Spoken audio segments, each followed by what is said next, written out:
Ladies and gentlemen, welcome back to the stream. This is UBC weather, as you can see, with thanks to Earth Cam, we can see a bunch of things at the moment. That's New Jersey, the Lincoln Hub Cam, looking over New York City and New Jersey as well. You can see Dallas, Chicago, though, at the moment, there is a bunch of clouds and fog hovering over the camera, so of course you can't really see it. But, ladies and gentlemen, welcome to the official UBC weather service. We are tracking Hawaii's biggest storm yet.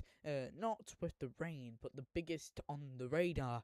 Of course, as you can see, this is the island of Hawaii, and of course, a bunch of weather alerts have been put out in Hawaii. Of course, this is what we are seeing at the moment, and of course, there is a lot of rain up above.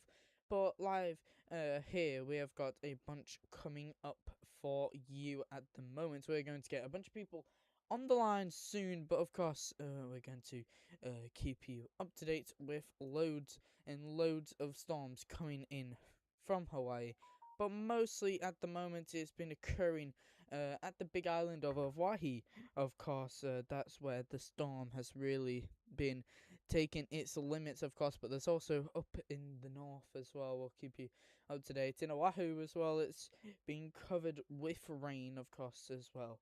We'll keep you up to date with loads more. There's a bunch of alerts going to come through later in the day. As you can see, by the time it's 5:15 in Honolulu, and of course we're going to keep you up to date. At the moment, it is cloudy in Honolulu, but of course rain is going to continue to be here for the rest of the day. Of course, we're going to be tracking until the late nights. It is 4:15 p.m. here in London, 5:15 again in Honolulu. So it's quite of an early one for a bunch of Hawaiians, but of course we're going to keep you up to date with loads more coming in. Now, of course, here in the UBC, of course, we have got a bunch of EAS alerts, including a flood watch in Michigan, of course, so we'll play loads more. So these are the tests, but of course, there's been one over here in California, severe thunderstorm warning, if we can listen to that.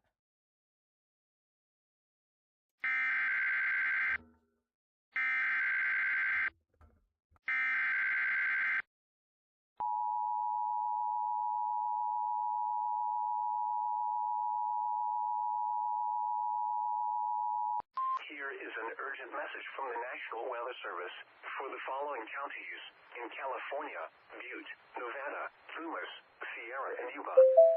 The National Weather Service in Sacramento has issued a severe thunderstorm warning for South Central Plumas County in Northern California, Eastern Butte County in Northern California, Northeastern Yuba County in Central California, Western Sierra County in Northern California, North Central Nevada County in Northern California, until 8:30 a.m. Pacific Daylight Time. At 7:49 a.m. Pacific Daylight Time, a severe thunderstorm was located near Allegheny, or 9 miles southwest of Downeyville, moving north at 25 miles per hour. Hazard: quarter-size hail. Source: radar indicated. Impact: damage to vehicles is expected. Locations impacted include Downeyville, Allegheny, American House, Lockport, Pike, Little Grass Valley, Camptonville, and Gibsonville. For your protection, move to an interior room on the lowest floor of a building. Repeating, a severe thunderstorm warning has been issued until 8:30 a.m. Pacific Daylight Time for the following counties in California: Butte, Nevada, Plumas, Sierra, and Yuba.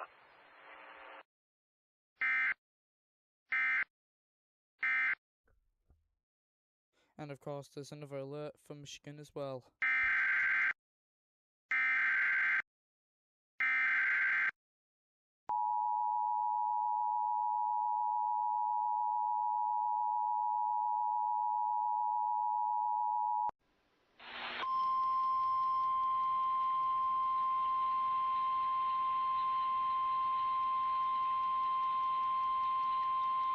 Flood watch in effect from Saturday evening through Wednesday morning.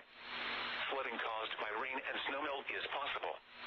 The areas affected include portions of central, upper, and western, including the following areas: in central upper Michigan, Alger, Baraga, Delta, Dickinson, Iron, Luce, Marquette, Menominee, northern Schoolcraft, and southern Schoolcraft. In western upper Michigan, Gogebic, Keweenaw, northern Hotan, Ontonagon, and southern Hotan. The hazardous weather conditions are expected from Saturday evening through Wednesday morning. The following impacts are expected. Excessive runoff may result in flooding of rivers, creeks, streams, and other low-lying and flood-prone locations. Flooding may occur in poor drainage and urban areas. Additional details: www.weather.gov/safety/flood. You should monitor later forecasts and be alert for possible flood warnings. Those living in areas prone to flooding should be prepared to take action should flooding develop.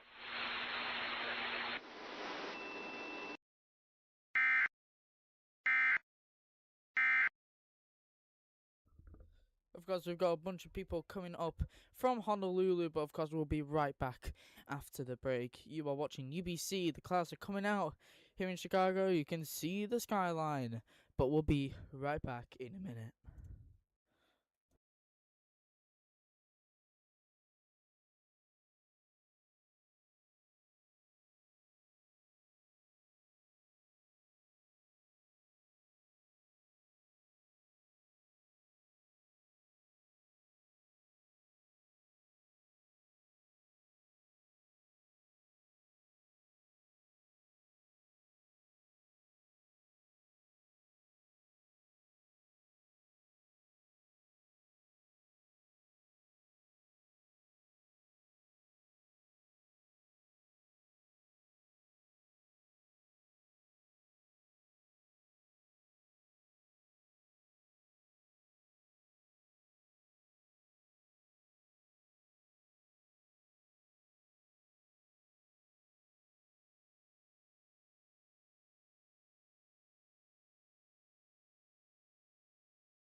We're back after the break, and hello, everybody. You are here on UBC television. We are tracking Hawaii's storm 524 in Honolulu. Of course, at the moment we have someone on the phone, not on the phone, but on the line with us.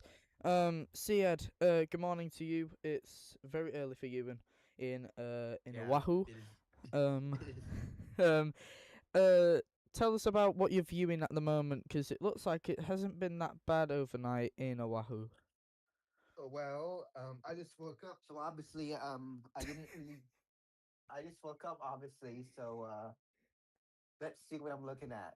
Well, I'm looking at a bunch of darkness, as it is pretty much still dark. Yep. Um, and it is cloudy. There is clouds. I see a lot of lights from the buildings.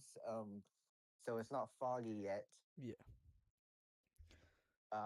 Yeah, it's just a bunch of clouds and light pollution.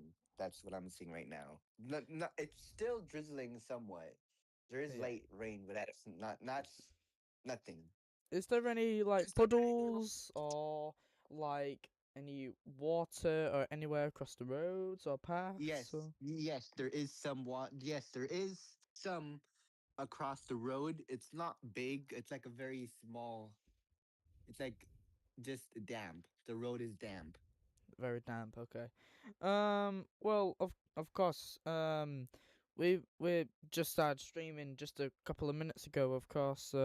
If you're watching right now here on UBC, you can bunch of skylines at the moment, including Chicago, which the clouds are now broken, so you can see. The skyline. In Dallas, it's a bit foggy, and in New York, it's completely sunny like always. Um, but of course, we've got a bit of news for you at the moment. Also in California, next to the capital Sacramento, there is currently a severe thunderstorm warning located just a couple of miles away from Sacramento. Of course, if we can just go here on the radar here right now at the moment in the area of Buttle in California, just a couple of miles away from of course, the capital. Of course, there is a severe thunderstorm warning. If we can try and get the audio, we will check now. Of course, we will check in a minute. But of course, we're gonna continue with Hawaii. But of course, here it is. This is in the areas Syria, Buttle, Yuba, Nevada, and Plymouth in California. Of course, the EAS is absolutely got lacking. But of course, here it is.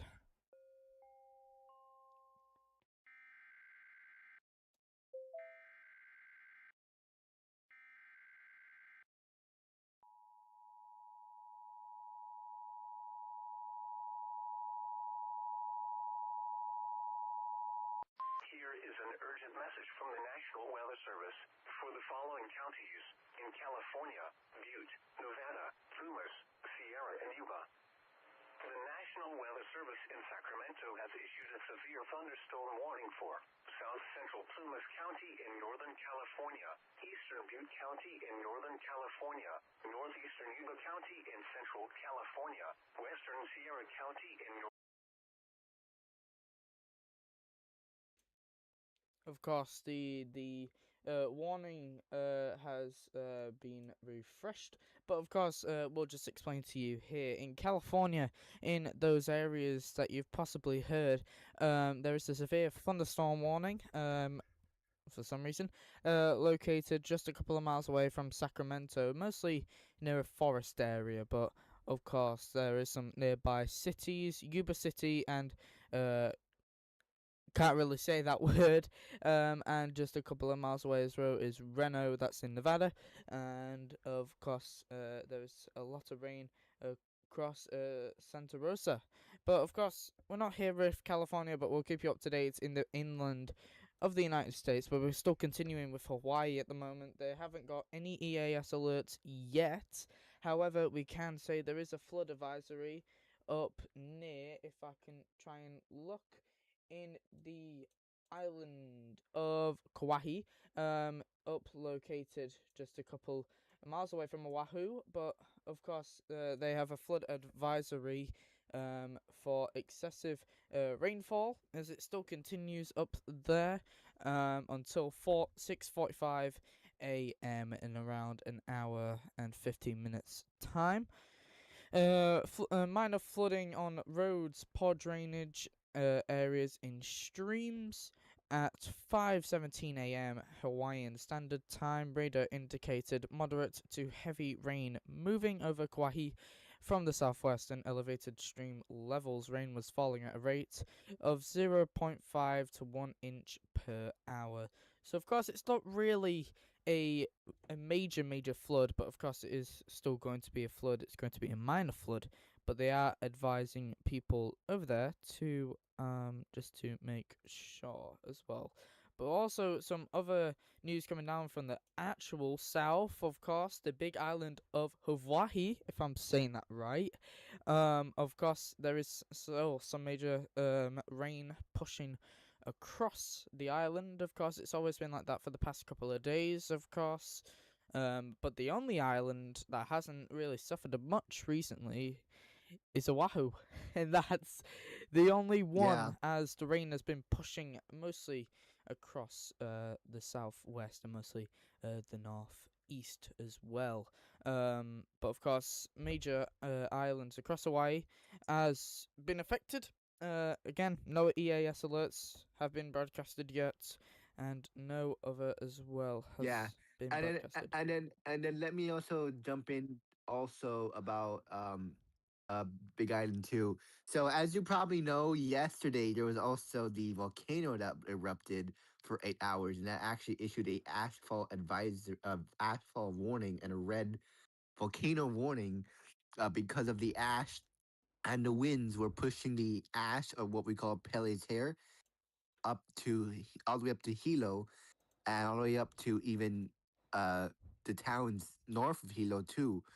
Um, and the highway next to the volcano was closed, and because of the volcano ash, and um, this is kind of a bummer for not just the volcano area and tourists, but also in Hilo, because in Hilo there's also the Merry Monarch Festival going on too, and Merry Monarch Festival is what people describe it as the Eurovision Song Contest of Hawaii. Basically, it's like very all Hawaii culture goes into one show. Um, but it was a bummer because it's raining there and volcano blowing up and all this happening at once and during like what is supposed to be Hawaii's biggest event annually. I think, as we can see on the National Web Service website, we can see I think three of them that occurred between the 9th of April and the 10th of April. Here, if we can get that on the screen, at 11:20 UTC time, and at 10th of April at 5:07 a.m. UTC and 6:25 UTC. Around those areas. Those are the three warnings, of course.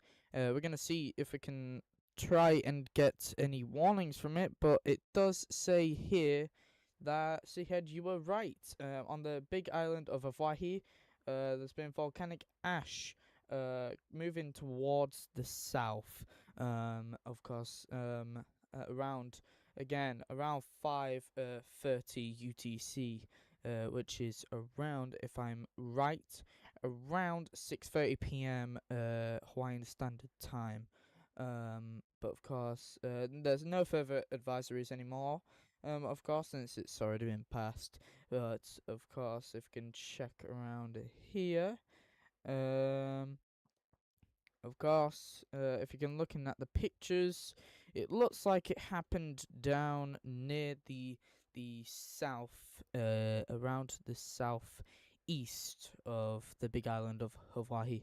But that's mostly where it's been affected. But of course, there's no other ash advisories. But that was the latest one at 6:25 UTC, 6:25 a.m. this morning. And of course, yeah. Thank you for that. the volcanic ash, and apparently you said event is going on there at the moment. Yeah, Which I'm is I'm like trying to a get I'm trying to get live pictures of that. I do have I think I have a feed of that somewhere. Yeah, as you can see, if you go onto the website alerts.globaleas.org, there's been a bunch of required weekly tests. Of course, we're not going to play them since it's only tests, and mostly the two ones that just came in around 10 minutes ago. Looks like it must have been failed. Only because it's only around 19 to 11 seconds long. So that looks like those EAS alerts have failed. Of course, 28 minutes ago, a flash flood watch has occurred near Michigan around 11:05 a.m. Eastern Daylight Time. Of course, effective until around 6:35 a.m. the next day. That's Saturday. And of course, that severe thunderstorm warning occurring in California. But that's mostly what we've had for the past hour. But of course, here in Michigan, in the name of Goes Bick, let's see if we can try and find this on the radar. Of course, it looks like it has not appeared on the radar. It might be up north. No. Okay. So this is weird. So of course it has been pushed out a flash flood watch, but of course we haven't seen that yet. So of course we're gonna check Oh that. yeah, that's what? Well, of course we're going to check the NWS. Of course the website that we are using is a bit Yeah. weird today. Let's try and look. Michigan. Um, that was this morning. This was later this afternoon. Of course, it's not popping up on here as well, so it looks like it's not effective anymore. But of course, we'll check for that. But as you can see, this is the radar that we have. This is the inland USA, also Alaska up in the north as well. Alaska has had one warning, but of course, we don't have any audio message of that. But what we can confirm is apparently it's a winter storm watch, which mostly happens at the time of the year here up Yeah. there in Alaska. But of course, Hawaii, they're having a storm now 2 weeks, so around 2-3 weeks after they had their other storm that, if I'm right, got up to 1,000 millimeters of rain. um I don't know if it's been mostly effective in Oahu, but I can say that it's been effective up of course in the big island of Hawaii, because that's where it mostly happens. But Siad, you have occurred that didn't go too well, didn't it? yeah, well, yes, yes. That there was two Kona storms in March, and this is technically the third Kona storm of the season, and it's actually quite rare to have a storm in April. Usually, we're quite clear by April and March, so because usually the storm should happen by January. So that's quite rare, but the two Kona lows did some damage, especially as you know the second time around mid March. That was when the North Shore, Haleiwa, the North Shore was devastated with rising floodwaters. The dam almost broke, and they had to evacuate the whole town. And people's homes are still destroyed, and business up there is very slow. And they're struggling in terms of business too, like all the restaurant shop owners, because nobody goes up there anymore. Yeah. Of course, it has affected multiple bits. So we're gonna try and see if we can get a live picture of Honolulu, because of course, what Sia described, it's pitch black and it's just cloudy. As you can, of course, we're gonna check here now, and we do have live pictures of it. Here it is. This is Honolulu at the moment, and yes, it is just pitch black. And of course, we can't really see the clouds since it's looking directly downwards, but this looks like it is in the mostly the center of Honolulu. It looks like the camera is having its own mind today. Of course, we'll check into that later, but it looks like it keeps on refreshing, which is not too good. We'll check into that. We'll just see if, of course, yeah, it looks like the camera Yeah, has, but there is a lot of cameras though. There is lots of cameras yes, there's a, around the uh, island. so there's one next to the uh Alawai channel that looks like it's in the west side of Honolulu. Let's have a look at this one. And yep, 5:40 local time. And what we can see from this picture, it's just pitch black. You cannot see anything. Yeah, Which is, yeah. Sunrise is yeah. not until like 6 o'clock, I believe. Yeah. We can actually see here in the pictures, Honolulu, sunrise is at 6:16 this morning. So half an hour until sunrise. So it looks like it's gonna get light. Oh, actually, never mind. It was actually the camera bugging. This is pictures now. At the moment, it looks like the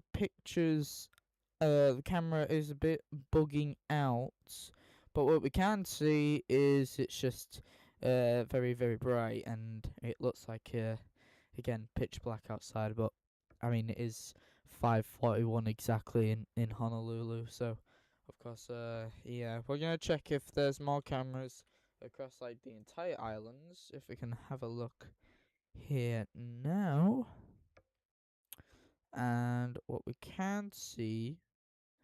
Yeah. Also, Um, you can try look at other islands too, especially Kauai, uh, Quite here. Okay. because they're Uh, getting rain right now.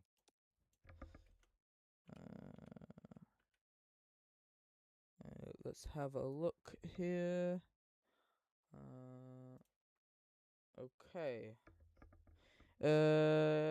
Yes. Let's have a look at this one, and let's see if it can catch pictures live.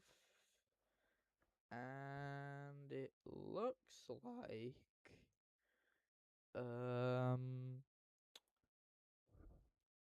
It looks like the cameras aren't working on this website on EarthCam, but I think this might be live pictures because we can see a dash of light. But I think at the moment they're all going well so far. Of course, we don't have audio, which is not really good, but we'll see if we can try and find more.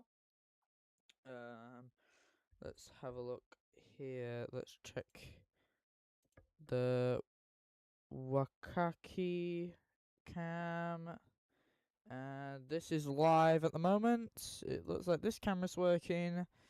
And yeah, it's just dark at the moment, but of course, yeah, there's a plane there if I'm right. Or it might just be either a lighthouse or a tracking system. Um but yeah, we don't really know. But this is, I think, if I'm right, this is the main center of Honolulu. So of course, yeah, the waves are okay at the moment, but I think at the moment, if I'm right, it does look like it's low tide. So it's not really high tide yet. Um, but uh. But yeah, we're gonna just continue of what we're saying, and it looks like the website has crashed. We'll just go into this page for a second. I think It might be the website, and yes, it was indeed the website. And we can go back here now. And here it is. This is Hawaii. Looks like the rain is breaking up, but it does look like it's breaking up. But then it's continuing to uh get more and more rain. But of course, it's mostly pushing across. It looks like at the moment, Honolulu not doing so well. Looks like some clouds and rain. Wait, Um, where is the rain breaking up? the rain is breaking up mostly down in the south. Um, Oh, I think I know what you. Are you talking about like the when you look north, there's like a weird like line, like it splits up. Are you talking uh, about that? no, because I know that's the weather stations. With the radar. Oh Um, yeah, that's the radar. Yeah, if you if you because if you're seeing the the stream at the radar is moment, yeah. um, this was at 4 p.m. Yeah, GMT. So that line like that there's many lines you see. That's because the weather radar is like how it works is that the weather radar is located on top of the on the north part of the island, and like the mountains and the valleys block the signal yeah, from, and there is a weather radar in Hilo, on the south side of Hilo, on the very south side of Hilo, so that kind of combines it into one, I guess. yeah, And then on Kauai, there's a weather radar on the south side of Kauai, yeah, but yeah. the mountains of Kauai block the radar beam actually. So you're Oh, actually getting it. So when you see rain from Kauai, like you're actually getting it from the Molokai radar instead. I think. We've got a uh currently at the moment, we're just checking the National Weather Service, and it looks like something has happened. But it looks like this is just a marine forecast, just for the sea. Of course, here what it says: a low pressure system just northwest of the state will strengthen and lift north through today, generating strong to near gale force. Southerly winds, rough seas, heavily showers, and thunderstorms as the low lifts north. A trailing true will remain over the central waters through the weekend. So it looks like it'll be quite of a strong one later in the day. Here, rest of the night, southeast winds 25 to 55 knots, so quite strong winds. Um, of course. What I'm really surprised of is how in Honolulu there is still planes still leaving the island and doing a pretty good job actually. Let's see at the moment if there is any planes taken off from there. Um, and um, Okay, and it does look like there is a lot of planes landing. So if I could show you at the moment, this is Flight Radar 24. Everyone knows this. It looks like it's mostly just off like FedEx and UPS, so it looks like a bunch of cargo. But of course, there's still some commercials, including American Airlines, Southwest, Delta, and Hawaiian Airlines with a 717. It just looks like pretty calm. It looks like a bunch of commercials probably have not arrived there yet. Maybe delayed, maybe Well, it's cancelled. no, it's 5 a.m. The air How it works is at the airport, like technically overnight it's all cargo, but starting from 5 o'clock is when the commercial passenger planes come in, Yeah, and around 8 is when the flights from like Asia come in. But yeah. I'm pretty sure they're all able to land because technically the wind is not that bad. I mean, right now the wind actually there used to be a high wind warning in effect, but they canceled it and swapped it to a wind advisory because the wind is not going to be a warning level, It does. just It does advisory level. look like from 6:30 this morning to uh around around 8:25. It does look like most of the flights are going to be national, mostly from the states, but some international, including LA. Let's see if we can find more, of course. I think, if I'm right, that's in. If I can have a look. Let's see here. It's a FedEx. So of course, some cargo, Alaska Airlines, Hawaiian Airlines, and then one from Auckland. And one from Tokyo. One from Cincinnati, but of course that's um, of course, just cargo. So it looks like it's going to be calm, but it might change later in the day. If we can look forward into the afternoon, because that's when some impacts will happen. It looks like no flights have been delayed, which is very surprising, but it does look like they'll be possibly landing on the runway where the wind doesn't really affect. But we're getting a bunch of warnings at the moment in Wisconsin, in Columbia, in Wisconsin. If we can have a look here. Um, Here, Columbia. Here it is. It's just a couple of miles away from. If we can have a look, Wisconsin Dells, and a couple of miles away from Madison, which is, I think, maybe a city, but a couple of 100 miles away from Milwaukee. So, yeah, I think I'm right if Milwaukee is the capital of Wisconsin, but yeah, it looks like a bunch of rain is pushing mostly to the east side of the United States. It doesn't really look like it's like just staying there. Does look like it is pushing. But of course, there's a bunch of storms as well. But we want to talk about New York. See, with New York, it gets warm. It's very warm at this time Yeah. of the year. Well, I got to tell you, in New York, in the next week exactly, temperatures will be rising from 11 degrees all the way up to 30. That's Celsius, by the way. Wow. Um, and if Yeah, it's I in know. Fahrenheit, possibly around 60s to, not 60s, sorry. Yeah, possibly. Like in the 80s. Yeah, possibly in the 80s, maybe 90s if they could push it, but mostly they'll stay in the 80s. And whoa, a FedEx and Hawaiian Airlines got very close. Wow. Let's Wait, see. what? Let's see how low it is. 7,000 feet and 3,000 feet. Wow, they got close into crashing. If I could try and get a playback. I'm pretty sure that's normal, actually, because that's the arrival path. Yeah. But it does look like the FedEx was quite high, so possibly no crash. I hope Yeah.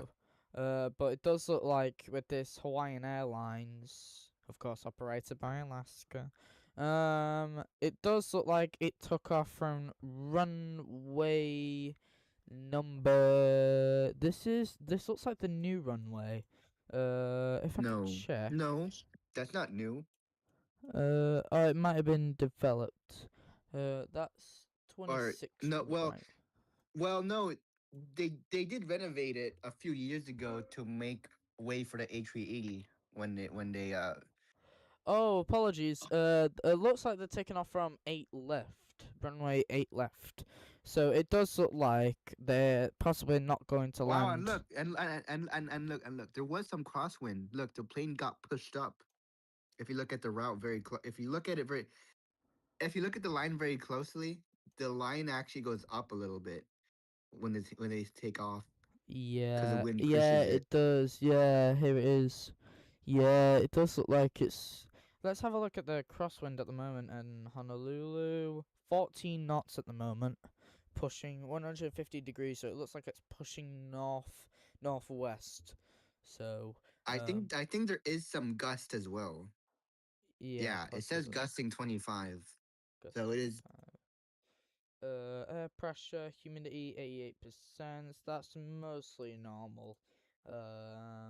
Dew point 22 Celsius, around mid 70s.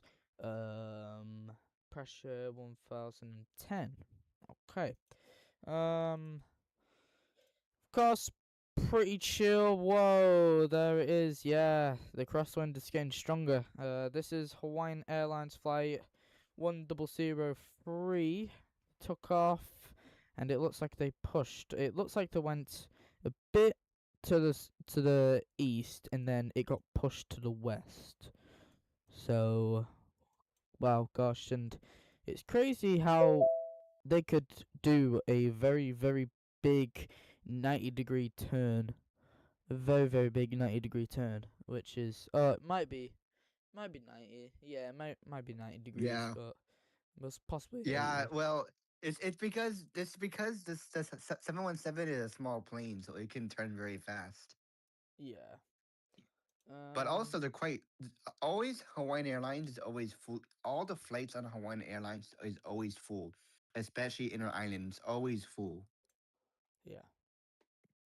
So That FedEx flight that's supposed to land in Honolulu, it looks like it's got some disruptions, which it kind of does. We got some. I think that is just a. That's just a type of aircraft, but of course a Southwest flight from Honolulu to. I do not want to say that name because, of course, I get names messed up in Hawaii, but uh, yeah, it does look like it's gonna be a short flight. yeah, Um, it's actually only about 20 minutes. Like yeah, you're in the air for only like 20 minutes actually, yeah, but so you spend most of the time in the air. You spend most of the time in the airport actually more than the air. yeah. Let's have a look at more flights down here. That looks like Atlas Air. That looks like it's landed from Ontario. Wow, gosh. Oh, so okay, so the FedEx flight, it does look like it's going to land runway 8 left because it looks like it's making a huge 180-degree turn. Yeah, Um, you, you yeah. you can actually listen to the ATC of the airport. Let's see if I can try and get that. If I can check. ATC. Not net. Uh, okay.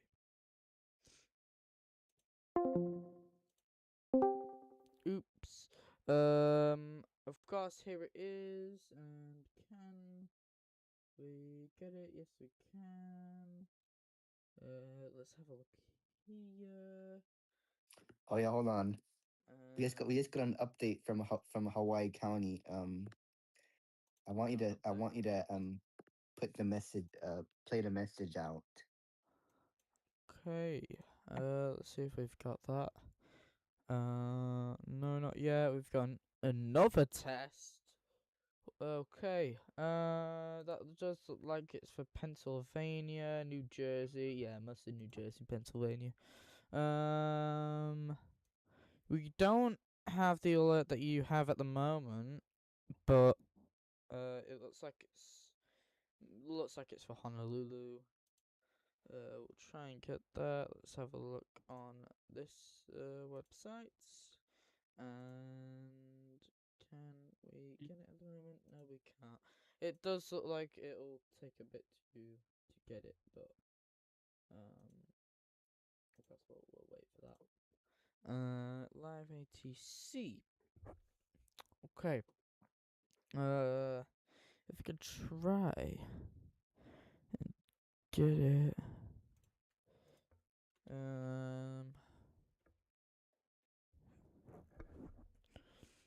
We're just gonna try and find.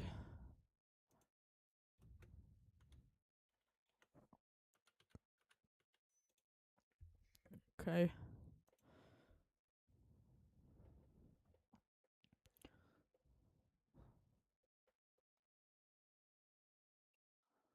Okay. Huh. So it does look like that FedEx flight did a very good job because they did a very good 90-degree turn. Um, of course, see, I just said just a couple of moments ago that there's a warning or maybe an alert has been put out in Honolulu. We don't have that at the moment. We'll see if we can get that later. But of course, 5:59 in Honolulu, uh, 4:59 here in London, and of course not 12:49, sorry, just going up to noon in New York. And of course it's been quite calm in Oahu, but of course in Kauai and Hawaii as well. Wow, I can speak very good Hawaiian. I'm so good. Of course they've been okay. They're not okay. Sorry. They've had some horrible rain, possibly some bad wind as well. Of course these are pictures coming from New York as well. So apologies for the still watching bit. Of course, we'll get it back up. Looks like they're in adverts at the moment, but we'll pop back up in a minute. Because that FedEx flight, we haven't got the wind, for the plane at the moment. It does look like, yeah, just now 6 a.m. in Honolulu. If you could see the times, and as you can see here, it does look like, yes, it does look like it is landing runway 8 left. So, of course, that Southwest flight has already took off. If we could see the day and night line, it does look like the light is going to appear soon. It looks like it probably has already. And of course, just gonna see this plane land.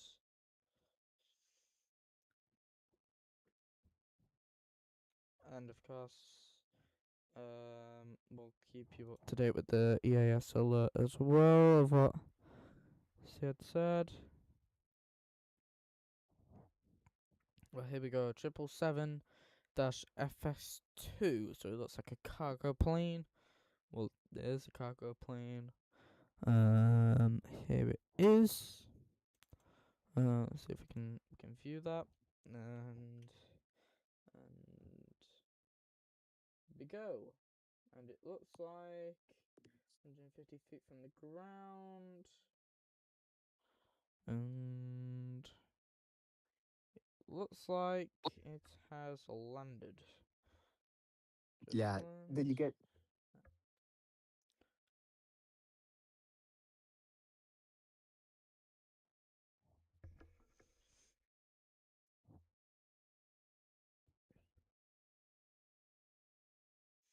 get the ATC feed on? Uh, hold on, give me 1 second. Because I'm pretty sure the tower is what you should listen to. You told me to view this The one. liveatc.com thing. Okay, so airport I code. Let me just look on Yeah. radar Well, 24. technically they can all land right now because it's not that foggy. It's technically not that The bad. frequency search. Let me try and find that.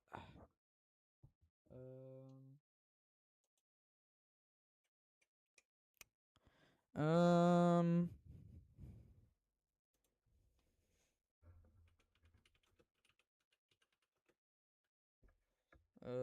Just having a look.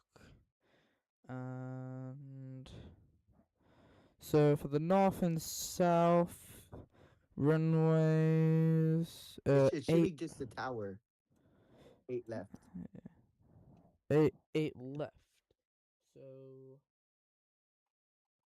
Or just to put on the tower both, or tower primary. All those should work. Because if you do okay. tower both, you would hear all of it. Well, it looks like that's only for Wait, is 8 right? The bottom one. It looks Yeah, but okay. they don't use that right now. I mean, just listen to the one that says both, because that one that says both, you would hear both if they ever use 8 right, which they would later on with the heavier planes. Let's have a look here. So the hoops, the nav center, emergency center, the ground, the departure, the advisory, the tower. Here it is. So the tower, both. Okay. The date today is the 10th. And if we can look for it. And the.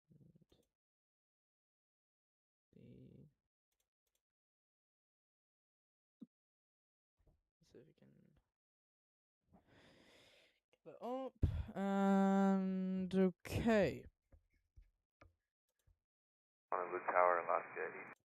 So that looks like it was at midnight. So if we can try and find it, GMT, it is 5 o'clock. And so we can get it. Okay, so this was for the past half an hour. The file has not been found. Can we get from here to there? Okay, so the system thinks that we're crazy. Okay, from Wait, what? 3:30 till just it's telling us to check times. It looks like it's here. Let's have a look.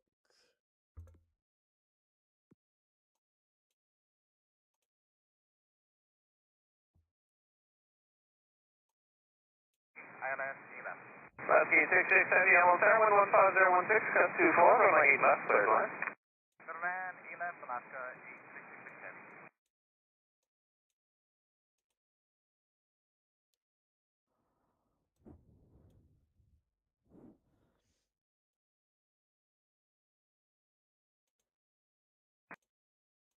Tower engineering.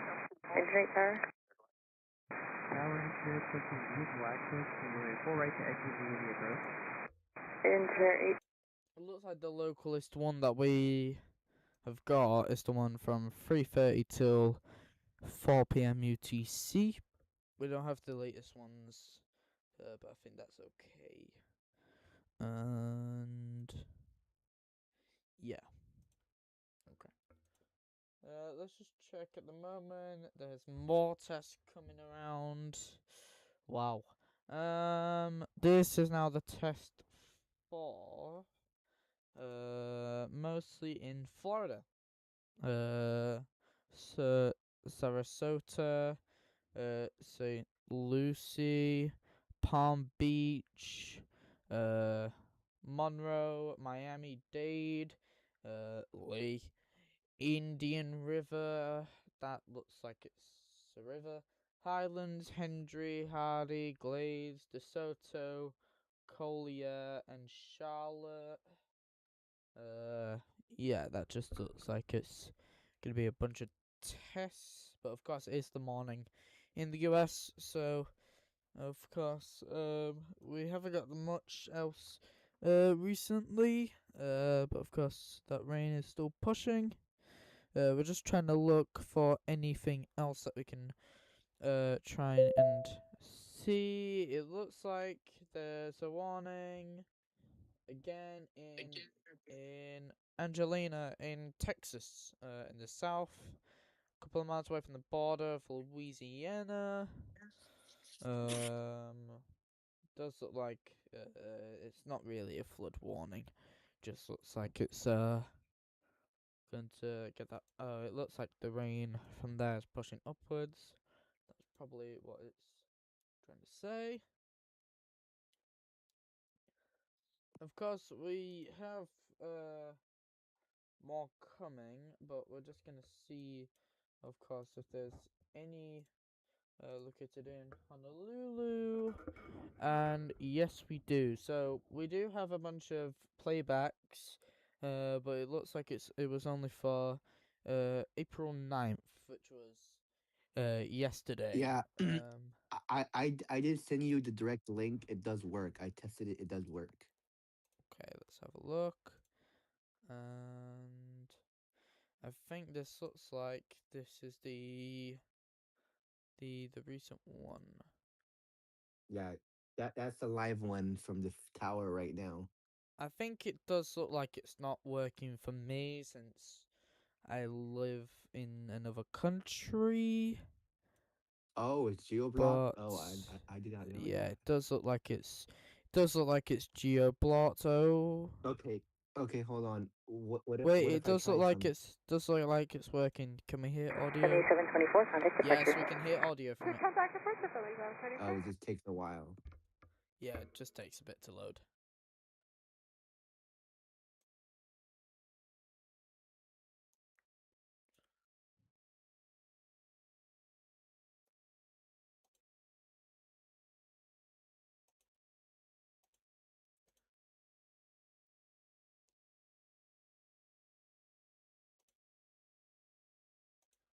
Okay. 7680, Honolulu Tower, wind 14013.21, runway 8 left at Echo, clear for takeoff.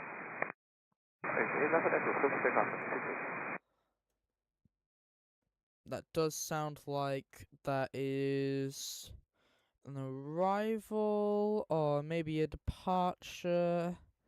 It does look like a departure. It does sound like a departure. U.S. Air Force has taken off from Honolulu, so that must have been the one.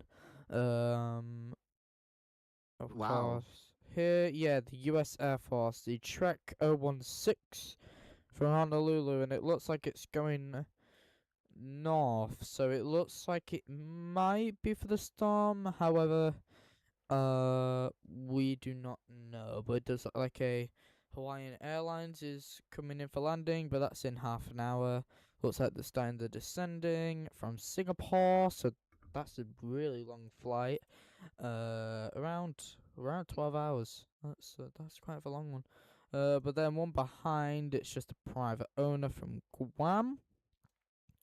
And that's going to uh Uh, I'm yeah. not sure what's going on, but the plane does not. I don't know why, but in the picture of the plane, it has no tail.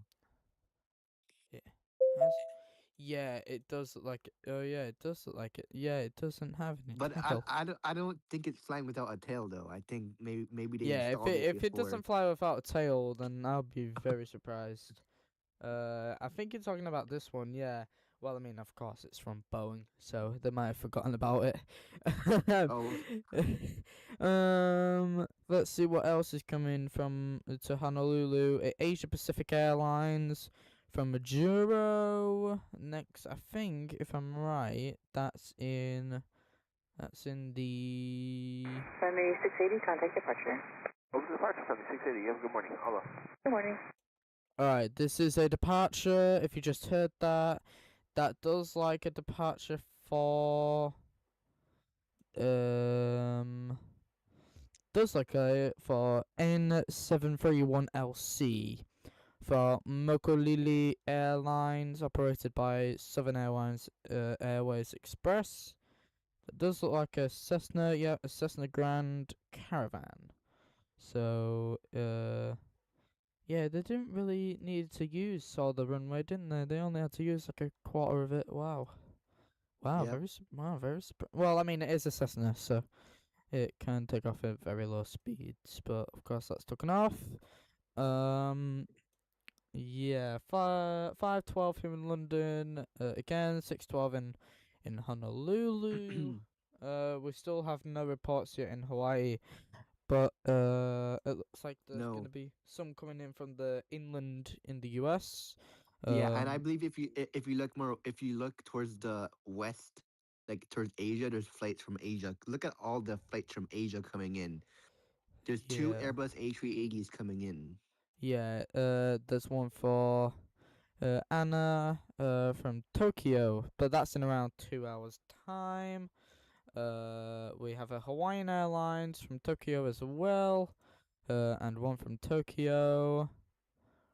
One from Osaka, which is also in Japan. Japan Airlines from Tokyo.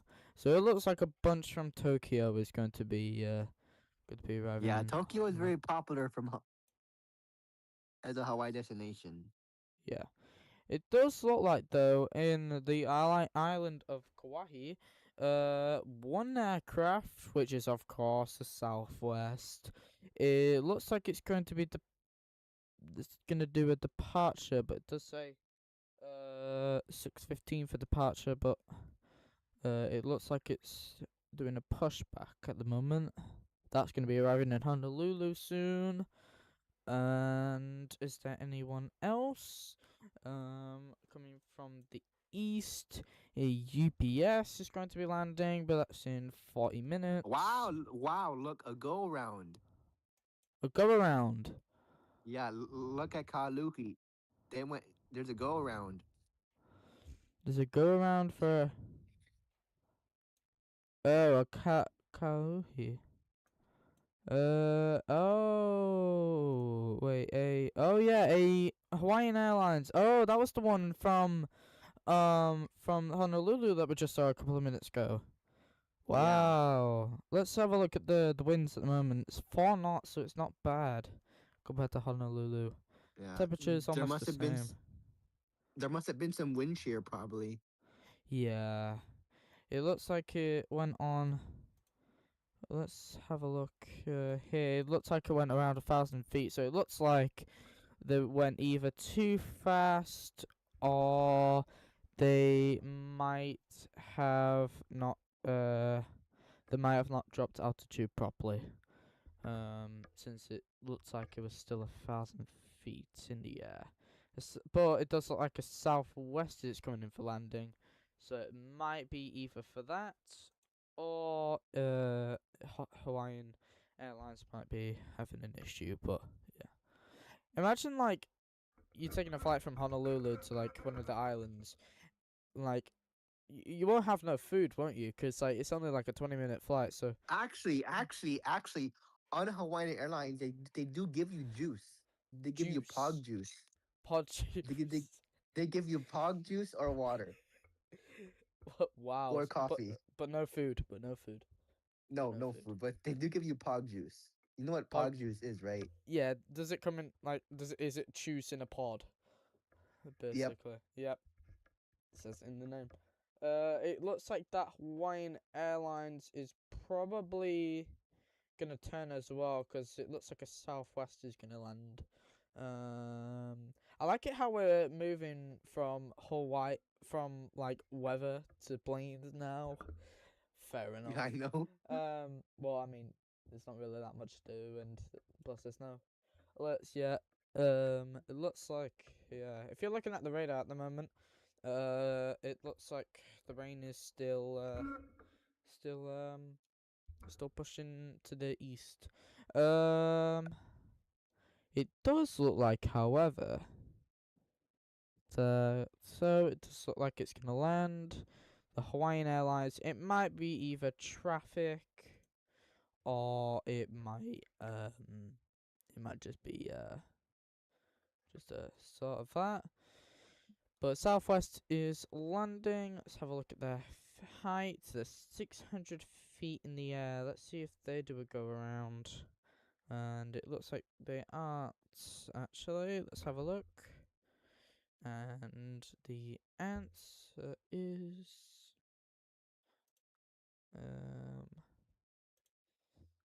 the answer is they might land 325 feet. Does look like they're going faster, 140 knots, but I think that's quite normal. And it does look like they are landing. Let's just have a look. 150 feet. Yeah, it does look like they are landing.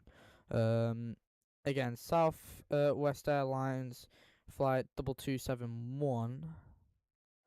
Yeah, it does look like, yeah, they have landed. So there must have been an issue, or there must have been something, but Yeah. That Hawaiian Airlines now Hawaiian Airlines flight. Alaska 1016, Honolulu Tower, wind And if you look at 150-20 Honolulu left 30 minutes Airport for takeoff. again, there is more aircrafts about to depart. If you look, there is Yeah. some Cessnas on the ground. Mostly Alaska 1016, Honolulu Tower, wind 150-12 left 20, left at Lima, for takeoff. 8 left to Lima, super takeoff, Alaska 1016. okay, so we have got the flight. It's a Hawaiian Airlines flight 1016, coming from Honolulu to the same airport. I can't really say it, but if I could try and say it, probably Kaualui. Yeah. Oof. Need to learn. But of course there's Aloha Air Cargo and a Hawaiian Airlines go to Hilo down near the big island of Hawaii. Let's see if we got anything from the ATC, and it looks like they're just taking off. So they're probably confirmed for departure. If you've just heard. And they did not use the runway. They did not use the whole runway either. They actually used it like is a half. 717, ain't it? So Yeah. It does look like it's a small aircraft. Hello, 17, Honolulu Tower, Tower, departing Delfield, cross runway left at Juliet. Cross 8 left on Juliet for Aloha 17. Aloha Air Cargo, if you just heard that's taking departure. That's a 737, so they do have to use the whole runway. But does look like Ground Alaska 1012, did you say at Juliet, hold short of 8 left? Alaska 1012, did you want 8 left at Juliet for departure, or did you need full length? We can do 8 left at Juliet, Alaska 1012. Alaska 1012, hold short runway 8 left at Juliet. Hold short 8 left at Juliet, Alaska 1012. So it does look like that the Aloha Air Cargo has just gotten into an issue where they said they could take 8 left. Alaska 1016, contact departure. Alaska 1016, see ya. Today. Okay, so it does look like the ATC's been delayed because it just did say that. Alaska 1012, wind 14015, 24, runway 8 left at Juliet, left to takeoff. 8 left at Juliet, clear for takeoff, Alaska 1012. Okay, so it does look like the Aloha Air Cargo has just gotten into an issue. So it does look like they're gonna departure from 8 right. So they might have some wind issues, but of course, Hawaiian Airlines flight 1012 that's taking off from 8 left. But at the moment everything sounds pretty good. It does look like there's gonna be some traffic, possibly, but not that much. But I mean, it is this time of the morning. I didn't even notice, but 5 minutes ago it has been confirmed sunrise.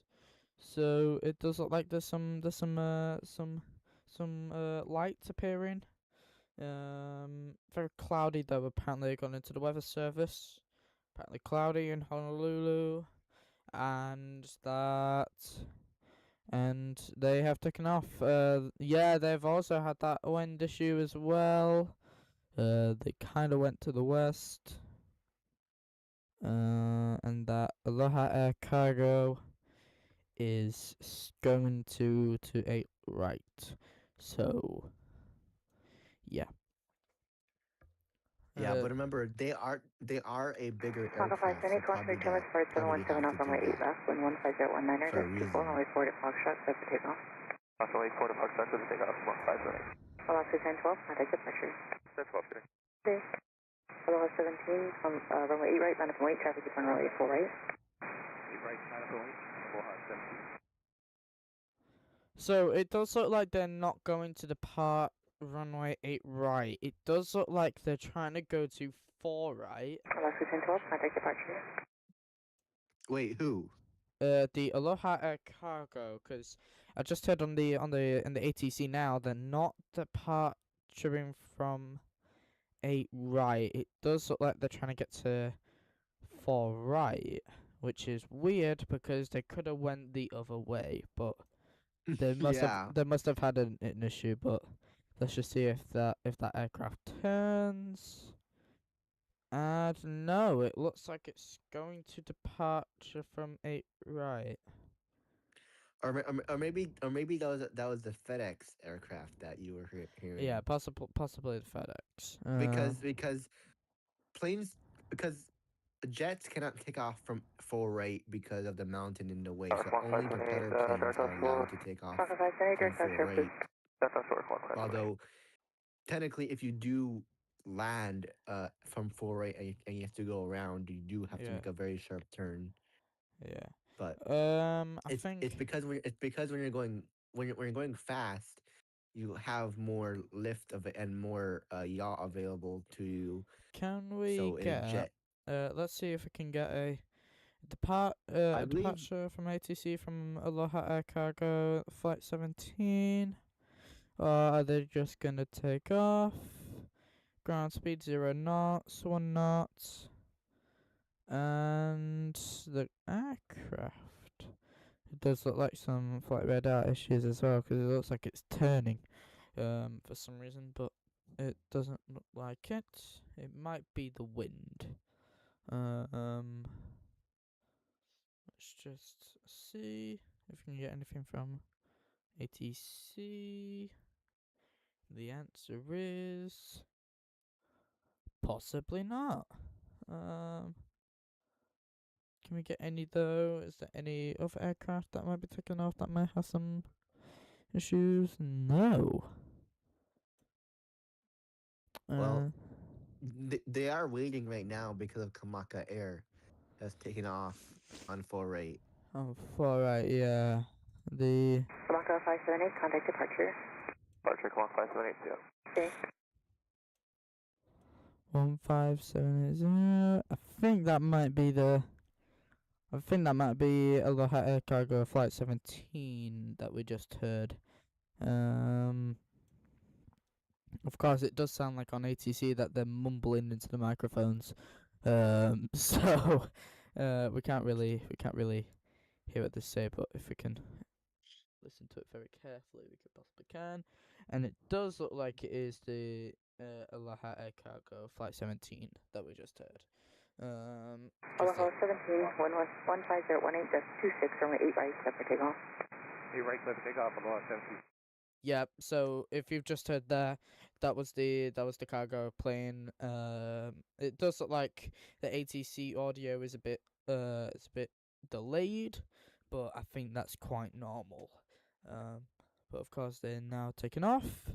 It looks like they're 100 feet in the air, so which is very surprising. But they are in a Boeing 737, so yeah, they didn't. I don't think they needed to use Yeah, that much of the runway. I think they could have they just. actually used to be a passenger plane airline back in the 2000s, but uh, they switched to cargo only after they had an Oh, incident. oh, okay. So, whoa. So, I'm just gonna show you right now to anybody that's watching at the moment. But if you look here, that crosswind really, Director really. 8680, Honolulu Tower, wind 15018, that's 26, runway 4 to Foxtrot, clear for takeoff. Flight Foxtrot, clear for takeoff, first 3680. 680. So, does look like it's a arrival. No, it's not an arrival. It looks like a departure. But if you look at the Aloha Air Cargo, that Aloha that 17, crosswind. contact departure. Aloha 17. Yep. So it looks like they copied departure. Looks like they've officially taken off. Good luck out there. Southwest flight number 3594. It's gonna be arriving in 6 minutes. I think this is the one that we heard on ATC, the Hawaiian Airlines flight 9980. That's coming in for a landing. They're currently 3,000 feet in the air, so they're Yeah, quite but low. I don't think that's a passenger plane, like a passenger flight right now, because that is 999, and I believe that's like a. I think Singapore is like their maintenance area where they do Yeah, maintenance for the it might planes. look like it's coming back for a flight, but it is an Yeah, A330, so it yeah. it does say Singapore, but thing is that they don't 406, fly clear for Singapore takeoff. for regular basis. Target 406, I Honolulu think Tower, they contact I clearance think Singapore is like 121.4, where please. Hawaiian Airlines does their maintenance, Okay, no worries. which is weird because they should have done their maintenance in Hawaii instead of Singapore. But Yeah, I they guess could have. it's cheaper to do it. I abroad. guess it's cheaper to do maintenance over there compared to in So USA. I think we just heard on ATC. I don't think it was either the Hawaiian Airlines or the Southwest, but it does look like it's the Southwest because it looks like they're landing runway 4 Flight for right. 8680, contact departure. For departure, it's 3680, good morning. Good morning. Okay, so it looks like one of the aircraft is taking off or for departure. I think it was the FedEx feeder. It does like it is. We'll probably hit the southwest one in a minute, but I think we can either hear it now. That does like that. Southwest one. Do you know what? This ATC reminds me of Heathrow. It's that busy. It's unreal. Uh, um. Let's just try and hear if there's a southwest one coming in. Does look like Wow, it. that Southwest did a very sharp turn coming in. Yeah, At the there's. whole sharp, and then you know what? They had to correct them. I think they overturned. Honolulu, They Honolulu, turned set too up much. Because if you look 3594, closely at the curly, Oh, path, it's here. It's it's here. like Zulu for it 4 like right. wobbles. Delta 3594 Hawaii Tower, wind 15.1, there's 30, runway 4 right, clear to land. 4 right, clear to land, south of 3594. I don't like that call sign. Yep. So I think what we just heard there is the Southwest Flight 35194. It looks like it's landing. By confirming by ATC. Yeah. So it does look like it's a busy morning for Honolulu, but I think it's just mostly Well, normal. it gets busier. It's not even the Oh busiest yeah, time. yeah, That's just like around noon. yeah. Of course, recently on this website we haven't heard anything recently on any EAS alerts. It looks like it's just a test this morning. Yeah, Um, because Hawaii is not technically the rain in Hawaii is not to the point where they have to issue warnings. It's manageable for yeah, now. Although I'm looking at the radar though. If you look between Kauai and and Oahu, you see where it's all red. yeah, If you look, or like it's all yellow and yeah. yellow and I can see that. so they might issue a special Arlo marine 65 with you on the warning busy approach 24 right. or a Aloha special 625, I'll marine turn up statement just 2737, because short how final, heavy wind it is out in the 15020, water, gust 30, and runway 4 right, clear to it land. did grow 72, in 4 right, clear to size over land, the low past couple of 225. minutes. Oh right. It got more red if you notice Yeah. between There it Kauai and is. Oahu. There it is. So it is a replay. 7578 Hawaii Tower, just runway 4 left at Delta, cross Yeah. runway 8 left at Echo, then taxi to And Bravo Delta, runway 4 left at Delta. yes. RC left at If we Echo, can taxi Bravo pause it Delta, where departure Delta. is and there it is. So I think yeah, it's around here. And it looks like that might be Yeah, pushing and that towards. channel is called the Ka he Wahoo channel. Uh, Oh um. wow, I did not even know that that's the name of that channel. I thought it was just called the Kauai channel. I did not know there was a full name for it. But not even I can say it properly. Try say that Oh. like Bravo that. Forgive me. 3594, continue to the end, turn left, cross runway 4 left. Continue to the end and then we'll turn left, cross 4 left, southwest, 65 knots.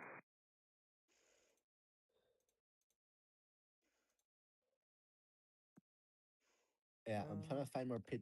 I believe there is more pictures coming in now. That Uh, that it is sunrise now.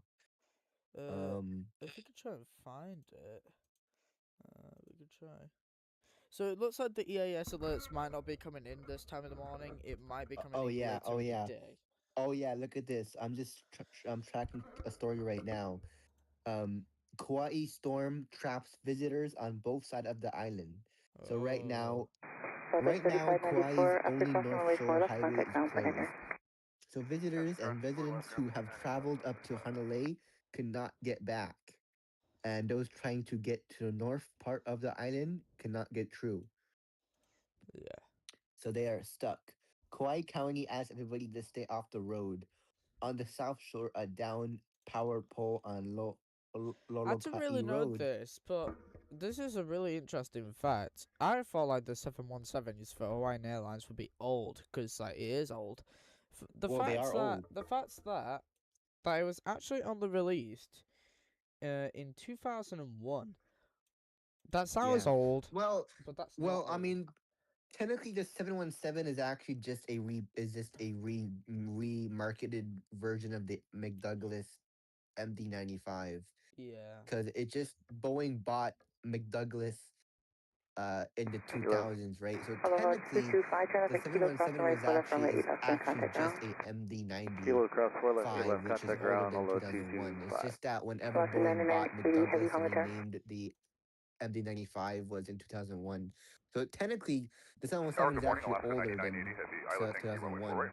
It's just Velocity that 99, 80 heavy Honda it's test just morning, that traffic hold in position crossing they runway, wind 15 rebranded it contact into a 21 new gust 30, name runway 4 right 6 after max. they bought 4 right, clear McDouglas. to land, thank you very much, Alaska But 9980 Heavy. Hawaiian Airlines Apologies. does not want to replace the aircraft because it Velocity is 1013, old, Honda and Zulu when I Tower, runway 8 fly in left line it, of I wing, traffic do line runway 4 know right. it's old because Left line like of Billy, Alaska the 1013. panels are coming off, some of it's coming off.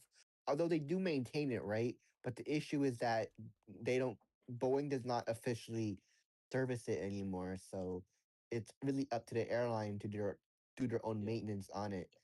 But the issue though is that this 717 is the best, in their words, is the best aircraft for these short flights because all the newer aircrafts cannot. They said that it's very hard to meet what Hawaiian Airlines wants because Hawaiian Airlines needs a plane that can fly Yeah. every half hour, and basically when they arrive they deplane and they board and they take off already, so they gotta find a plane that can handle all that stress, which newer planes have a hard time matching that same demand that Hawaiian needs. Because Yeah. Hawaiian Airlines is pretty. It's a because in Hawaii you have to take a plane to go to different islands, and they fly these 717s every half hour. Once they land, once they land, basically, they deboard and they board and they leave already. So it's like a half hour turnaround time. So the newer Yeah. planes, they said that the newer planes, they said like a lot of the newer planes, they can't handle that, quick of a turnaround time. So it's quite hard for them to find replacements that can match the same seating capacity and the same Yeah. like load demand. So even though like they First want 8670 to Hotel, replace crossing runway them, 4 it's to quite cross runway hard to 4 left line of like wing, they traffic only have crossing like two downfield, departing options right crossing runway. now, which is the Okay, Airbus cross, A220 or the 4 right, Embraer Foxtrot 4 left line of wing, E95 entry 86. E2. Uh, Yeah. So, if you're hearing this at the moment, we're just checking live pictures with Earth Cam. We're checking New York at the moment. Of course, still clear. In Alaska Dallas, it 9980 looks like Heavy, it's heading to gate Delta 1 today. Velocity 9980 heavy, thank you. Turn left at the end, crossing runway 4 left, then yeah. contact ground, But traffic there's holding in also position. another big Okay, thank story you very much. too. Left The turn at the end, Artemis cross 2 4 mission left is over they're all ground, number coming back Alaska today. 9980 Heavy, good morning. yeah, Morning. it Alaska does. 1013, traffic holding position, It crossing does runway, look like wind it's coming back 16021 gust 30, soon. runway 8 left, for takeoff. That's the takeoff, Uh, Yeah. Alaska Oh yeah, 1013. well we'll talk about it now actually. The Artemis 2 looks like it's going to be landing near the waters of San Diego, if I'm right, near California. But it looks like they're landing in the water because of how, Southwest if I'm 8800, right, Honda how Tower, runway warm 8 and left line of wing, traffic fast it holding in position, is. crossing runway. So of Yep. course they landed in the water just to make sure. I think the U.S. Coast Guards are out. Of course, just to, Yeah, they're yeah, already Oh, out. LD? And they did actually say that they did say that they actually do have a Navy ship in Honolulu just in case it goes wrong and they have yeah. to land there instead. Yeah, if you can check at the moment, there's If a you can new pull up live perspective pictures of. from Southwest NASA. 8800, fly heading at If I, 130, 1150, 19 gust 30, we're just runway gonna 8 left, pause set for ATC takeoff. now. Actually, yeah, we'll just pause them now. Um, let's just try and have a look for it. I think it's on the NASA channel. Let's see if we can try and find it. And yes, we can. It looks like if we can check these pictures, they're on their way home. There's Earth at the moment. There's the dark side. That looks like, if I'm right, the sunrise side. looks like it. So it does look like, oh, it might be the sunset side. We do not know. Actually, if we could check further back. Uh,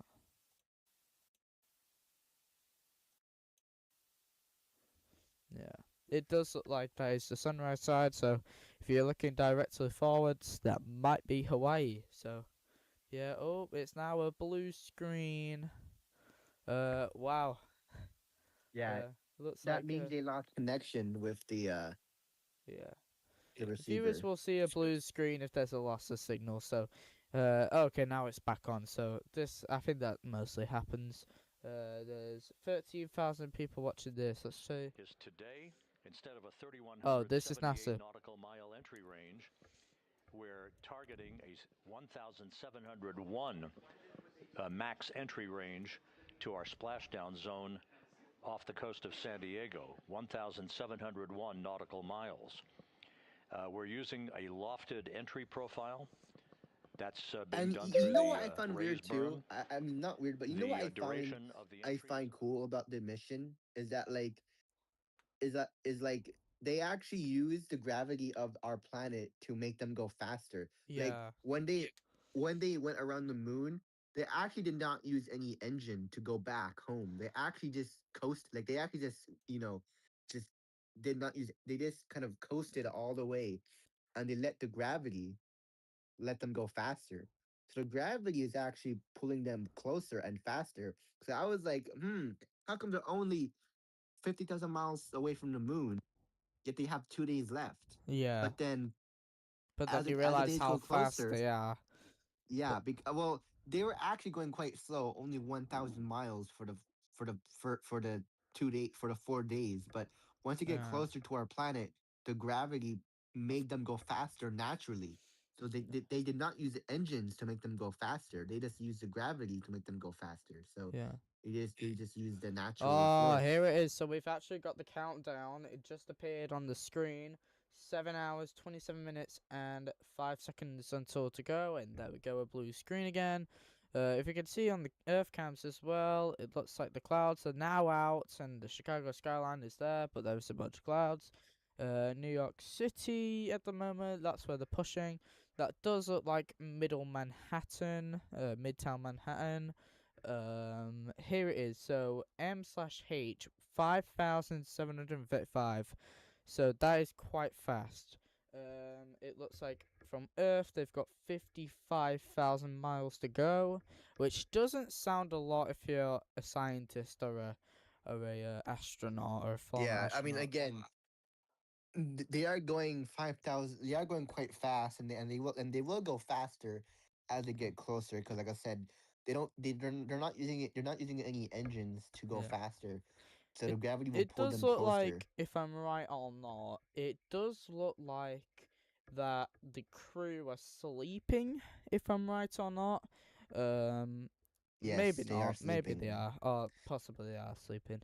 But Well, I yeah, I believe their schedule is basically they are sleeping, and then they're gonna wake up, and then they gotta put everything away because they have all their luggage that they brought with them, yeah. and Yeah, then they there's have to apparently a all. bunch of viral memes going around, including of a jar of Nutella flying across the spacecraft. Many people have saw that, and now Yeah, it's all over the and they news. even did 6-7 too, I believe, a Yeah, few they times. did do a 6-7. I'm very annoyed at them. I'm joking. Um, yeah. So it does look like they're getting faster, or they might be coming slower. But they might be No, coming faster, or they might stay at the same. they have to go faster. If they go too slow, then they wouldn't enter. Yeah. Of course, So they a lot of people on social media, mostly X, they're making tributes to Neil Armstrong and Michael Collins, the two first men to walk on the moon. As of course they are, unfortunately, they both have died. Of course, there's the other one. If I say it right, I think it's Buzz Aldrin. I think the third person to walk on the moon. Apparently he's watching it at the moment, and if you just heard that audio at the moment, it does look like A warning's been put out in New York. Wow, okay, so in New York City, this is not the right one. In New York, apparently a new one has come out. Tompkins, New Itacha. That's in the north. That's next to Rochester. Next to Buffalo as well. A couple of miles away from Albany, but a couple of 100 miles away from New York. I don't think we have any audio for that, but there does look to be a warning. That's not a warning. That's a special statement, I believe, or something. It does look like that's a canal, if I'm Yeah, right. it's a river flood warning. They don't issue AES for that because Oh, um it does look like it's a lake, if I can see yeah, that. Yeah, it's it's a a lake. lake. So yeah, that possibly will have Cayuga flooding. Lake. Yeah, the Cayuga Lake. Wow, you Yeah, Americans but have got weird names. but there's also a special weather statement south of Albany, New York, down New to York. Poughkeepsie, New Yeah, York, and this is for fire risk. fire risk. Yeah, yeah. I think temperatures are getting higher, so of course there might be some fire Yeah, hazards on the way. and they also issued a annual statewide burn ban until Yeah. May 14th, so you can no longer burn anything.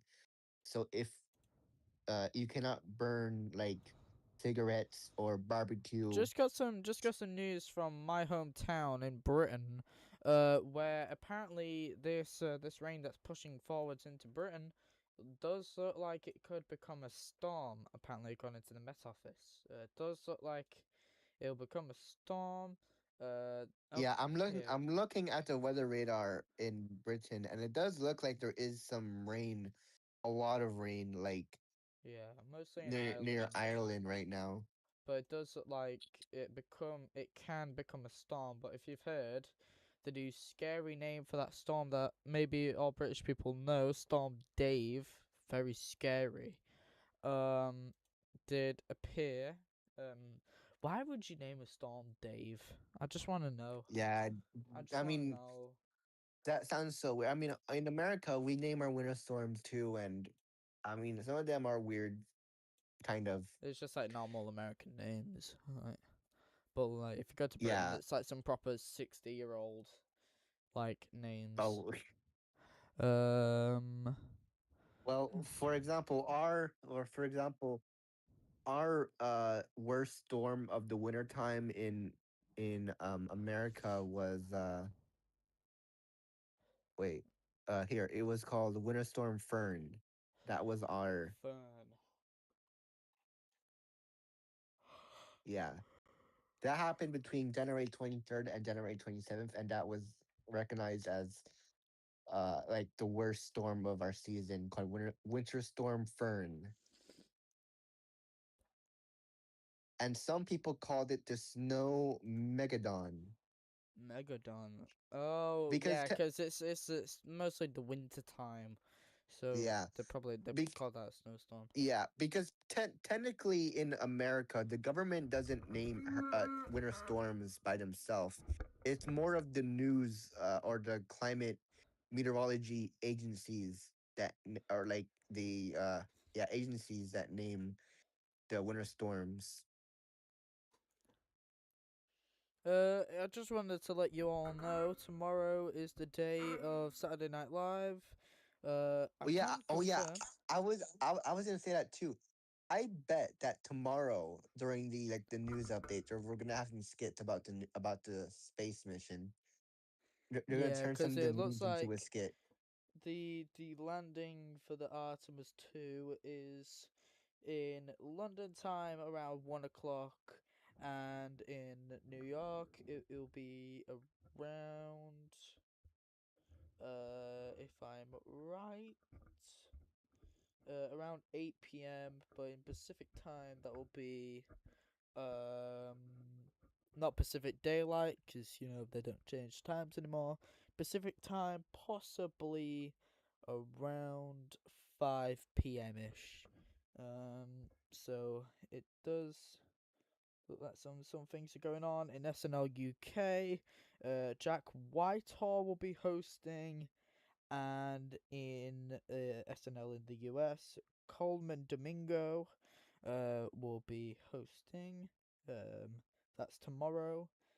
Again for the times, that'll be 10 p.m. on Sky One. That's on Saturday Night Live UK, and on Saturday Night Live, of course, NBC at possibly 11:30. So it does look like it's going to be a good one for this week. But of course, don't know what I want to actually want to talk about Jack Black with his Saturday Night Live, because that might have been the funniest of the year so far. Harry Styles he did it pretty good, but Jack Black might have done it good so far. So, any other news that we have? Just waiting for this radar at the moment. Have we got any EAS alerts? Still tests. Um, Still tests going on. yeah, there's well, yeah, tests are usual. Tests will Yeah, always be like in the test will mornings. well, test Uh, no. No, it's every broadcaster has their own test. It's just a rule and a thing that everybody does pretty much. But right now we are still tracking to Hawaii. I mean, right now, actually in Hawaii, that's where the most uh rain is right now. But, but, but, don't forget, look at Guam. Look at Guam. If you go to Guam right now, there is a typhoon, okay, coming to Guam. Guam. Yeah, If I could try and find Guam. yeah, there is a Uh, typhoon, and you remember, Guam is a part of America technically. So, yeah, right, they're a territory of America. So, but they have their own NWS. But Guam does not. You don't see it on the radar right now, but if you do look at like windy.com, like the other site. I think if I'm I right, think this is Guam, and yes, it is. This is Guam. So yeah, you can't really see anything on the radar. Yeah, because How? the typhoon is it's not the typhoon is not there yet, but it will be coming probably starting on Monday. If you look at windy.com. Windy.com. Okay, so yeah, Yeah, you and can see how it's big it called is. Typhoon Senlaku, and it's going to impact Guam starting Monday.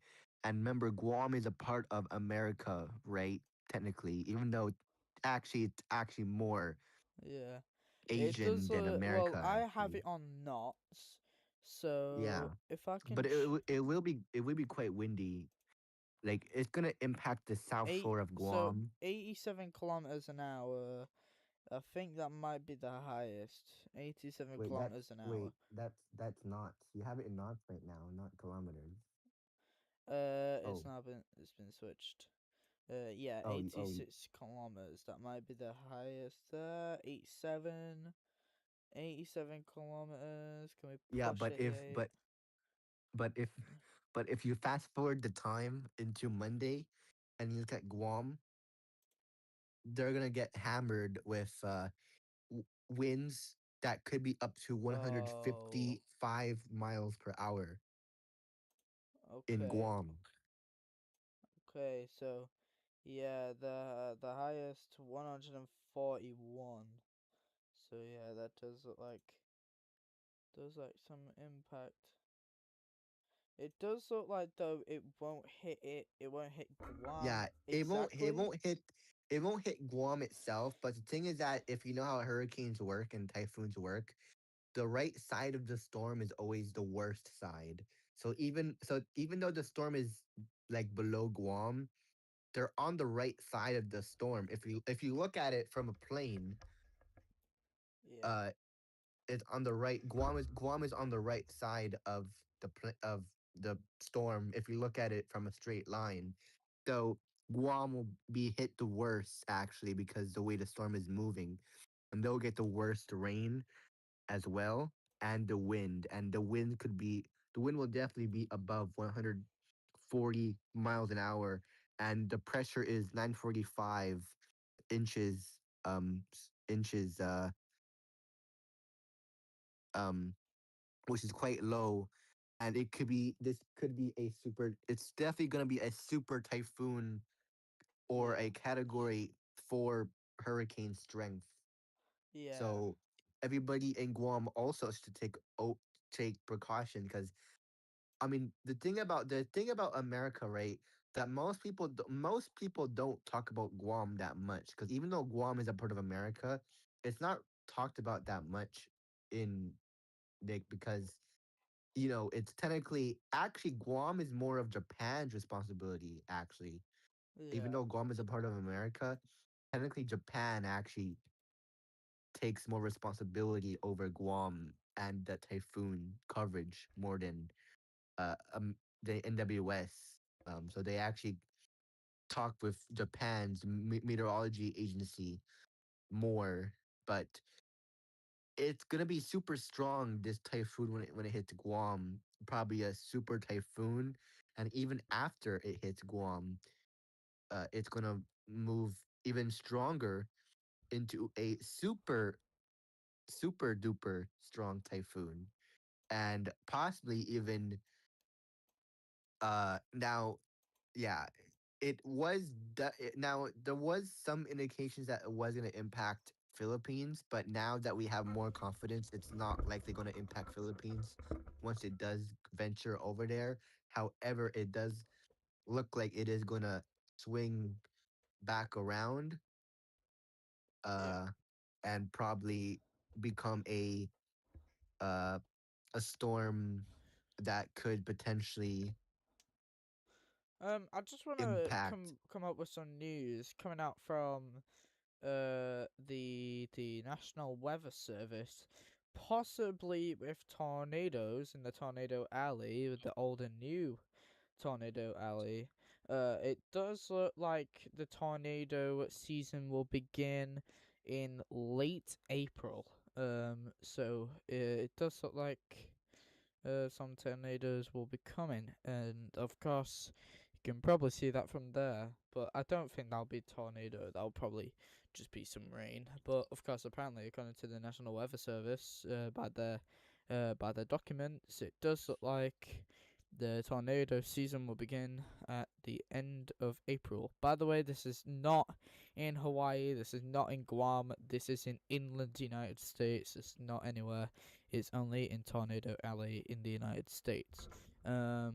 But yeah, 6:56 in the morning in Honolulu, and 5:56 here in London, and 12:56 in New York. And as you can see, if you're looking at the Earth cams at the moment, the clouds in Chicago has officially moved. It looks like you can see the skyline now, but it does look like it'll be overcast for the rest of the day. In Dallas, it looks like it's mostly cloudy, but in New York, fresh blue skies. But in Hawaii, clouds. Which is of Yeah. course normal. Um, but of course, Well, if you're looking at technically, go on. yeah. Well, technically, it's not like usually it's sunny, right? Yeah.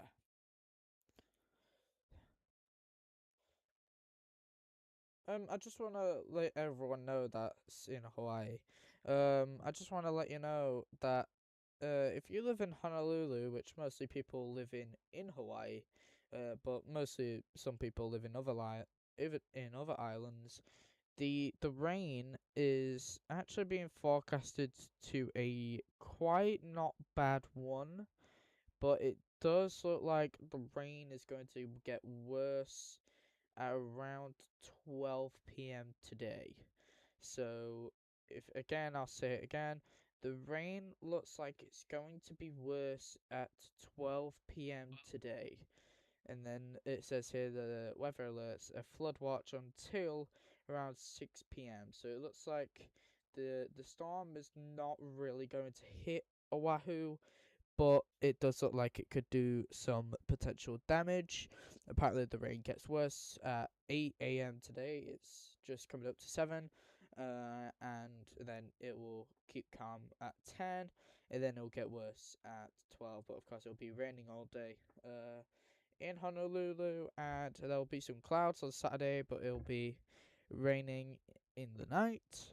And it just looks like for the rest of the week, it looks like it's just going to be mostly cloudy. Of course, let's check the 10-day forecast, and it looks like that on the 17th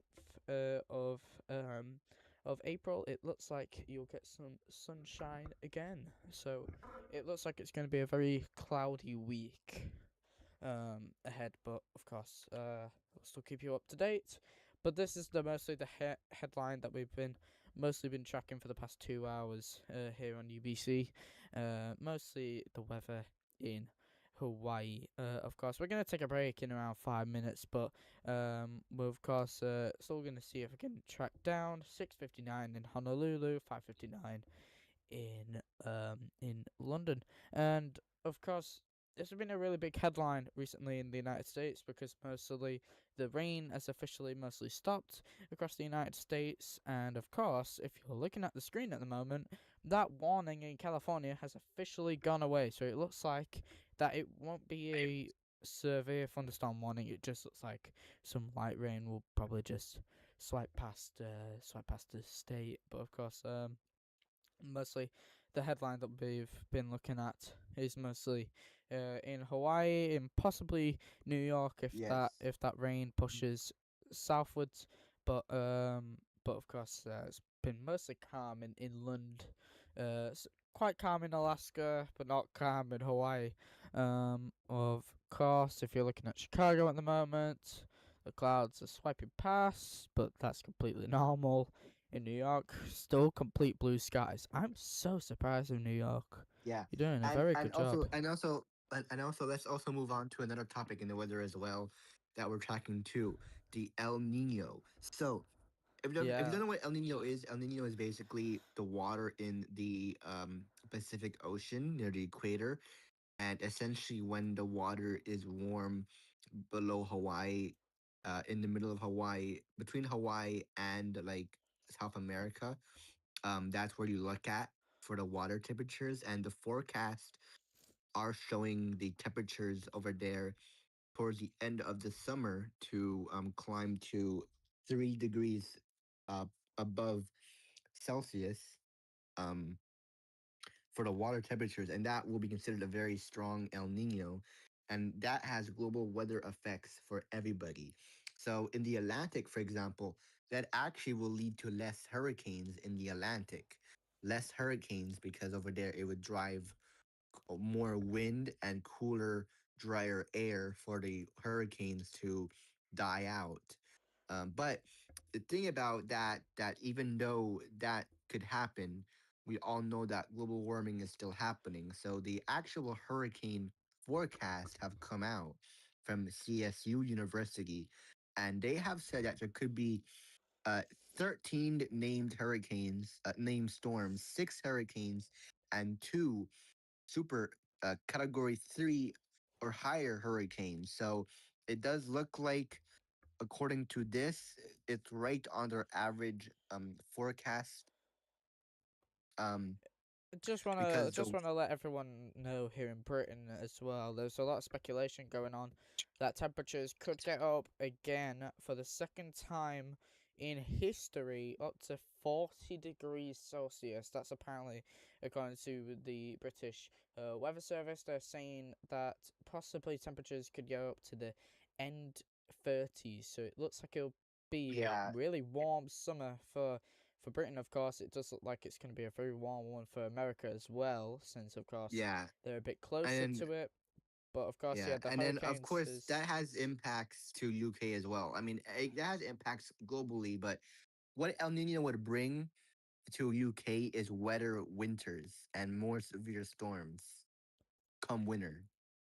it does look like for El Nino as well. It looks like, well, of course, with global warming and climate change, it does look like it's going to be. Well, everyone's been really speculating about this for over a decade now, but I think this year we're possibly getting more droughts, more higher temperatures, and more wetter and more windier winters. Yeah, Which is, yeah, absolutely right. Temperatures do say for this time of the year up in Scotland around 25 to 30, in the north of England around 30 to 36, and in London around 33 to 41. So it does look like it's going to be quite of a warm one. In Scotland, it'll be mostly okay. But of course, everything's going really well. If you're looking at Chicago, welcome back, clouds. It's now swiping past. In New York, it's showing the One World Trade Center. That looks like it's still blue skies, man. I'm so surprised that New York is having the best weather compared to any other state at the moment. Maybe not yeah, California, but that's really surprising. But of course, since it's spring, of course, oh, the temperatures does increase. But that mostly happens in the east. Mostly in the west, it still stays the same. In the middle, mostly the same as well, but it will increase a bit. But in New York City, what I said around half an hour ago, that temperatures are going to get up to 29 degrees, which is around 80 Fahrenheit, which yep, for me, in my opinion, the highest temperatures that we got recently in Britain is around 25. So that is quite hot, but it's not going to be hot as what it's going to be in New York. But of course, if New York is going to be like that, that looks like in Britain temperatures will hmm, increase as well, because of course the high pressure comes in, and mostly here in Britain we get the leftovers of the pressure in America. So it looks like it's going to be a warm one, but I also want to talk about something as well, again with hurricanes. Now, in the Gulf of Mexico, of course, Gulf of America, that's what they say, which is not really true. According to them, of course, yeah, the hurricanes do say it could occur possibly around late August to late October time, which that's yeah. mostly where it happens. But it Yeah. does, Oh, yeah. Because around August, September, October is when the hurricane growth chances start to really grow in the Gulf of Mexico. While in the earlier parts of the season, it's more in the Atlantic. Now, remember, even though we have El Nino, right, and we do normally by history, hurricanes do turn to they do tend to not form as much in the Atlantic. However, since we have global warming and record-breaking heat in the ocean, that can bypass the effects of El Nino because how hot the water is. So even though we have El Nino effects, the water could still bypass what El Nino does. But then the Pacific has some more chances of hurricane growth. So we look for Hawaii also in a path of potential hurricane. Of course, Hawaii is a very small and rare place to target a hurricane. It's quite hard for a hurricane to hit Hawaii actually, just because the mountains and how we're so small and how the winds are. It takes a lot to get a hurricane to hit Hawaii, to be honest. But we're looking at Hawaii also, but also Mexico and Baja California and California for hurricane impacts too. yeah, it does look like there is a bunch of flood warnings coming in from Illinois. Of course, because that rain is swiping to the east, Yep. which is Yeah. not going too well. Of course, we're having. Yeah. And speaking about flooding concerns, starting from Saturday to Monday, there is some big risk of tornadoes and hail. Starting from Saturday to Wednesday, 20 states are targeted with tornadoes, large hail, and damaging winds, and 1,000 miles of storms from uh, from Texas to Michigan, with millions of Americans in the crosshairs of storms and flooding. And we could see a severe storm threat on Saturday in a number two, so that's a medium threat. And then on Sunday, that will jump towards the middle of Texas. And then, Just want to pause you there for a sec, Siad. We just got some news from Hawaii News Now.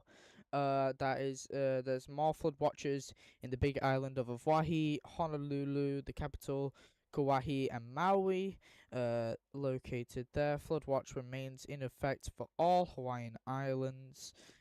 Where the island of Kauai in Kauai County, the island Niuahu in Kauai County, Oahu, Maui, Molokai, I can't really say that one, Lauahi, Kalu, yeah, and the Big Island. When through this afternoon, impacts significant flooding may occur due to excessive rainfall to overflow of streams and drainages. Roads in several areas may be closed along with property damage in urban or low-lying spots due to runoff. Landslides may also occur in areas with steep terrain. Low pressure northwest of the islands will draw deep tropical moisture northward across the state, bringing the potential for heavy rain and thunderstorms capable of producing flash flooding. So it looks like it's going to be a very very chaotic one. But of course, the rain and of course the weather moves all the time, so it does look like the weather will not crease. We'll take a break now. We'll be back in around 5 minutes. But of course, still keep us to date here on UBC Weather. You're watching UBC.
Ladies and gentlemen, we are back on air. You're watching UBC right now. Now, Syed has said something just a couple of moments ago. Syed, what's going on at the moment?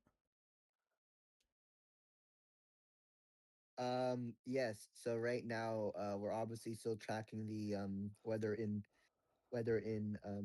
Hawaii right now. There actually is a bunch of storms about to impact Oahu in about, I would say, a half hour time.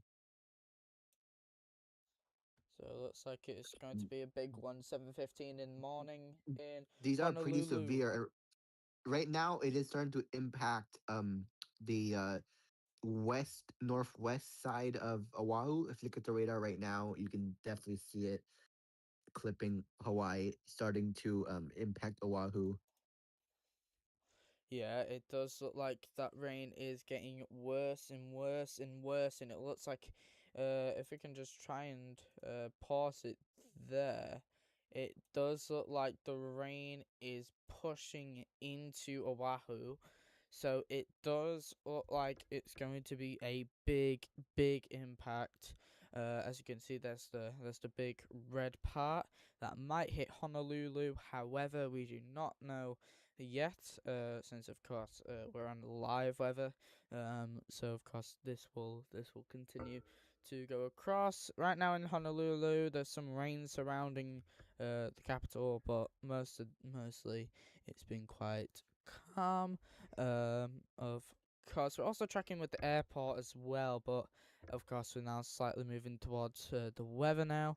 But yeah, we've been talking about recently the Artemis 2 launch that we might possibly broadcast tonight here on UBC. So if you want to see that, please do stay here on UBC. But right at the moment, we're still continuing with the storm and, of course, with the ATC. But of course, at the airport, it does look Yeah, like it's going to get busy as we head into the week. And we've just got severe flood warnings for Brown and Cass in Illinois. However, we do not have any EAS alerts, so it does look like it's just a yeah, warning because for Illinois. those are probably the rivers. That's why the rivers they don't Yeah, issue ES for that. But right now, because right now technically it is 7 a.m. in Hawaii, and this is like technically when the busy part of the day starts because you have yeah, flights going to the coast of yeah, California leaving, and then you have yeah. that As big you can storm as we can see at the coming in. So moment. I wonder if that will delay any of the flights because there's no way they're gonna land in that storm. I don't know why would they do that. So a UAL 7373 is taken off to San Francisco now. United Airlines. Of course. One, of course, the air cargo is slightly going in. We've got a bunch more coming in, and it does look like my flight radar 24 has crashed. Don't know. It's just having is bug out. Of course, there's one coming in from Lihu, if I'm saying that right. Um, Coming into Honolulu. Delta Airlines to Seattle is going to take off soon.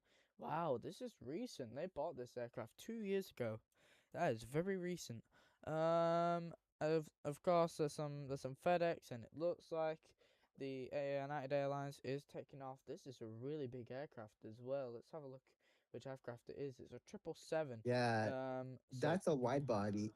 the very very And you know wide what I don't aircraft. I mean, you know what I don't get too about these flights going to like these planes to San Francisco and LA? They don't give you food. Like you have to pay for the food. Yeah, they should Like like give you like free care. Really. yeah, I mean like they only give you pretzels for free Yeah. and maybe like your choice of soda or water or juice. Yeah, of course. And Most of the time of these days, according to the island of Oahu with the airport, apparently they turn around 45 between 45 to 90 degrees to not disturb the neighbors next door to the airport, which is mostly this area. So apparently they turned that way so then the noise doesn't come through the neighborhoods. yeah, So it doesn't and disturb. then and then if they departed the other way, then they would turn left instead. If Yeah, they went the other way. yeah. Yeah, so of course the United Airlines flight 373 is now turned 90 degrees and it's on its way to San Francisco. And of course, if we can see if we've got ATC, yes we do. Let me just refresh it. So then we've got it, and we just need to wait for a bit because it might geo-block or might just load. But it looks like it's just gonna load. Of course, if you're looking at the screens at the moment, clouds are hovering across Chicago, like always, and in New York, blue Yep. skies. It's been mostly like this throughout the entire day recently. It's not actually been that bad. And by the way, we had a cool feature as well. If you're looking at the left corner, you are seeing from the weather National Weather Service of what it's like at the moment. That was recently a couple of hours ago. So I might be wrong. This is actually live at the moment. Just for a little bit of a playback. This was a couple of hours ago, but as you can see, if you're looking at the screens at the moment, that rain is going to be hitting soon. We'll actually lock that weather right next to Honolulu, so then we can see what's Yeah, coming up I believe soon. if you look up, try to look up a camera for Honolulu that faces the west. If you can probably see all the clouds rolling in. Actually, I can probably turn my camera on, and you can probably show it on. I Okay. guess you can try. For 75 today. Okay. Apologies if you're hearing that. That's just ATC. We'll just mute that for now. Let's see if we can try and But get a camera. And if you do want to show your camera, that's completely fine. yeah, But yeah, again, 7:21 here in Honolulu, Hawaiian Standard Time. They don't change their times, by the way. But of course, yeah, you're watching UBC at the moment, and of course we're currently still tracking the island of Oahu because apparently, according to the weather service in Hawaii, apparently Oahu later in the afternoon might be the worst affected yet. Today, yeah. Actually, if you check the camera right now, um, you do see a big cloud on the west side rolling in. um, let's see if I can try and find it. Let's have a look. Um, let's have a look here. Let's see if I can try and find Oahu, and let's have a look. Let's see the S Spot webcam. Now that is pointing at the excuse me, snapshot taken every 1 minute. So this is the wrong one. And we've got a bunch of a red flag warning located in the central Black Hills, southern Black Hills, Fall River County area, located in South Dakota. Here it is. Just up here in this area, around this area, there has been a severe red flag warning, which is it's a fire weather conditions. Saturday portions of North, East Wyoming, and Southwest South Dakota. So that looks like it might have some effects. But of course, it's this time of the year that mostly yes. That we're currently trying to find pictures of Honolulu at the moment to see if we can try and find any of those clouds. We're just currently trying to check now. Let's just see if any others have got it at the moment, and it does look like that's pointing at the east. We will look over on this one. And it does look like that we can't see at the moment on EarthCam. However, we will still continue to try and find it. Let's check the channel, and I think that camera is showing us live. and it does look like that it's just staying cloudy. So, of course, we'll keep you up to date. But that, however, we don't have any other live camera of it. But we can Yeah, actually, say, I can try to just show you my camera. Hopefully yeah, it works. we'll see if we can try and find it. Yeah, if you can bring it up. Yeah. Again, 7:25 here in Honolulu, 6:25 here in London, and 1:25 here in New York. You're watching UBC at the moment. This is UBC weather, tracking the Hawaii storm, swiping past Oahu at the moment, voice crack moment. And of course, we've been streaming for the past, if I can try and find it, 2 hours. So, of course, that's going to continue. All right, all right. So I think I can show you my camera now. So Okay. If you can try okay, so this and is yeah. So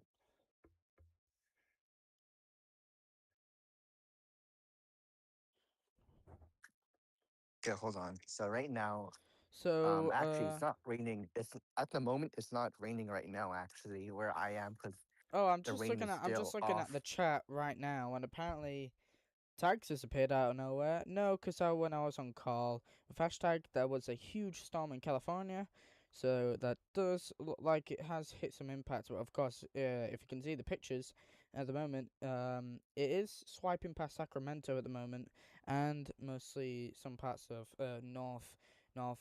East California.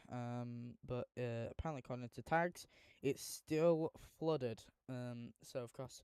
That's probably going to stay there for the next couple of All days. right, if you can, okay, if you can probably try to put my camera on right here, so you can probably see all the Yes, here we are. clouds.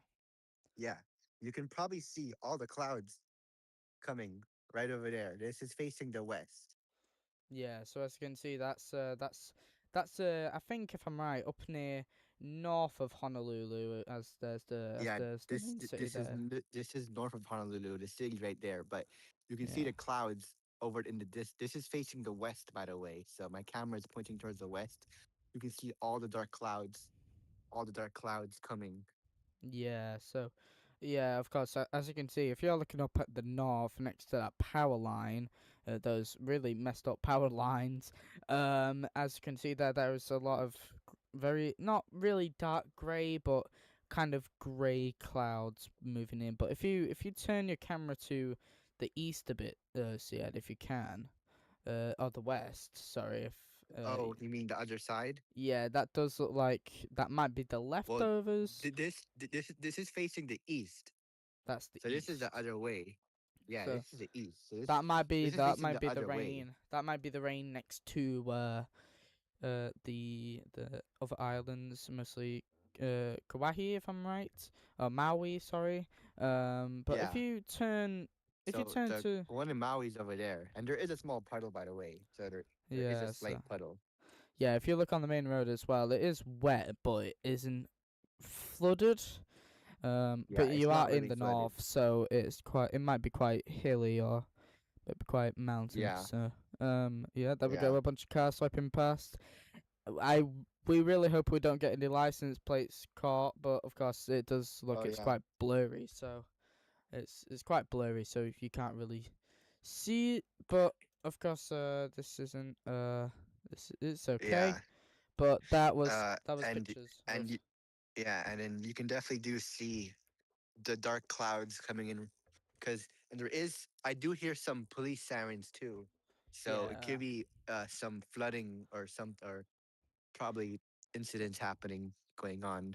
Um, yeah. but yeah, so all so, If you but if you you can definitely see, although all of the you can definitely see all of the storm clouds coming in, Yeah, of course. but If you've just seen a couple of moments ago, that was the view of North Honolulu. If you saw there, a bunch of clouds are moving in into Oahu and mostly parts of Honolulu. It's 7:29 in Honolulu, so it looks like it will be quite of a not a good one as we Yeah, head here we into go. the And then afternoon. also I'm on the other side too, and you Uh, can definitely see now. Um, there there is. is some clouds too, but you can definitely see towards the west side where I'm looking at right now. Um, all of the it's like the clouds are just like if you probably can't tell from the camera, but the clouds are like the clouds where the storm is at right now is like it's just one big cloud. Like, but Yeah, right now, this is like you can see here, these are all multiple clouds. But where the storm is at, it's one big cloud. So that's definitely a big sign that there is a big storm coming. yeah. Um, even down there too, you can see some storms too near the city, south of the city. But of course, look at the road. There is some minor ponding on the road. And yeah, these power lines are the thing is that the thing is about Hawaii and Oahu is that Oahu is so small, about 500 square foot, 500 miles, 500 square miles. So um, or 40 miles wide and 40 miles wide, and there's a million people. So they have to put the power lines like this because like with all the people. But the problem is that when it gets flooded and when it's windy a lot, uh, these power lines like to move and they cause power outages very fast.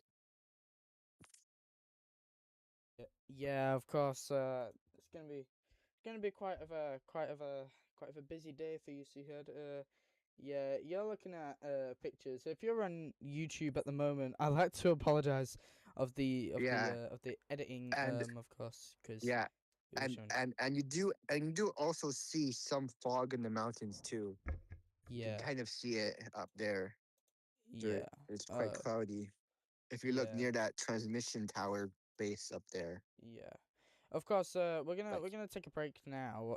We'll be back in around 2 minutes time. But you are live here watching on UBC. We'll be back in a moment.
Ladies and gentlemen, we are back after the break now.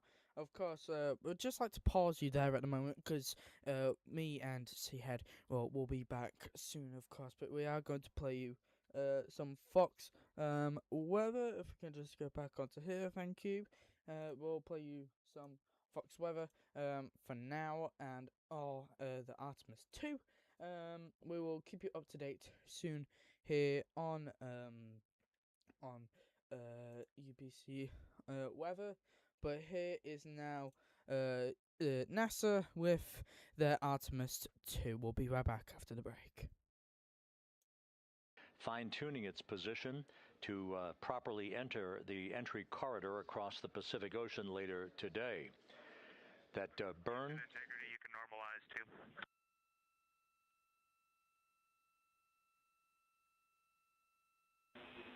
In work.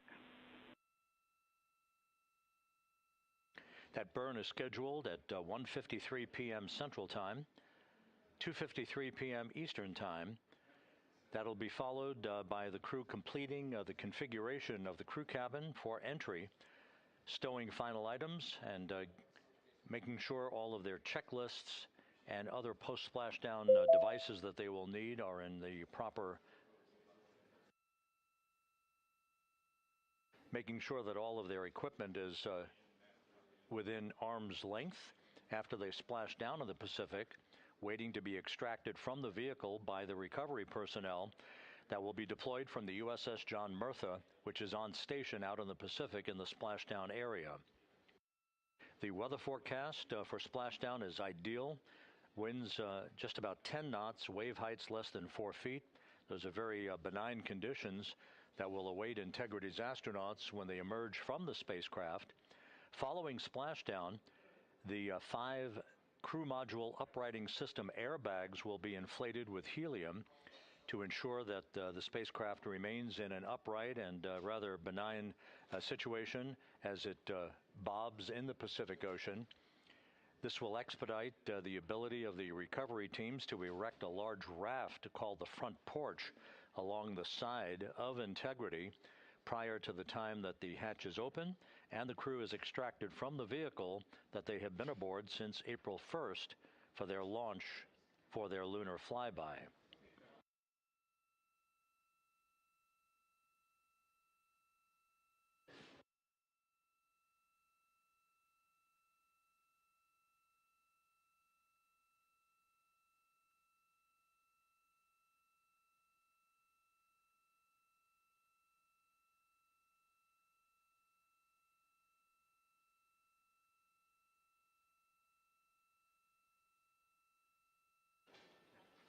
The heart of today's entry will begin.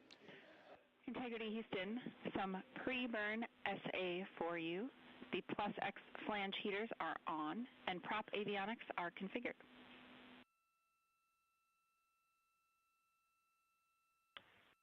Okay, we copy, Jackie. Jeremy Hansen from the Canadian Space Agency acknowledging the call from Capcom Jackie Mahaffey. It is her voice that you'll be hearing throughout entry and splashdown, calling all the major milestones and talking to the crew when required. The heart of today's activities will begin about 5.5 hours from now when we hand over the communications link from the Deep Space Network to the Tracking and Data Relay Satellite System. That will come at 6:15 p.m. Central Time, followed about 18 minutes later when the crew module separates from the service module. At that point, the crew module will conduct a raise burn, as it is called. That is about a 19-second burn. That will be the final opportunity to more specifically dial in the flight path angle, the angle of attack before entry interface. That will use the roll thrusters on the command module, on the crew module. That angle of attack is particularly critical for this mission so that we are mitigating any excessive buildup of heat on Orion's heat shield as it enters the Earth's atmosphere. At the point of peak heating, we are expecting temperatures to rise to about 5,000 degrees Fahrenheit. that will induce an ionization around the spacecraft called a plasma wave. This is typical for all spacecraft that enter the Earth's atmosphere. A blackout period of 6 minutes will begin at about 6:53 and 55 seconds p.m. Central Time. We'll lose all communications with the crew. That will be expected, and we'll report that when we do have a loss of data and communications. When we emerge from that blackout, right around 7 p.m. Central Time, straight up, Jackie Mahaffey, the Capcom here in Mission Control, will be calling the crew if they don't call us first to make sure that we hear them and that we have a good communications link for the final 7 minutes of the high-speed entry that will culminate with the deployment of a series of parachutes and finally 3 main parachutes that will gently allow Integrity to splash down in the Pacific at a velocity of just 19 miles an hour.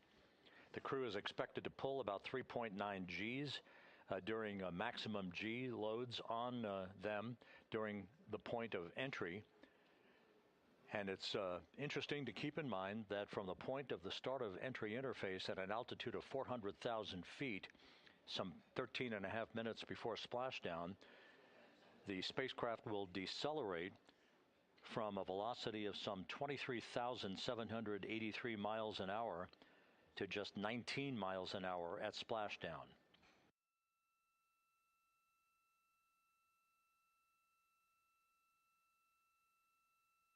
So everything is in order aboard Integrity.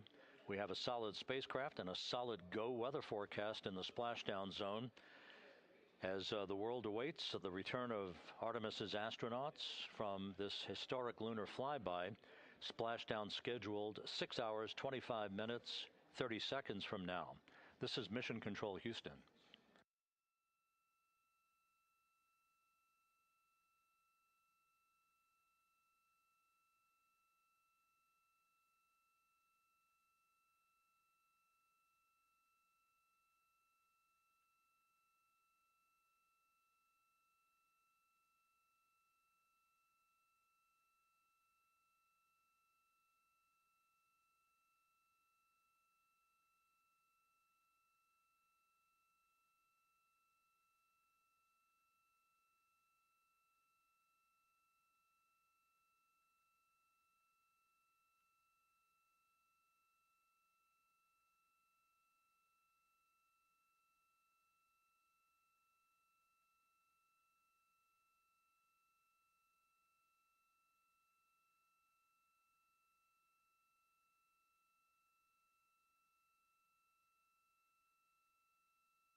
both LiO, or all 4 LiO battery units are fully charged. Houston copies. Good news. Thanks.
And Houston Integrity, we're ready to secure the cobalt brick and the WAP, but just want to check with you that you don't need the network on board before we do that. Check with you that you don't.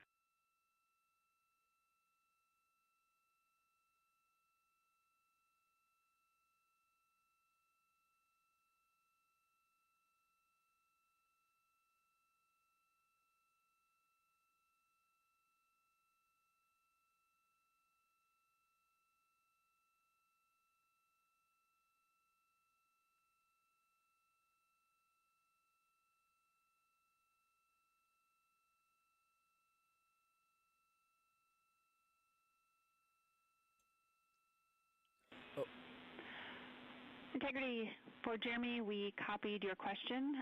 We were in a data rate handover, but we can confirm no further ground use for the WAP or cobalt brick, so go to tear those down.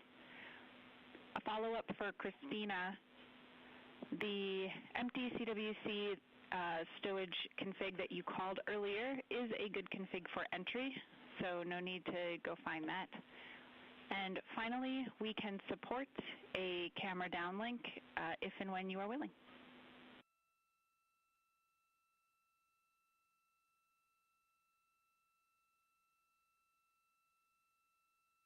Of course, that's NASA reporting for the Artemis 2. We're now going to be back on air on here on UBC. We'll be right back.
Live from London, this is UBC. We are reporting in Honolulu, where the rains will continue. As of course, this is the radar that we are catching from this our website. And as you can see here, live in Honolulu, the weather is not going to be so well as we head into the afternoon. Of course, we got Seahead coming up soon, but of course he is taking a break. Of course, we will continue with much more, but of course, we will still keep you up to date with lots more that's going on, but mostly we are going to just continue on many things that's going on. That is, of course, the weather. And of course, we're going to continue loads more about how ATC is going to be, how long this is going to be, and of course, whatever else is going to be going on. Of course, we are going to put live ATC on, and of course, we'll keep you up to date with it, of course, and we will be right back soon. Just stay with us here on UBC. We'll be right back.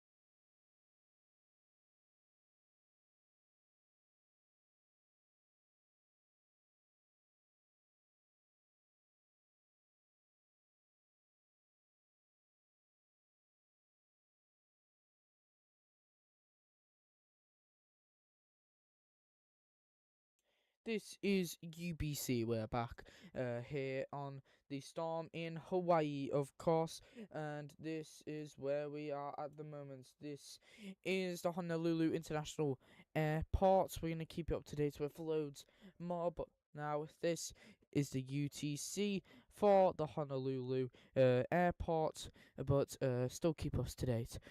Here we're still gonna continue with the Hawaii storm, but this is UBC. We'll be right back soon, but this is the ATC for Honolulu International.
FedEx 1413 Heavy, do you have Delta?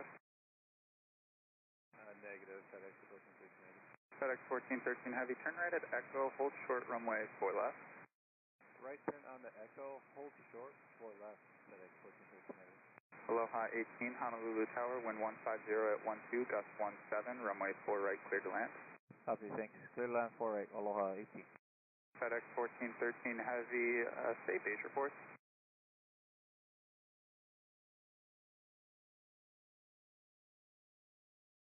How about 2,500 feet, FedEx 1413? Locked. FedEx 1413 Heavy, safe flight distance on final. Base is around 2,500 feet, FedEx 1413. FedEx 1413 Heavy, roger, and how was the ride? Smooth ride, FedEx 1413 Heavy.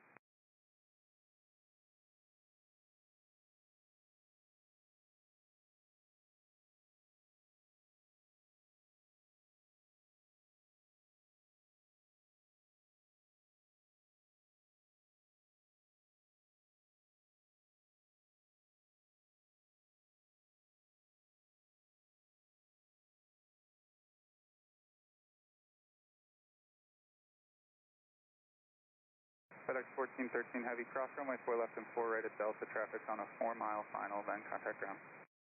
Alright, cross 4 right, 4 left and cross 4 right, and over to ground on the other side, FedEx 1413. Southwest 3595, turn left kilo, cross runway 4 left and 8 left, then contact ground. Kilo, cross 4 left, 8 left, and ground, Southwest 3595. And just to verify, FedEx 1413, we are on Echo, you want us to stay on Echo, crossing both. FedEx 1413 Heavy, affirmative, cross 4 left and 4 right at Echo. Alright, thank you. 4 left, 4 right, Echo, FedEx 1413.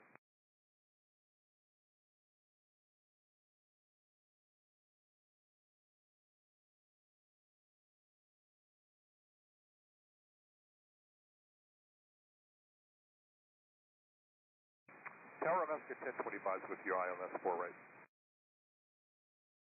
Alaska 1025, Honolulu Tower, wind 150 at 13, gust 20, runway 4 right, clear to land. Alaska 1025, clear to land 4 right.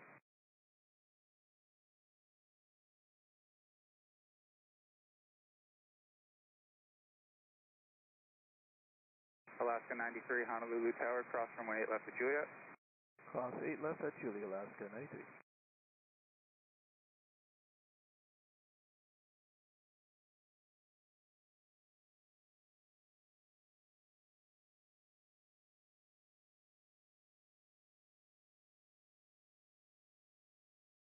Alaska 1025, traffic holds in position on parallel runway.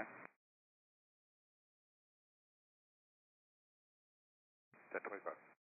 Kamaka 248, Honolulu Tower, cross runway 4 to Foxtrot, runway 4 left, line up and wait, traffic crosses downfield. Cross 4 to Foxtrot, 4 left, line up and wait, Kamaka 248. Hello, 18 Scott Kilo. Aloha 18, turn left to Kilo, cross runway 4 left and 8 left, traffic holds in position upfield, then contact ground.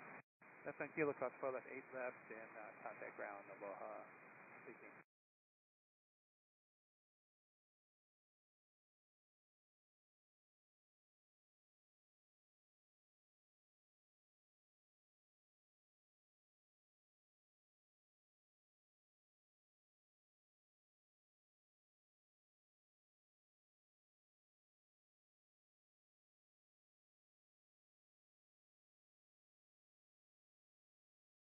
Maka 248, wind 150 at 14, gust 21, runway 4 left, clear for takeoff. 4 left, clear for takeoff, Maka 248.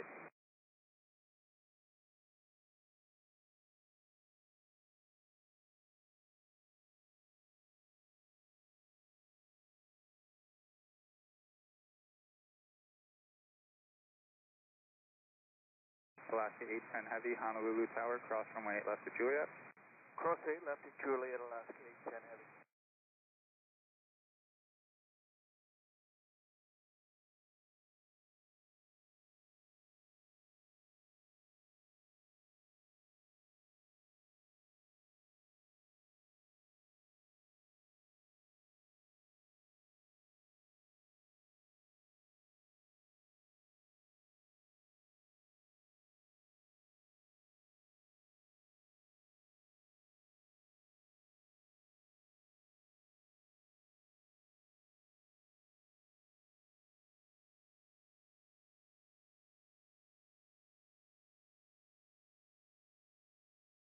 Honolulu Tower, friendly 575, established on the ILS, Yankee 4.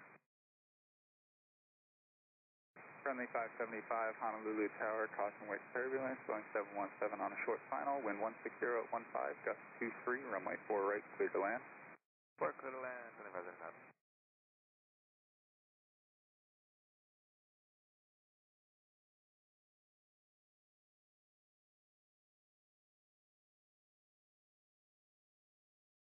See ya.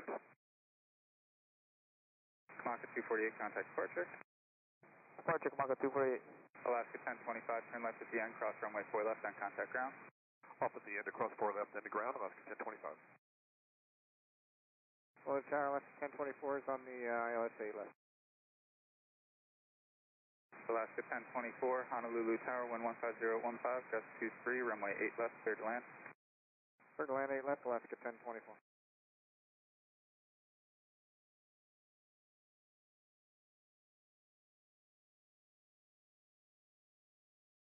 Alaska 990 Heavy, Honolulu Tower, cross runway 8 left to Juliet. Clear cross 8 left at Juliet, Alaska 990 Heavy.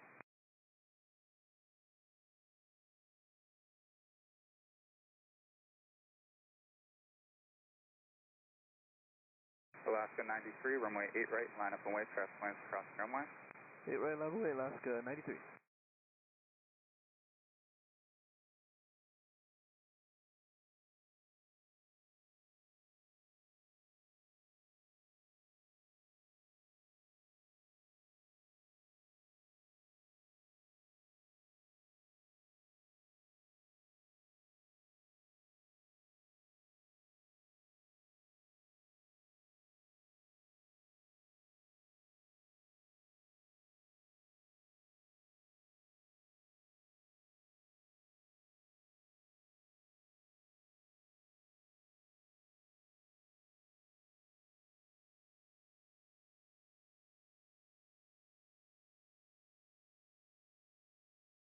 One tower, so today 41, ILS Yankee 4. South Tuesday 41, Honolulu Tower, wind 150 at 17, gust 23, runway 4 right, clear to land. 4 clear to land, South Tuesday 41.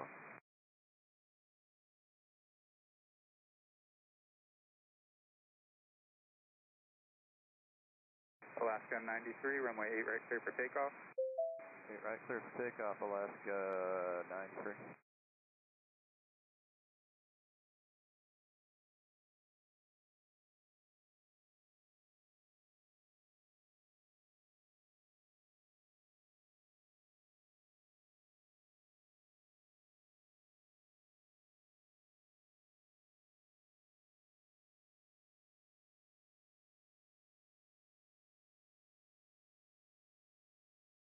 Friendly 575, you have echo. Affirmative, we got Echo, friendly 575. Friendly 575, turn left at echo, cross runway 4 left, hold short, runway 8 left. Left on Echo, cross 4 left, hold 30 left, and 575. Alaska 810 Heavy, runway 8 right, line up and wait, traffic lanes across the runway. Roger, line up and wait on 8 right, Alaska 810 Heavy.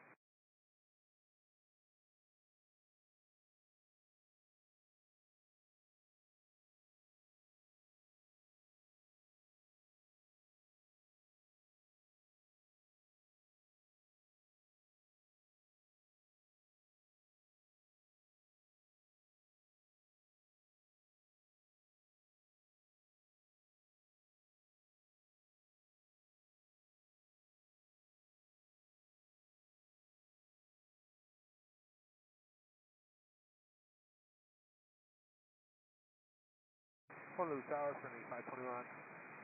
Inbound on the ILS Yankee, runway 4 right, you dropping on the 110, so 6 mile final.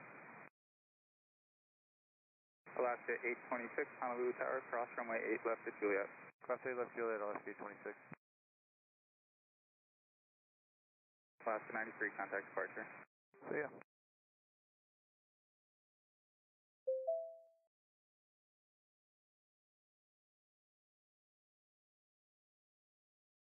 Friendly 521, Honolulu Tower 1160 at 16, gust 23, runway 4 right, clear to land.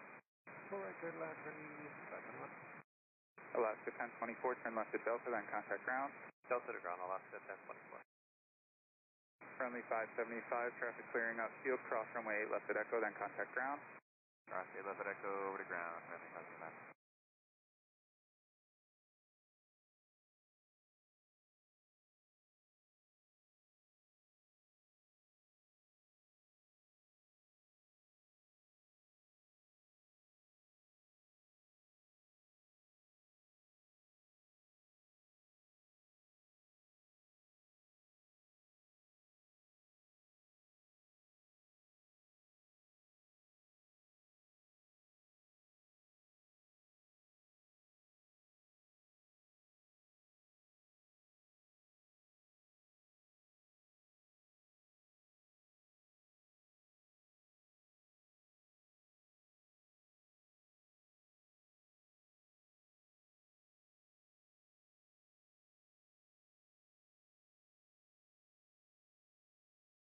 Alaska 810 heavy, runway 8 right, clear for takeoff. Clear for takeoff 8 right, Alaska 810 heavy. Alaska 990 heavy, runway 8 right, line up and wait, traffic lamps crossing runway. 8 right, line up and wait, Alaska 990 heavy.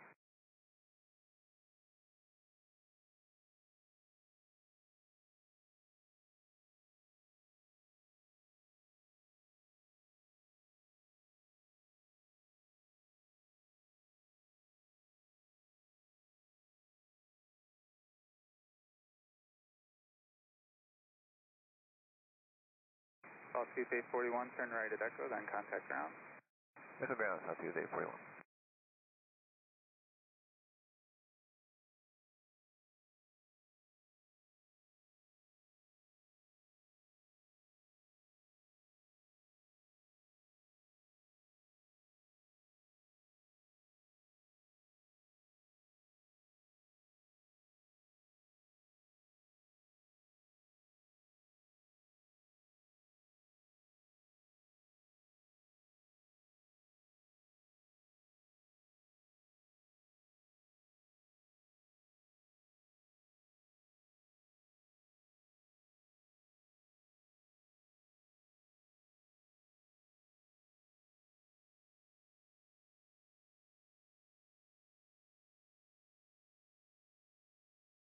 Alaska 810 heavy, contact departure. Good morning, Alaska 810 heavy. Live from London, this is UBC. We're just gonna pause, of course, the ATC for a second, because we have some breaking news coming from Wisconsin, of course. As of course, we've been tracking this Hawaiian storm for the past couple of hours, and recently we have come across something quite shocking. New EAS audio is coming from Wisconsin in the areas of Ashland, Bayfield, and Iron. Let's take a listen.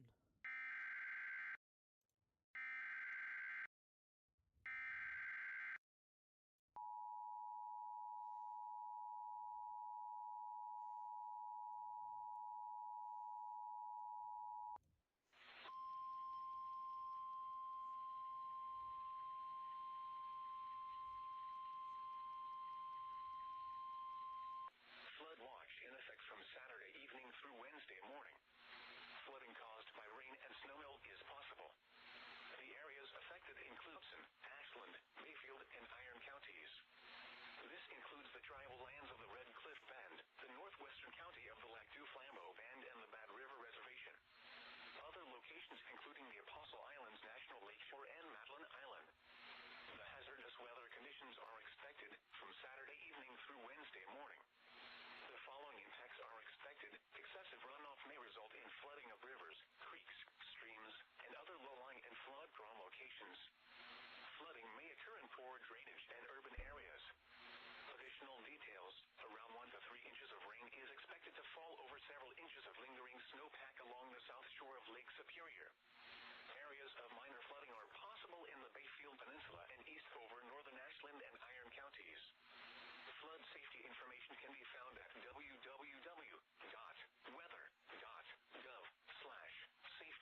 and that was the EAS alert for a flash flood watch from Saturday evening until Wednesday morning in Wisconsin, Ashland, and many more, including Iron County as well, due to heavy rain and other occasions. As well, you're looking at pictures of course, in Hawaii, where we are having the storm, and of course we're gonna have more cameras coming in today. But of course, we'll take you with more. But of course, we're gonna take a break. We'll be right back in a minute.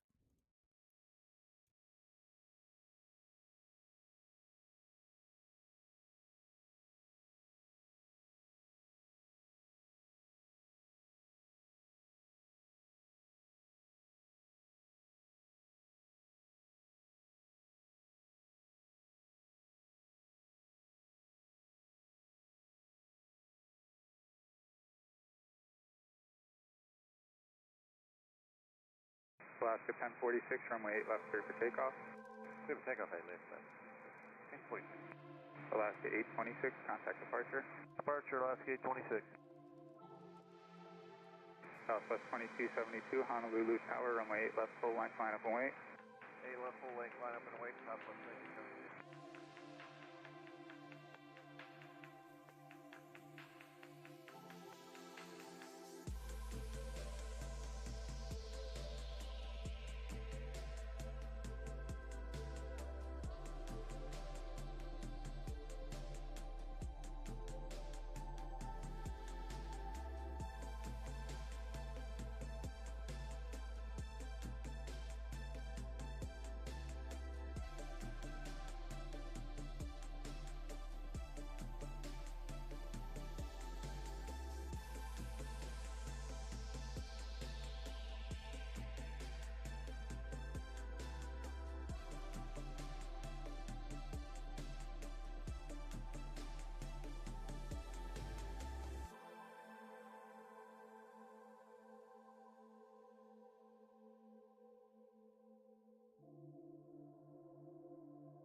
Live from London, this is UBC weather. You're looking at pictures of Honolulu at the moment. The rains are officially beginning here. Do stay with us here on UBC. You're looking at pictures of Honolulu at the Waikiki Beach, mostly in the center of Honolulu. The rains are officially beginning.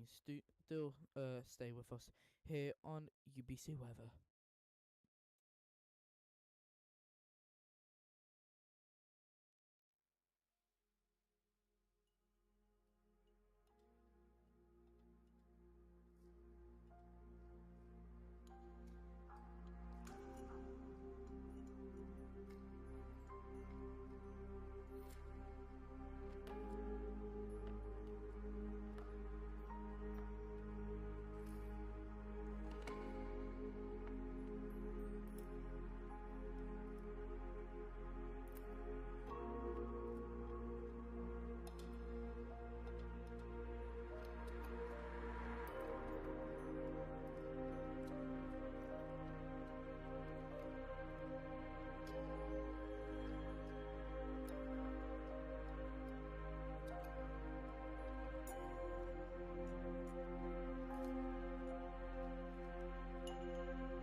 We are back on air from now. As you can see, these are pictures live from the main centre of Honolulu in Oahu, and the rains has officially arrived here in Honolulu. We have Seahead back here. Hi, Seahead.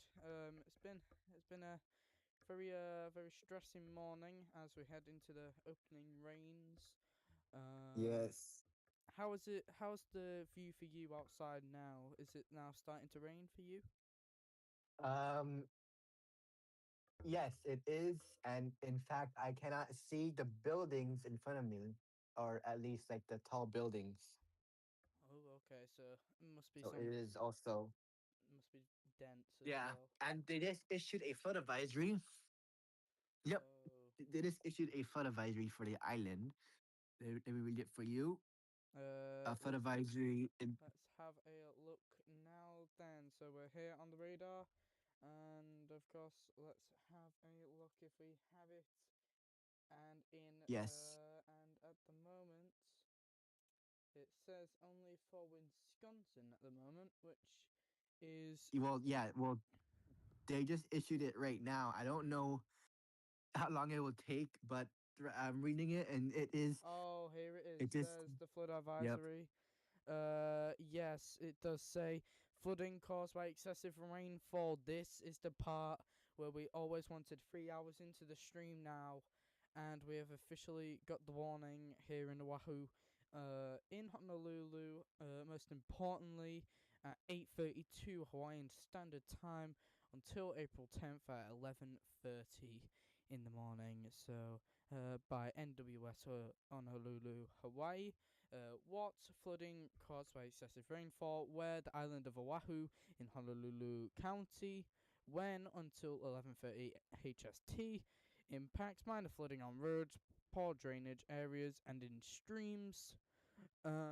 Heavy rain moving into Oahu's north shore and leeward side from the west.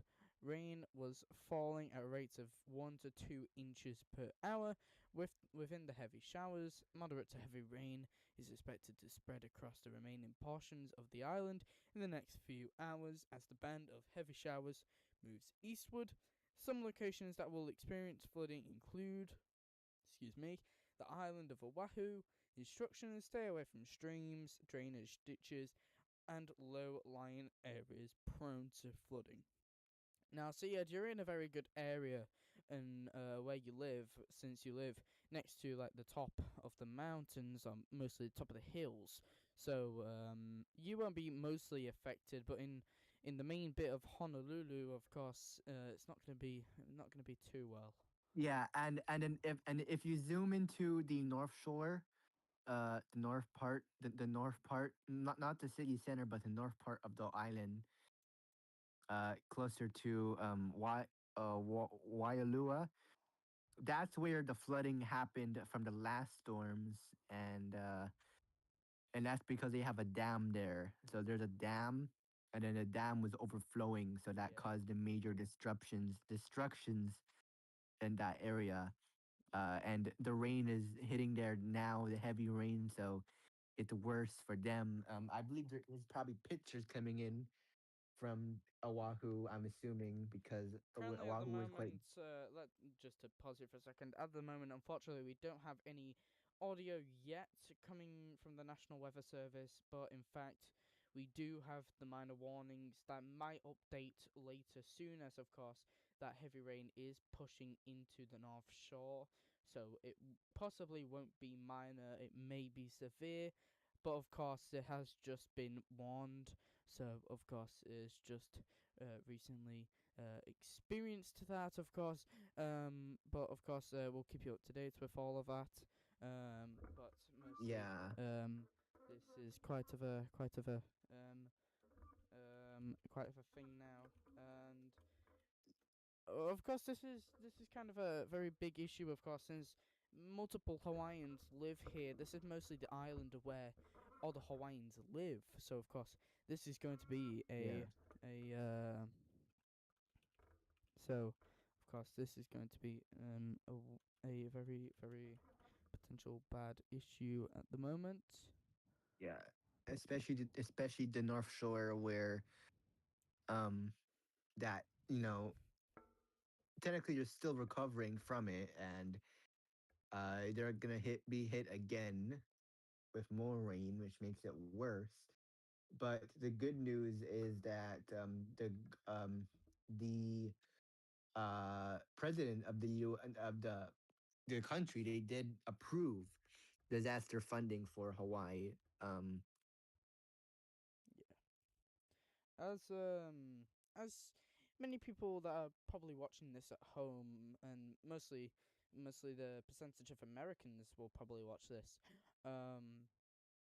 Mostly the fact that at this time of the year, mostly people go abroad over to Hawaii.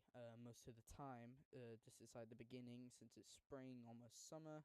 So this is a very big effect on travel as well, because as well with the rain pushing forward and the past 3 weeks of non-stop rain, it's been quite of a hectic one for people to travel from the inland America to over here in the islands. It's quite awful. Yeah, and then just in, we have some traffic alerts too. I don't know if you have access to traffic alerts in Honolulu, but I'm sure there should be a lot of them. Yeah. A traffic map, but there has been reports of cars being stuck in the floodwater. Yeah, of course. So that's probably what the sirens I've heard. Yeah. You're watching UBC at the moment. We are tracking the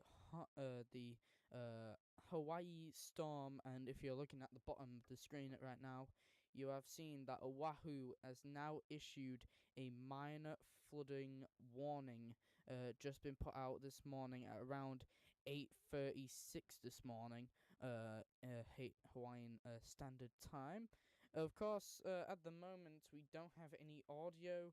Let's see if we can have it. Unfortunately, we don't have one at the moment, but of course it is very very soon.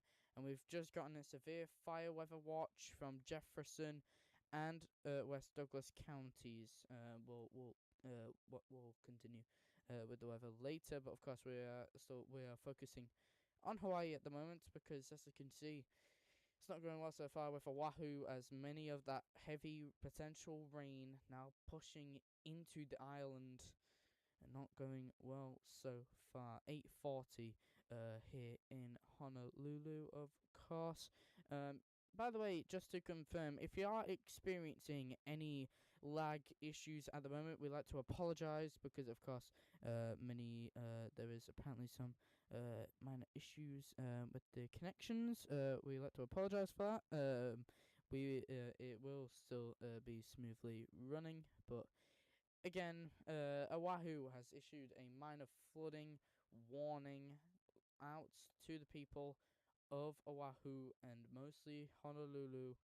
And if we can try and get back them cameras, we will try it now. And here is this is Honolulu at the moment. The Waikiki beach, and of course this is live in Honolulu, and of course the rains are pushing through, and the waves are getting larger and larger as the wind is continuing to push. But there's something that mostly helps a bunch of people on the beach as well. If you can see, if you look very closely into the cam, you can see those rocks or those stone that's placed there. That is, they're just zoomed out. This is basically to stop the waves hitting abroad and mostly not affecting the city, as of course how close it is to the waters. But of course, as you can see, it's currently light rain at the moment, but it is going to get stronger later into the later mornings. But we've been reporting for the past 3.5 hours as well. We're going to be reporting on lots more, but of course we are continuing. If you heard that noise at the moment, that is the thing. That's the severe fire weather watch. We need to get rid of that audio. And this is coming in. Let's have a look. A fire weather watch until 9 p.m. Mountain Daylight Time in NWS Pueblo, Colorado. The National Weather Service in Pueblo has issued a fire weather watch. So, of course, it hasn't happened yet, but it is advising people to stay away from that area. Of course, there's a bunch of zones, 15 to 25 miles per hour gusts, and humidity 5 to 10%. The impacts, elevated fire danger is expected. Fires will catch, mostly in national parks or mostly other areas. There is red flag warnings, and listen for later forecasts if possible. And of course, we're still continuing on Hawaii, of course, but mostly what I want to talk about here is, of course, this little island here, Kauai. Actually, if we go to the radar at the moment, that rain is not really hitting the island anymore. Yeah. It's just potential light rain, because all of that heavy rain that was being pushed from Kauai is now going all the way down to Oahu, and this is bringing some severe rain. But if you can see on the radar very, very closely, that heavy rain with the red bits are pushing away. So it's mostly, let's have a look here. It's mostly orange or yellow. So it is going to be heavy rain, but not that severe. So that heavy parts is now been pushed, and mostly that orange yellow bit of rain will be hitting, and of course that might have an effect. But of course we don't have how much millimeters it will happen, but we do know that it will not be worse than 2 weeks ago. This will be a bit better. This will be a bit better than the the storm 3 weeks ago. This will just be a bit wider, and maybe possibly, if it continues to strengthen, a bit stronger. So, of course, if you look down here, the big island of Hawaii, that rain is now really been pushed south. It's not really affecting, but it is affecting volcano, that bit of area. But of course, that's just light rain. But the most affected at the moment is the island of Oahu, and that's possibly going to be like that until the next following hours.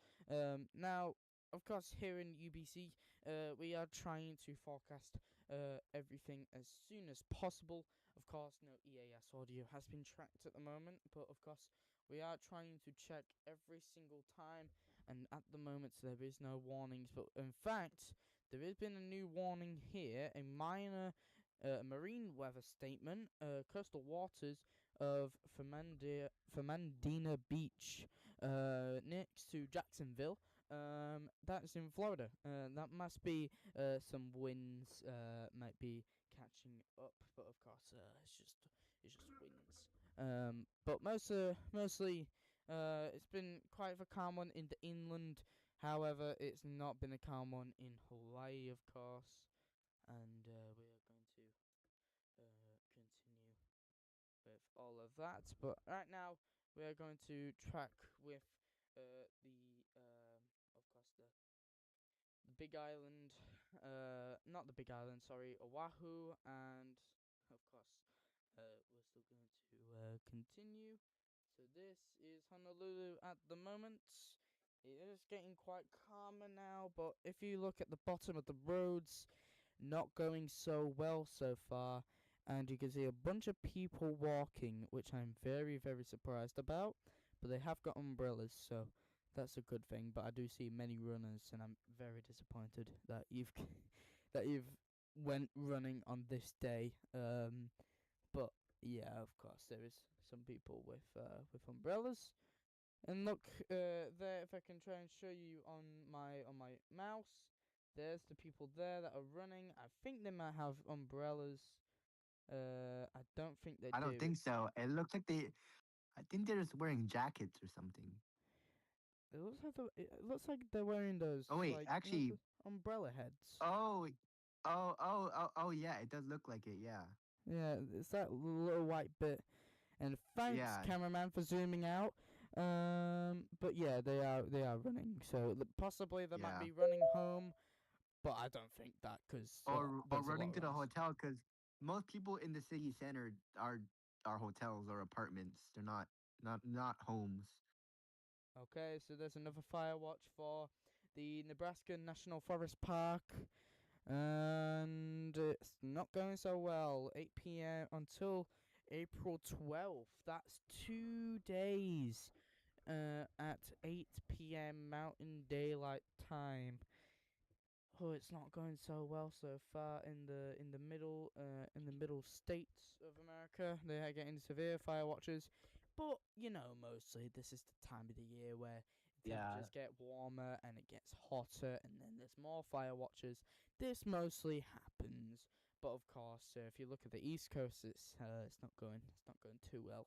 Um, but of course, yeah, this has been a major impact all day today. We've been streaming since 4 p.m. London time. In Hawaii, that would be around 5 a.m. So we've been streaming for the past 4 hours, and we are still going to continue to stream until maybe around early mornings here in London, and maybe later in the afternoon here in mhm. Hawaii. But of course, we haven't got any EAS alert yet, which is very No. very shocking because it Yeah, is. but yeah, because the only issue flash flood warnings if it's like very severe, which I'm assuming it might happen, uh, because on the radar there is some reds and it is moving quite slowly actually. So we might get some on the north part of Oahu, but we're not gonna get anything like. But we're not gonna get like a flash flood. But we're not gonna get a flash flood emergency like the last storms that we had. That one was worse Mm, during that round. This one seemed to yes. just be pushing through, and after about probably later on this afternoon, it should be pretty much It looks clearing like, out. if I'm right also, with that heavy rain, it looks like it got a bit cooler due to the sea temperatures. But I mean, of course, it is the sea temperatures in Hawaii is quite warm, so possibly not. But it does look like it's starting to cool down a bit. But that rain bit is getting bit larger than most of the time. Yeah, But of course, mostly up in the North Shore will be quite badly affected. But of course, we'll keep you up to date with loads more. 8:50 in Honolulu, and 7:50 here in London. yeah, And if you're looking outside of your windows here in London, it's now officially sunset. And we are now heading into the dark now, but we're still tracking from across the entire country of the United States. You're yeah, looking at the cameras in New York. They're pointing at the One World Trade Center. It is still perfect blue skies out there in New York. Dallas, it looks like the clouds have taken over the sun, but that's mostly okay. And in Chicago, it looks like the clouds have broken up, and we can now see the skyline. So, uh, yeah, of course. We'll uh get the Honolulu one at the top actually, if we can try. But of course, yeah. Again, you're looking at pictures of the island of Oahu, and it's not going so far as well with Oahu being issued an official minor flooding warning, and of course it's not going so well. But of course, stay here with us here on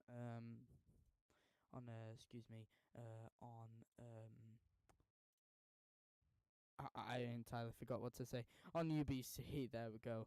But if you're looking at the screen at the moment, we're just trying to add the camera of the beautiful Honolulu. Not so beautiful at the moment, but of course we've got it there up in the corner, up at the top. But there it is. That's the island of Oahu, and we'll keep you up to date with loads more. Of course, we've been discussing about this all morning, all afternoon, all evening, and it's now officially hit Oahu after 4 hours of streaming. And of course, it's kind of a miracle for us because we now actually get to talk about Oahu now, but it's not so well for the people. But of course, we now of course see it. If you're looking at the pictures at the moment that are at the side, there's New York City, Dallas, Chicago, and Honolulu. LA, actually, it looks like some clouds are taking over the skies in California, but mostly that's normal. Up in near San Francisco and Sacramento, of course, it's still raining. And of course in Yeah, Hawaii. and I do believe that there is also there is some snow also falling um in the mountains in the North California area. I don't know if the weather radar picks up snow or not. Yeah, I think it does Um, because that's snow. Um, it does look like yeah, here it does look like it is turning into snow. A bit of snow though. It's not really like yeah, it's thick not a snow. lot. It's just thin snow. Of course. By the way, just to let you confirm, this website will be updated soon, of course. But at the moment, Yeah, we're gonna keep up with this. Of course, there's not really that much stuff to talk about, but of course, we're gonna talk about Artemis 2 now because they're less than 50,000 miles away from planet Earth. That's where they're arriving. They're going to arrive in at near the waters of San Diego. That's where people are going to be viewing. Of course, the U.S. Coast Guard are already out, and of course, multiple people are viewing it at the moment. So please do stay with us here on UBC 8:54 in the morning here in Honolulu, of course. And we're gonna keep up to date with loads more, of course. Again, no EAS alert coming out of Oahu. Maybe later, soon. But of course, we're gonna continue with Oahu as, of course, a minor flooding warning has occurred. So we're gonna keep up to date with all of that at the moment. And of course, we're looking at NASA at the moment.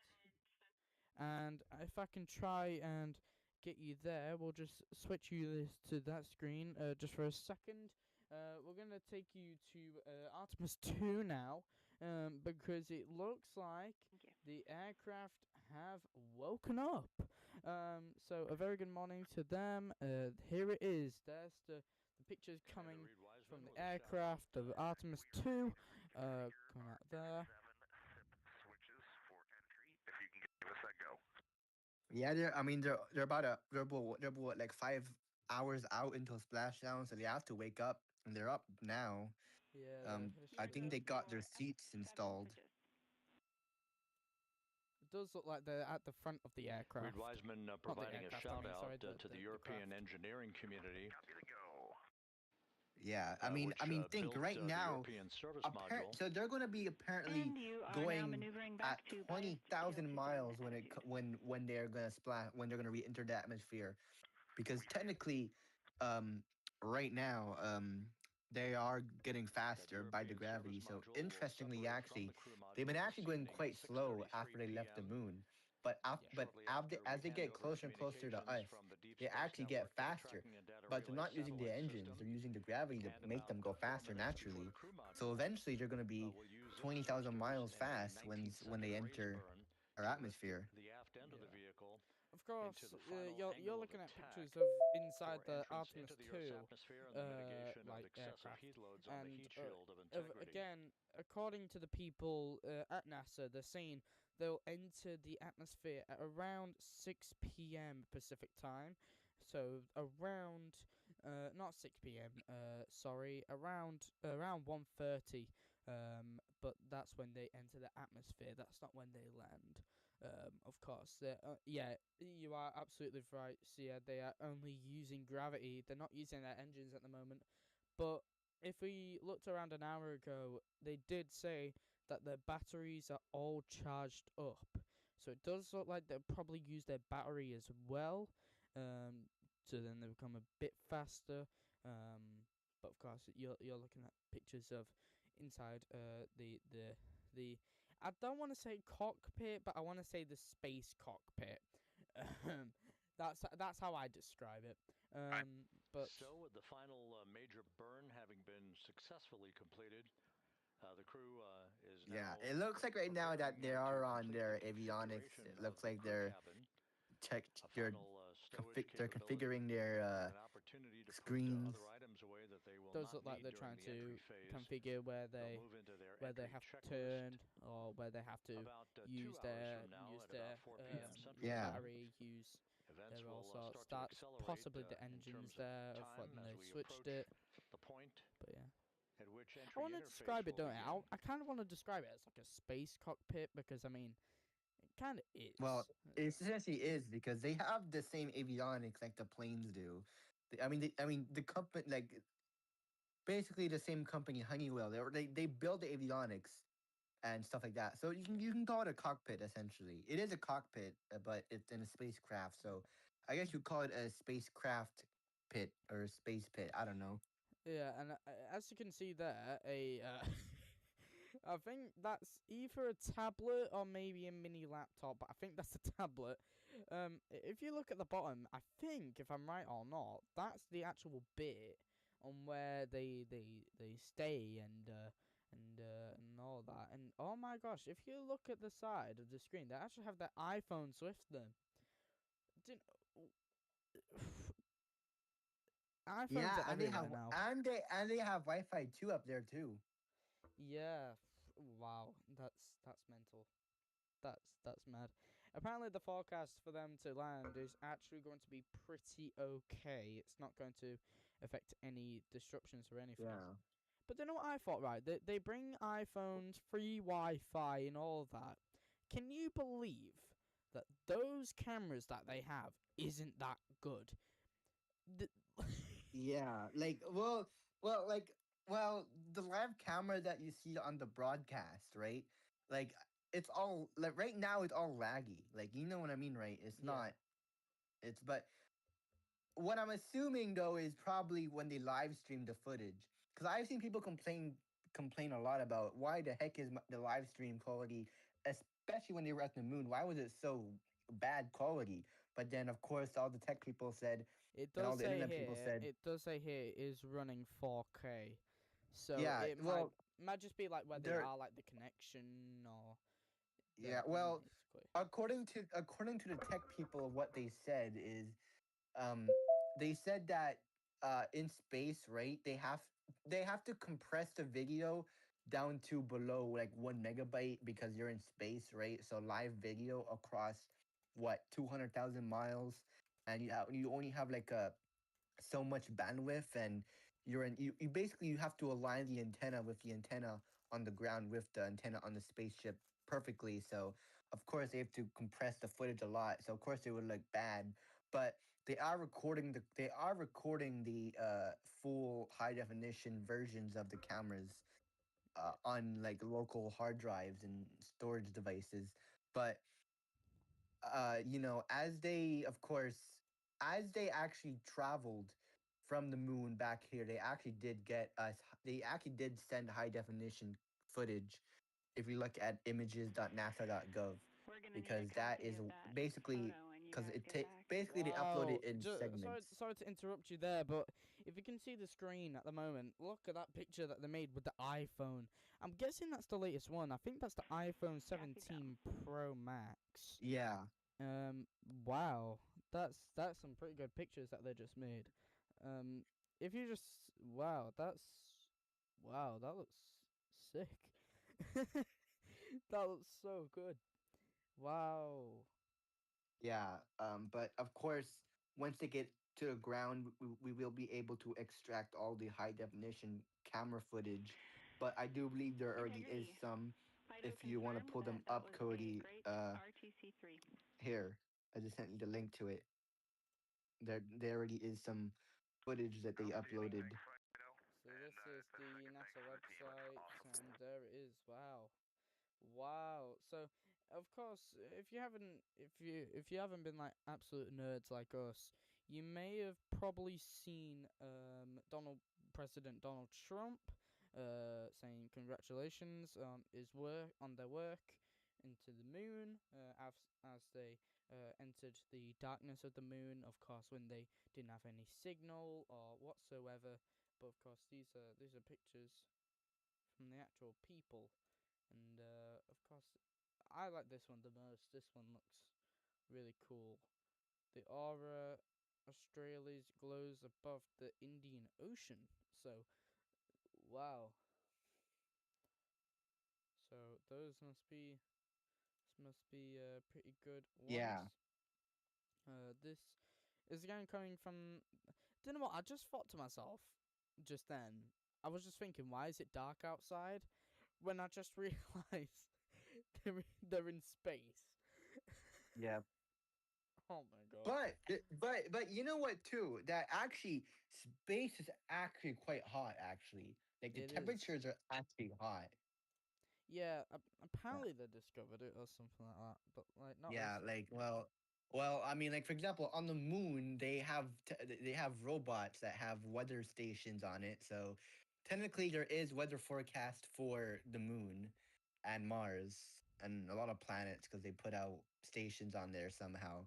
Um, and then it says that like the moon is like gonna be 200 Integrity. degrees Prop. for the day, Burn and the reconfig night low will be complete. negative And if 100. you were hanging out in Yeah. step 23.4, But the thing is that they don't you have any can skip atmosphere it. on the We are moon, in so a there's good no config. clouds, right?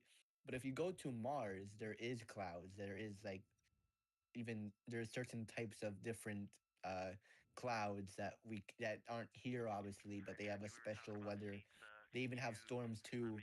Like there's a whole I don't know how people I don't know how they forecast weather on Mars, but there actually is weather forecast for Mars available, but I don't know if like I don't get the The point of it to prop be honest, because like post-burn I reconfig don't is think we're gonna complete, go to Mars in the and next there 5 is years no need for the of remainder what Yeah, their of plan is. possibly 23.4. not You because can of configure how. it It's yourself. it's only gonna be the moon, and that's gonna be it for like a Um, lot of decades. I'm just catching at the moment of these cameras. Of course, holy crap, they are worse than the NASA cameras. Um, No, they're so worse. they're so bad. Those are pictures I think coming outside. I think okay. That's the actual highways and the roads. Yeah. Oh wow, they're tiny. These I think yeah, I think these are coming from Honolulu. They might Yeah, be they're coming. from Honolulu. Yeah, those cameras are like running 120p. I swear. I know. But again, I you're don't get looking it. at. But that's how crazy it is though, because like people still walk out, think it's okay when it really isn't. It's get home. But Yeah, yeah, and but I think these how cameras come are people are running a still bit driving? late.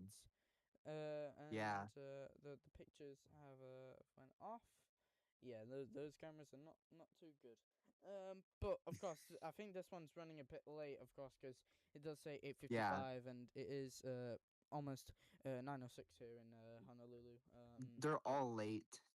Yeah, but of course, we'll keep you up to date with many more coming in. But of course, we're gonna see if there's any EAS audio, and no. But however, we do have one from Oklahoma. Payne. We have one from Oklahoma. Let's give a listen.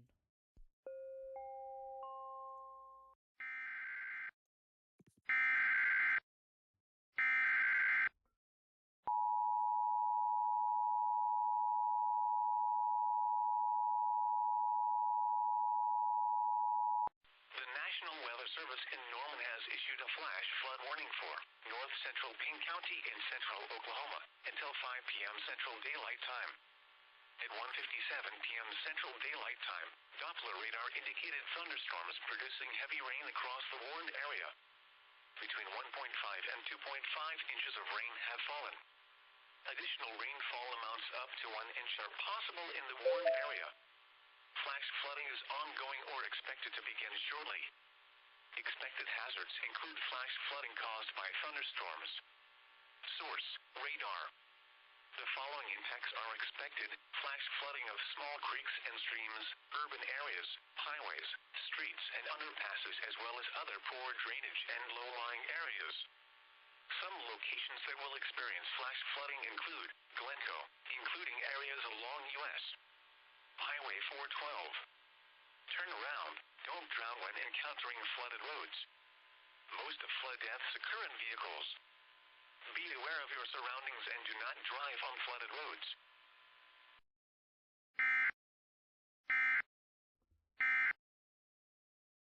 So of course, what you just heard there is the flash flood watch coming from Payne in Oklahoma, and of course, again, no other warnings coming from Hawaii. So it must be quite of a must be an ongoing thing going on. But of course, it's been quite of a hectic one this morning, and of course, we'll keep you up to date with many more coming in. But of course, 9:08 here in Honolulu, 8:08 here in London, and it is still bright out there in London, and yeah, it's very unexpected. But if you're looking at the cameras of Honolulu right now, you are seeing cars still driving around, people still walking, which is yeah, but you do see one with an umbrella, so I'll take that. But of course the waves are getting larger. If you can see, those waves are getting larger. So yeah. Yeah, and also a fun fact too. That brick wall you see is also to protect from tsunamis too. For example, I don't know if you guys remember, but last year we had a tsunami warning, and that wall basically would protect like small tsunami waves. Yeah, it was the earthquake catching from either Japan or Russia. I think it's Russia, if I Yeah, remember. I think it And was Shimsaka, Russia. there was warnings coming from Hawaii and of course California, because they were mostly on the coast. Same with Yeah, New and Zealand, yeah, the Philippines, and many more. And we actually, well, I captured a camera from Honolulu, and nothing happened. So of course, I think the reason why I might be going crazy at the moment, but if you're looking at the left corner at the moment, I think that's a person. If that's a person, I'm gonna go crazy. yeah, that looks like it's a person. It looks like Oh it looks like no! it's a Why would you? person. Why would you? Why would you? You are absolutely insane. Why? Oh, it might be a little boat, but a little boat would No, be quite big. it looks like it's a person. Oh, yeah, it looks like it's a person. You are Yeah, so it's a person. crazy, bro. Oh wow. Oh wow. My Yeah, goodness. it's not fun. It's not fun to go surfing. Although if you do go to the North Shore camera where most surfers go, you probably will see surfers there. Yeah. Which I'm checking right now, and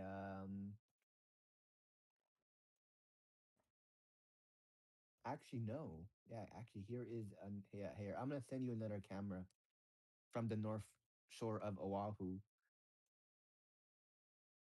You can put that on the screen too. That's probably a better. That's probably even a better shot in terms of the rain. Let's give a little look, and yeah, here it is. So capture the waves. That is coming from, I think, either the east side of Honolulu. Oh no, the North Shore. Sorry.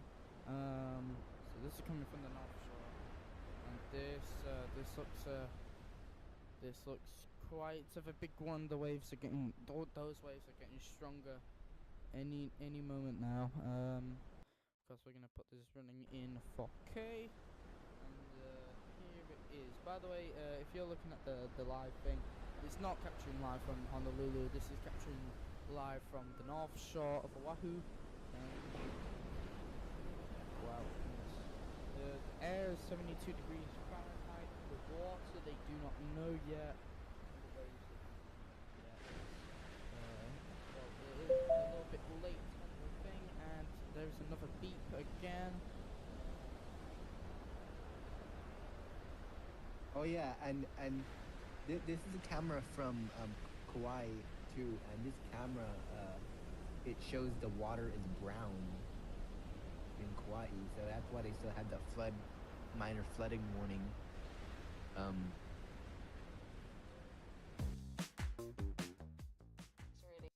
an advert, course, I'm not getting YouTube Premium just for that.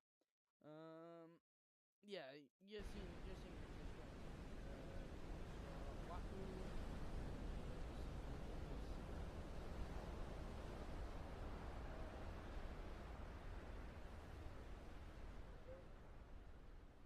Yeah, you should get uBlock Origin on your Chrome browser. You should get a ad blocking extension.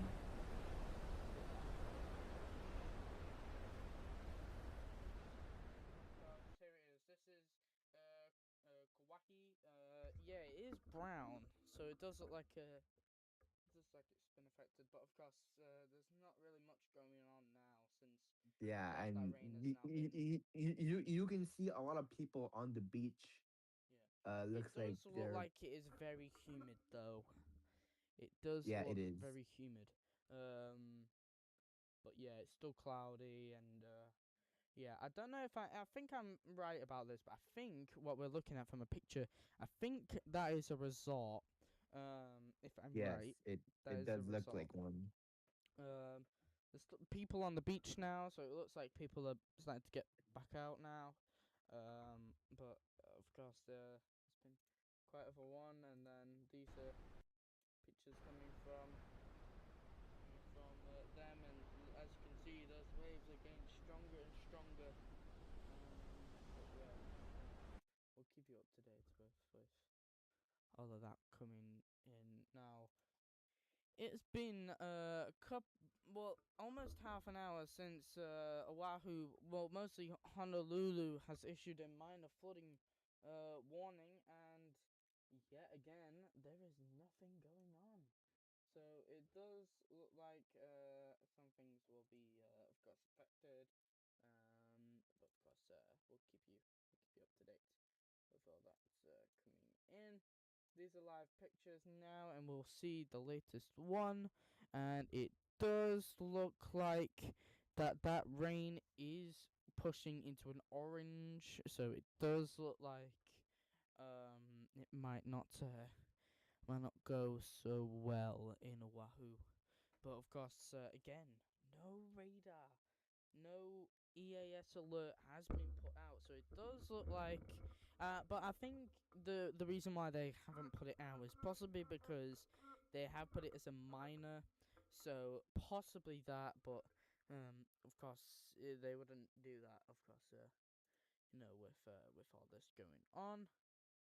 But of course, yeah, you're looking at the radar of Oahu, coming from our of the radar stations, and yeah, of course, we've been tracking this for the past couple of hours now, and it looks like it's going to be more and more worse as we head excuse me into the later mornings, maybe into the afternoon. But of course, you're looking at the pictures of New York City, the One World Trade Center, still blue sky, surprisingly. In Dallas, the clouds have now covered. In Chicago, more clouds are coming through. And in Honolulu, it looks like it stopped raining for a bit, but it might rain again. So, of course, not all sunshine and rainbows. a severe fire weather watch. We're not going to go really into that, of course, since, of course, Yeah. that mostly happens. We haven't got any other EAS yet. However, we are still going to try and capture that. However, there aren't that much cars on the road. We just got a new flood advisory for Oklahoma, and it doesn't look so good.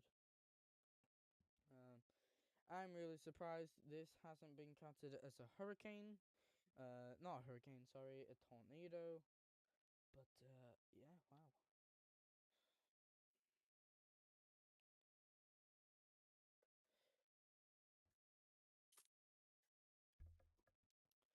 But again, you are watching UBC weather. You're looking at pictures of Honolulu, of course. But of course, we're gonna take a break now, just for a couple of minutes. We'll be right back with you in a moment. But we're gonna continue with this one now. But of course, we'll be right back soon.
You are watching UBC. This camera's coming in from the North Shore. We're gonna leave you there just for a bit. You're watching UBC.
capturing the Hawaii storm at the moment. You just watched the live capture of course, the North Shore.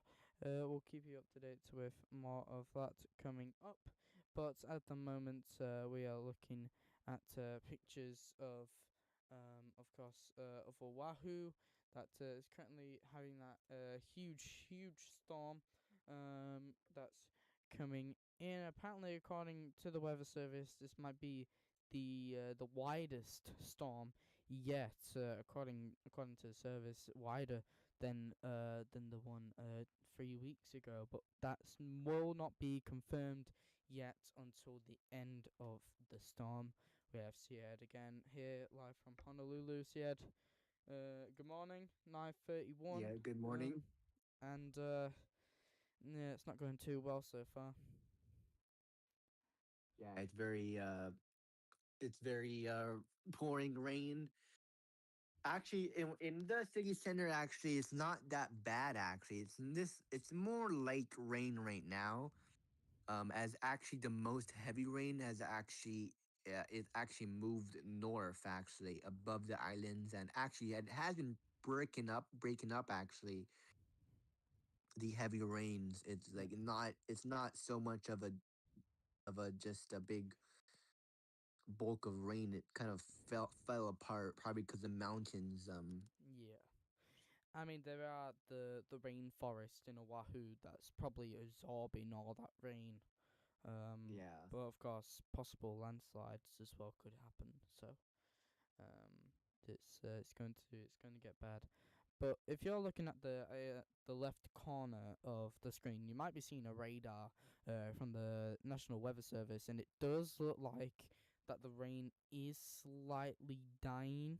So it does look like it's not going to be a bad storm, but it does look like it could have some potential flooding. Yep. But of course, this will not be worse than the storm around 2 weeks ago, of course. And of course, you're looking at the screens of EarthCam. Of course, there had some ad breaks at the moment, which is completely normal. But of course, the pictures now popping up again. That's Honolulu first, then Dallas. The clouds have officially taken over, and possibly maybe New York up next. And yes, it is New York up next. The One World Trade Center, still blue skies, and oof, New York is living their life.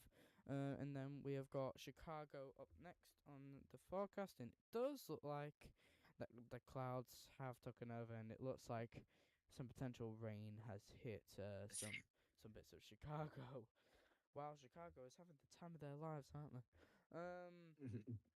Yeah, it went from foggy in the morning to a bit of blue skies, then cloud, and then rain. So, well, you get what you ask for. Um, But of course, you're looking at the radar at the moment, and it does look like it's going to be possible orange, but it's around the yellow, so it's going to be moderate rain. It's not going to be possibly heavy rain. It does look like some moderate, but of course, we'll still keep you up to date with all that. At the moment, there's been no EAS alert. We'll actually check now, and no, there's been no EAS alert yet, which is quite concerning, of course, actually,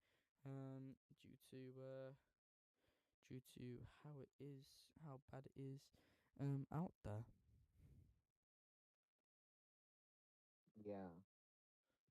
Of course, there's the radar popping up again, and of course, and the big island of Hawaii, that rain is now slowly disappearing, slowly going away, but of course, in Oahu, it's still being suffocated with rain. And if you're looking at the pictures of Honolulu, actually, you can see it right there. In the pictures of Honolulu, there are some very big grey clouds moving in. If you can actually see on the pictures, there's actually some very dark grey clouds moving in.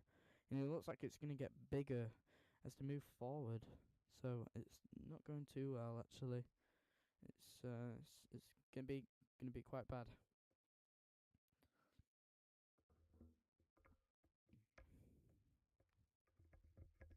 But of course, around 2 hours ago, Sia did show us some pictures of what it was like up north of Honolulu, of course, and it's not been too good.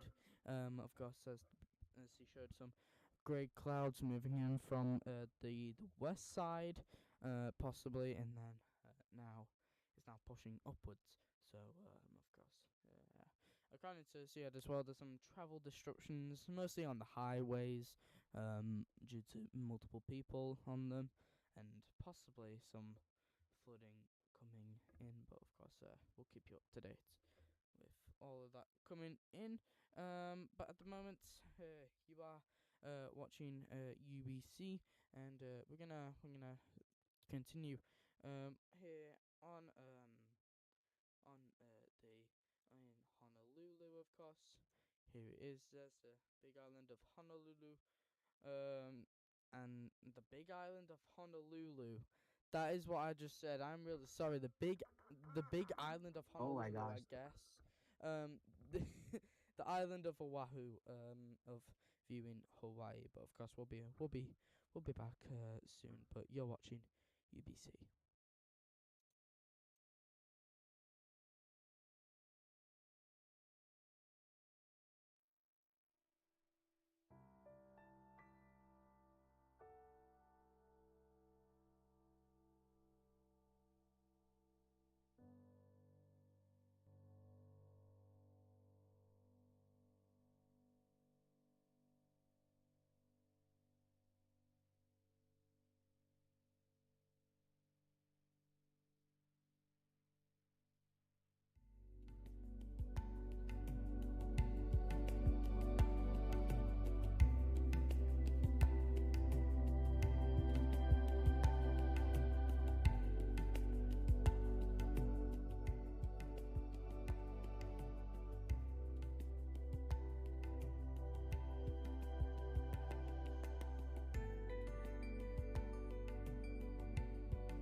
weather. You are coming here for live from Honolulu now in the big, not in the big island, the island of Oahu. Very good morning to you all here in Hawaii. 9:51 exactly. But we have Seahead as well. That's up in the north of Honolulu. Seahead, again, good morning to you. Good morning. It's been a very confusing type of the year. Like, it's been very confusing day. Of course. Yep. Been very busy for you. Yeah. So, tell me about what's happening right now at the moment, because there's some rain up there, and it'll probably get heavier as you head into the afternoon. But yeah. Tell me, has anyone prepared for this moment? Has anyone went outside to like chase it, or has there been nothing? Well, there has been people that have been getting prepared for this storm, especially up in the North Shore. But judging from uh what what was happening, it doesn't appear to be that bad actually, because this storm is moving actually compared to the other ones where it was just not moving at all. Yeah. Yeah, well, it looks like in Honolulu it hasn't been that bad compared to the other areas. Um, so yeah, it must be okay for you. Yep. So when as we're looking in the North Shore, of course, uh, have you ever been up there in the North Shore during like a storm, or have you never Well, had? I haven't been up there during a storm, but I have been there like when it's like big waves caused by a storm. I see. But the waves can get pretty dangerous Yeah. up there. Yeah. Um. So as you can see at the moment, that well, we've got some news now. Lihue, if I'm saying that right, that island is no longer have a flood warning anymore. They are now pretty okay now. And it looks like that they'll be all right for the rest of the day.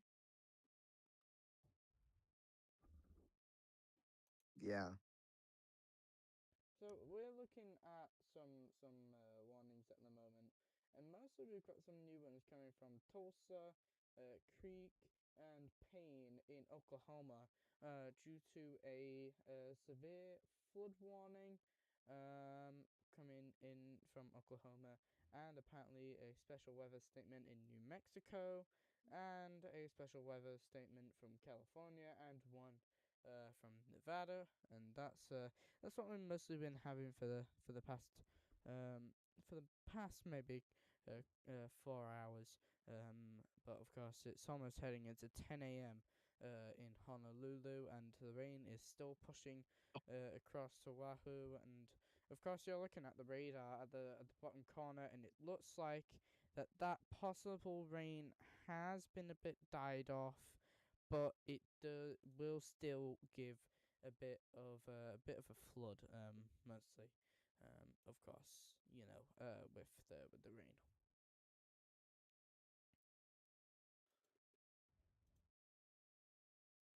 And of course, we'll keep you up to date with all that coming in from that. But of course, we've been mostly been pretty relaxed.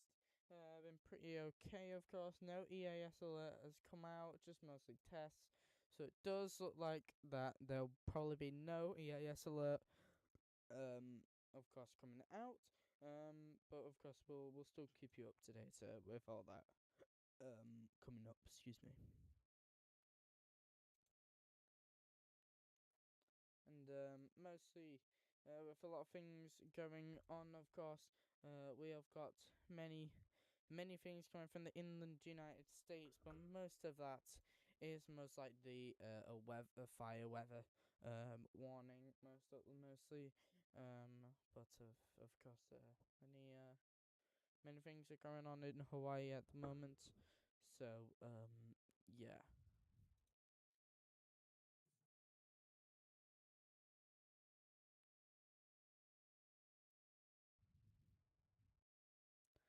And of course, in the North Shore, it's been mostly badly affected with the rain, as it's now pushing into heavier rain now. But of course, this storm is likely not to be quite of a bad one. It's most likely to be quite of an okay one.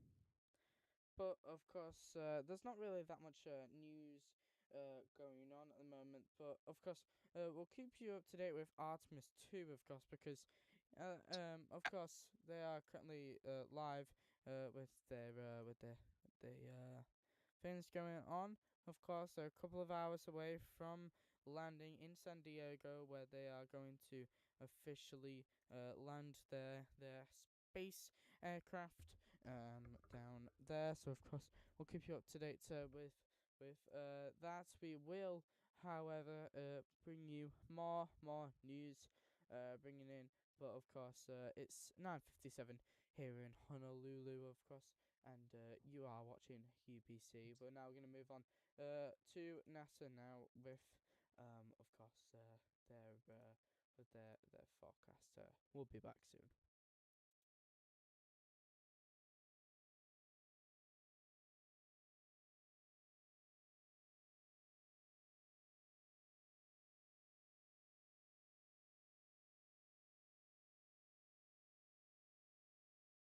one of the helicopters that will be involved in the recovery operations from the deck of the USS John P. Murtha. Recovery operations underway. Several helicopters will be employed not just for recovery but for imagery activities.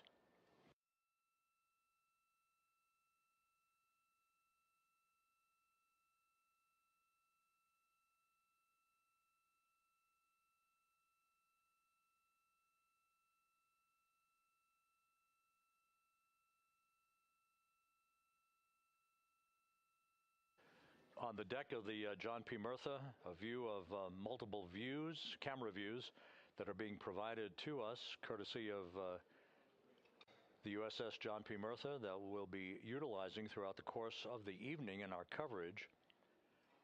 Once we start the NASA Plus coverage at 5:30 p.m. Central Time, 6:30 p.m. Eastern Time, that's a simulcast of our 24/7 YouTube coverage.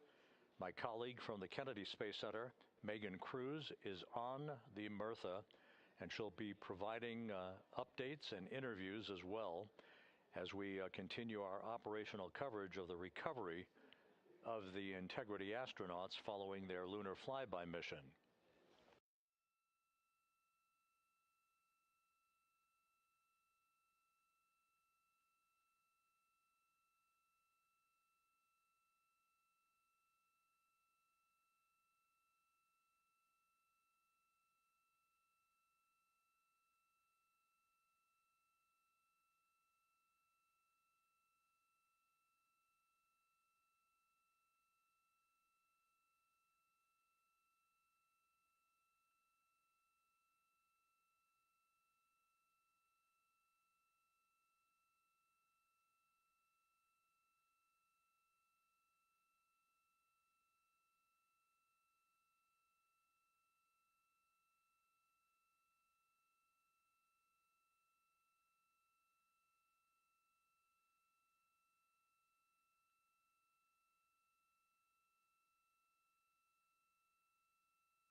for toilet configure for return.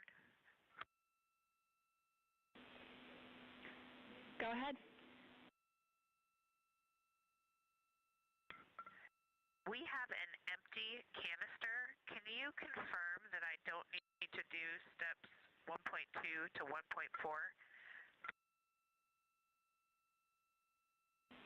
Checking.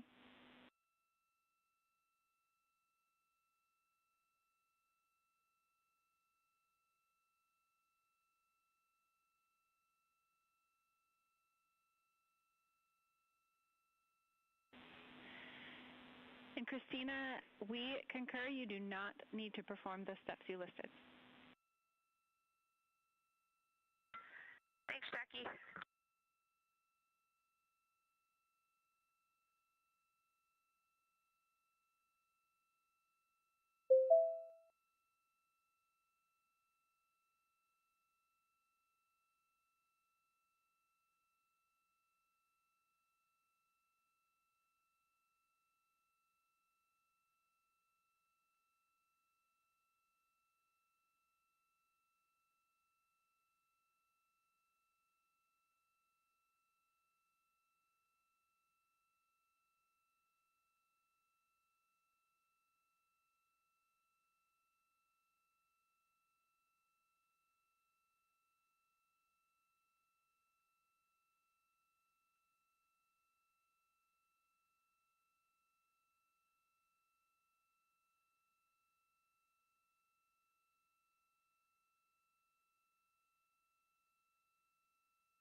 this is UBC weather coming for you from Honolulu. We are tracking, of course, Artemis 2, which is landing in around 4 to 5 hours' time, landing in the waters of San Diego. Of course, we're going to keep you up to date with all that, but of course, we are going to, of course, move on to Hawaii now. That's having some issues at the moment, of course, with the weather at the moment, of course, not going so well so far. Blocks Network, hello, good morning to you. I know you're in Australia, so yeah, good morning to you.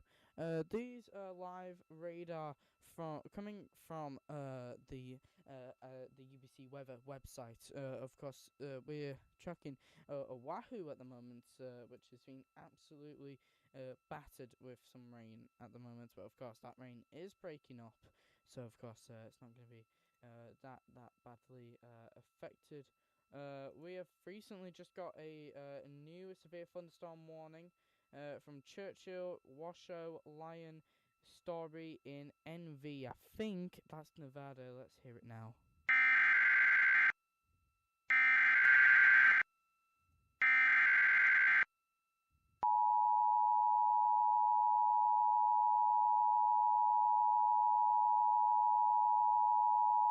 National Weather Service in Reno has issued a severe thunderstorm warning for western Churchill County in west central Nevada, Story County in western Nevada, southern Washoe County in western Nevada, north central Lyon County in west central Nevada until 1:30 p.m. Pacific Daylight Time. At 1 p.m. Pacific Daylight Time, a severe thunderstorm was located near Derby Dam, or 17 miles northwest of Lahontan Reservoir, moving north at 35 miles per hour. Hazard, 60 miles per hour wind gusts and quarter-size hail. Source, radar indicated. Impact, hail damage to vehicles is expected. Expect wind damage to roofs, siding, fencing, and trees. Locations impacted include Fernley, Nixon, Derby Dam, Fernley, Tiger Field Airport, and Wadsworth. For your protection, move to an interior room on the lowest floor of a building.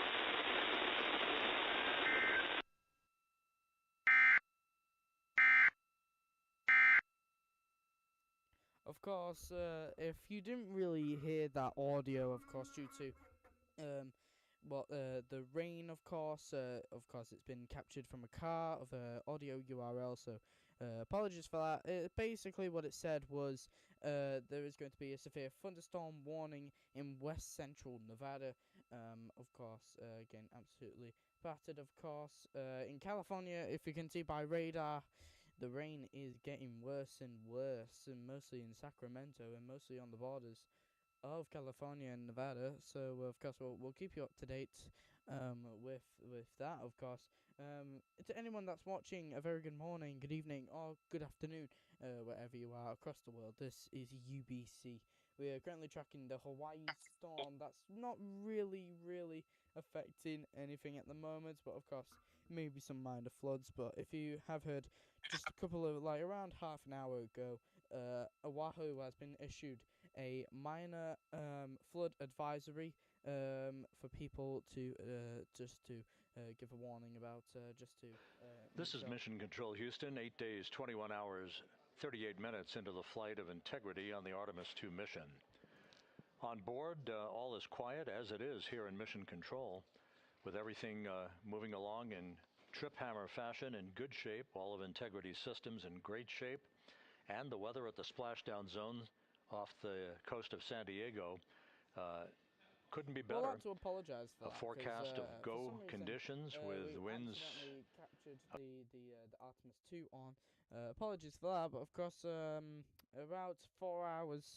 The official Artemis 2 rocket will officially land down in the San Diego waters, just a couple of miles away from San Diego. Of course, the U.S. Coast Guard and the NASA team are out there at the moment, just capturing, just to see where the rocket is going to land, of course.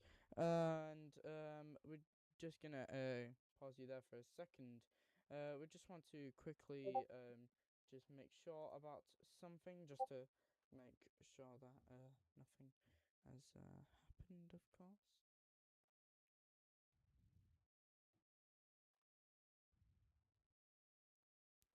And we got some breaking news for you, just coming outside of the Roblox community at the moment. The RBC has announced about a Hall of Shame. Which has recently just been released, a document on RBC Newsroom. They are now affecting RBU television. Is unfortunately is unquote disappointed in the work of RBU. Of course, we'll tell you about it now. Actually, yeah. We'll just let's just have a little look here. Okay. Just got some breaking news coming out of RBC television at the moment. RBU television is being apparently, according to RBC television, disappointed in their work, that of what they did. RBC Newsroom has released a document about this at the moment, a Hall of Shame. RBU television, in a statement released earlier today, Johnny Mester, founder and president of RBC, publicly condemned the Roblox experience, accused of copying our assets. The game in question is RBU Television Oslo, which Johnny Mester described as a Temu level copy of RBC's work. Although the game may not look very similar at first glance, unlike earlier cases where people copied almost every single detail of our assets, according to the statement, the project reused our viral and structural assets without permission, prompting immediate action, and a DMCA strike has been filed against RBU television. These are the screenshots of apparently what they have copied, of course, which is a kind of a big thing. Stealing assets from us, thinking we'll get away from it. I will do DMCA strikes for the love of the game, so obviously they didn't, of course. Outside RBC, there is also a speculation and a suspicion that RBU television may have copied a new game show format. We believe it's similar to Letterbox at RoTV's game show, due to noticeable similarities in how the studio looks, of course. Beyond the asset concerns, Happy, head of the tech division at RBC, pointed out multiple spelling errors in key interface elements, such as broadcasting instead of broadcasting, and administrator instead of administrator, as evidence of what he described as a rushed and unprofessional intimidation. And of course, this has been absolutely unbelievable ongoing with RBC. Of course, RBU television, of course, as again has been pointed out by RBC as a Temu level copy of what they did to their game. This is the 11th shaming case. Previous streaming cases remain unavailable on the official Discord server. So, of course, this has been quite of a big issue with RBC recently this year, early this year. Of course, there's a bunch of Hall of Shames, and of course, it's been ongoing spreading across, the community, and of course, RBU Television has now been pointed out as a Temu level copy by RBC, of course, and they apparently are disappointed. And of course, this has been a big issue for the past couple of months now.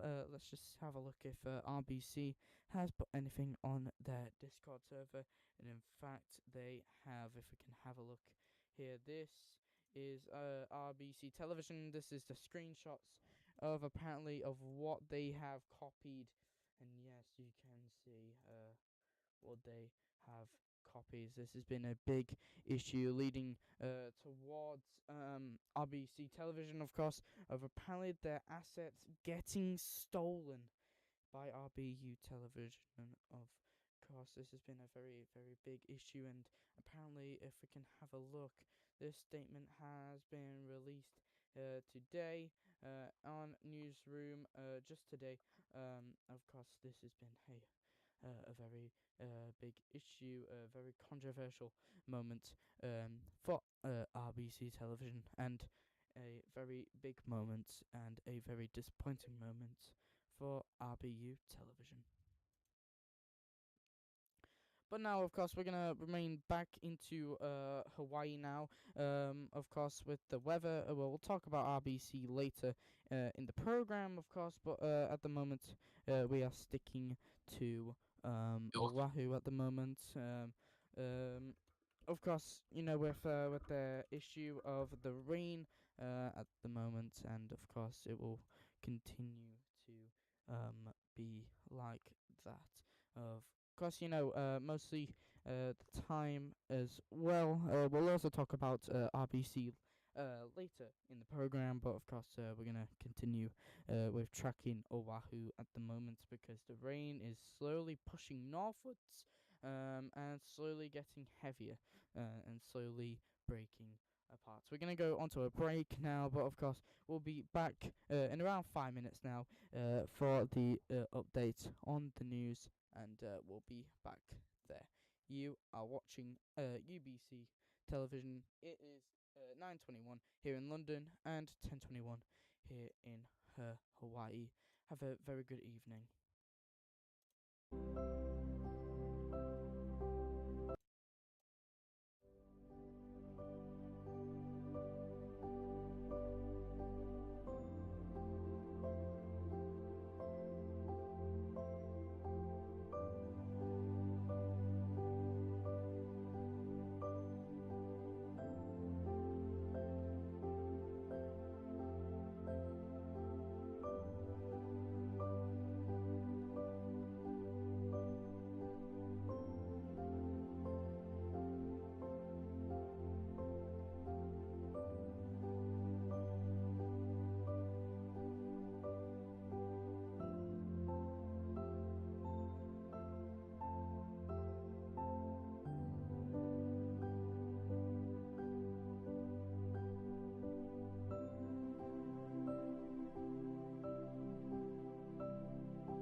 This is UBC Television. You are live here with us here on the network.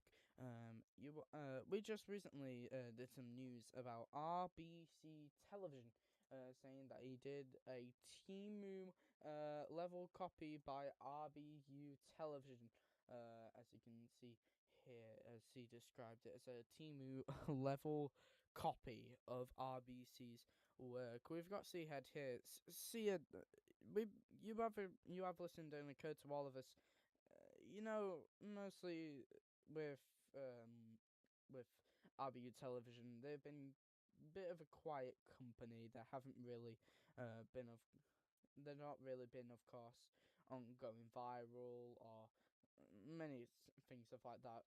How do you feel about all of this now being publicly leaked to the entire world and now calling RBU Television a Timu level copy?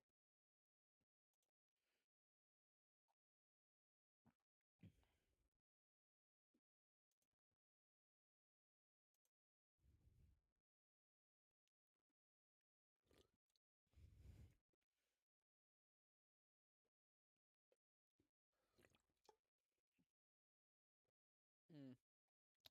And you know, they've uh, they've basically publicly leaked of what they did on what items and what assets they took. Do you think they should be disappointed in themselves?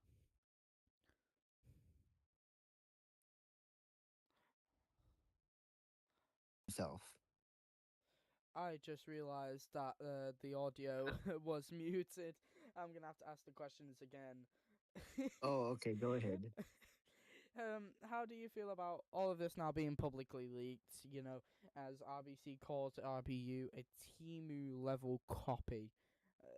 How do you feel about that as well, with a company that's been really quiet and not really uploading? How do you feel about that?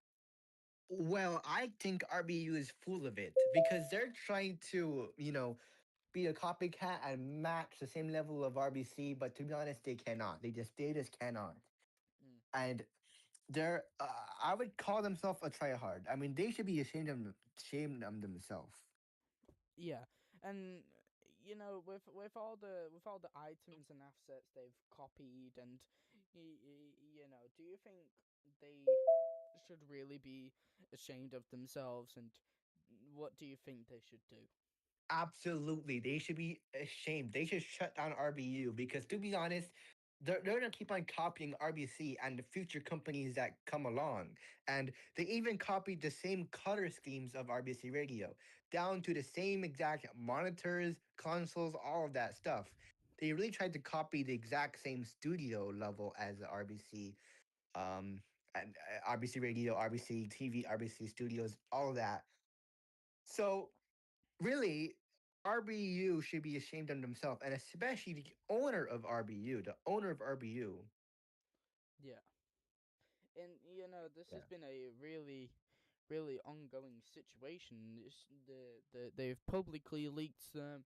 They've recently just publicly just got and what do you think is now going to happen to RBU since now all of this has Well, happened? obviously, no one's gonna watch them. I mean, even now, nobody watches RBU in the first place because they can they already know what RBU has been doing, and now that RBU has been exposed publicly, um, obviously now people are going to maybe, I don't know, riot RBU, or I don't know, protest RBU or something. They're gonna start a hate group on RBU. Yeah, and they said that they DMCA'd them as well. They gave them a DMCA strike. Now, if you look at the owner, how would you feel that the owner would be? Well, I don't know the owner exactly, but I mean, I would think the owner is scared. Probably. I mean, I would be scared if I would get a DMCA from RBC. Obviously, I would be quite scared. But I mean, maybe the owner doesn't give a damn about it. I mean, maybe he doesn't even care. He's like, whatever. It's probably like not even that major, but it is. Yeah.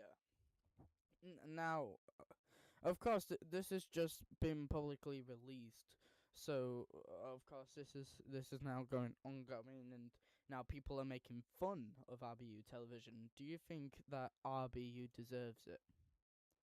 I mean, to a extent, they do, but at the same time, like, you shouldn't send death threats to the owner. Like, I mean, probably that's coming too, but like, I mean, to a degree, to a degree, yes, he should get the hate that he is getting. Now, well, I'm just gonna say it to the viewers that are now tuning in. This is UBC News. We've just came in, just to give a broadcasting live.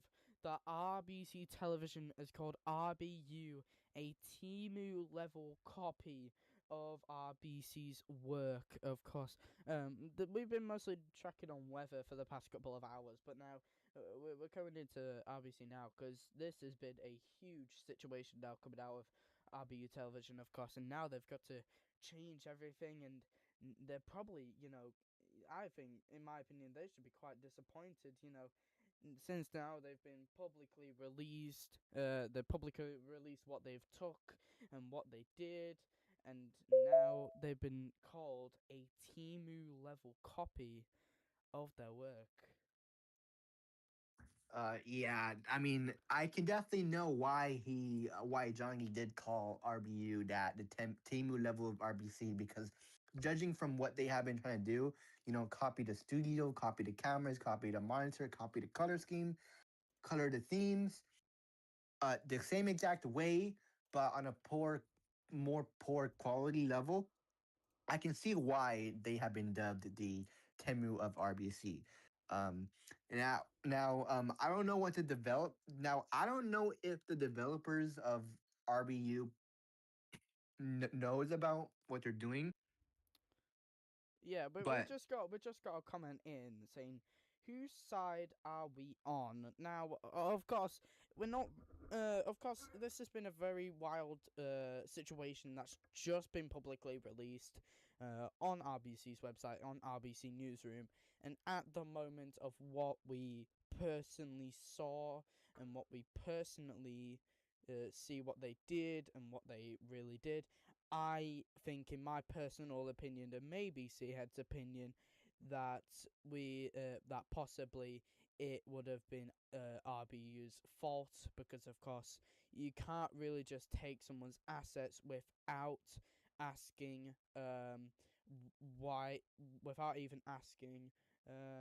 Now somebody's put, there's a thing I like to do sometimes where I chat on two accounts at the same time. RBC beef, yes. Yeah, RBC beef. Of course, there's been beef going on with RBC and RBU television, which is not going so well so far. I mean, just the names alone, RBU and RBC, they all sound very familiar. I mean, obviously, you know, RBC stands for Roblox Broadcasting Corporation. What does RBU stand for? Well, I don't even know, actually. Yeah. Because, like, I know it means Roblox Broadcasting, but what's the U? Probably even Union, Universal, maybe that. Hello from Seattle's RBC radio studios. I'm just gathering information for tomorrow's RBC West Coast studio sessions. Also, hi Seahead.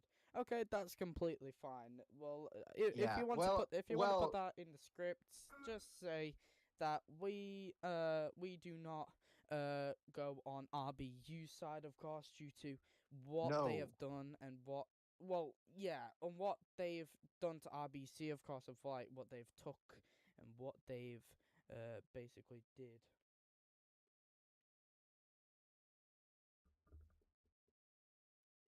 Right. I mean, of course, we're not on RBU side because what they have done. Um, But of course, this has been quite of a unexpected situation, because of course of what of course RBU has done and just released, I think, around 15 minutes ago. So of course, beef on RBC is going crazy. Yeah, it's apparently going crazy recently. We've been talking about weather recently, on the situation going on in Hawaii, mostly in Oahu. If you can see on the thing, we're tracking Oahu at the moment. But this is a very wild situation, and of course we're broadcasting on that. yeah, we're doing like a triple coverage too. With first the weather, second the space, and then now and RBU beef. Yeah, and of course, this is a very big, wild situation, because what is RBU going to do now? Because of course they got publicly leaked, and now they're possibly going to look at themselves and go, "What did I do?" And yeah, they must be very disappointed. Well, I mean, I don't know. Well, I'm wondering too. How did the owner direct the developers to steal RBC? Were they all in it? In it? I'm probably sure they probably all are. But my question though is, how were the developers comfortable of even attempting to copy RBC? Were they comfortable doing that, or was that their goals? Well, that's what we're trying to think about, because the real question is, how in the world did RBU Television get all of the assets? So, like, a possible speculation is probably the developers, but it may be someone else. But what I'm thinking is, who was the person that recently got, you know, like, fired by RBC Television? Who is the person that did that? And of course, how how in the world have they got all that stuff? Yeah, that is a good question too. But But that is good. But of course, you're watching UBC television, and of course, to all the people that is watching, a very good day to you.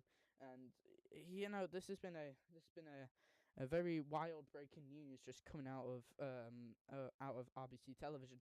Um, wow, this is major breaking news, and this has been a very, very wild situation that's been going all over across the community at the moment, and it looks like a bunch of people are very, very disappointed, and it's not very good.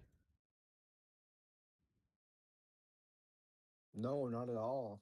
And this would be a big investigation, as the time goes on, in terms of like what will happen to RBU in general, like their business in general, and their operations. Yeah, but I mean, most of the time though, RBU hasn't, they haven't broadcasted anything, they haven't recorded anything, and you know, W- Well, well, that's the thing too about RBU, right? They've been trying to copy RBC to gain a foothold in the Roblox broadcasting uh, industry. Which, if first of all, if they're trying to copy them in the first place, right, which they obviously have done, then they're not gonna go anywhere because they can already people can compare the two and be like, oh my gosh, we're not gonna watch them. We're gonna put them on yeah, the do not watch list. yeah. To anyone that's joining in, hello, good morning, good afternoon, good evening, where you are across the world. This is UBC.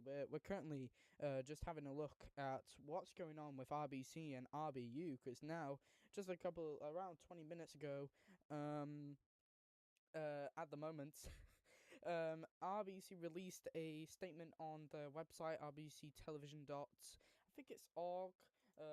No, yeah, RBCTelevision.org, saying about a Hall of Shame, and the 11th one goes to RBU Television. According to Johnny, the president, he's saying that they described RBU as a Timu level copy of RBC's work. Of course, they have released a DMCA strike that has been filed against RBU Television, and of course, this has been it's been a wild situation that's just been recently released, and of course, a lot of people, watching this at the moment. Just a very good day to you all. And of course, if you have any questions on this, please do ask us. Please do tell us about anything that's going on. But of course, these are the screenshots of what's going on at the moment, and this is what they have illegally taken. I think this might have been the quote from the president. He said on the lines, stealing assets from us thinking they will get away with it.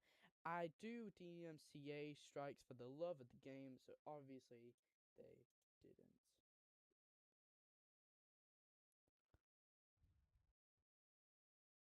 But of course, we're going to continue with this, but as well of a speculation or a suspicion on this here. This is a picture of a studio that is related to the Road TV game show Letterbox, due to some noticeable similarities in how the studio is. As you can see, it possibly does look like they have possibly did this. Is this the only headline? No, this is not the only headline. We've got a bunch of headlines coming up.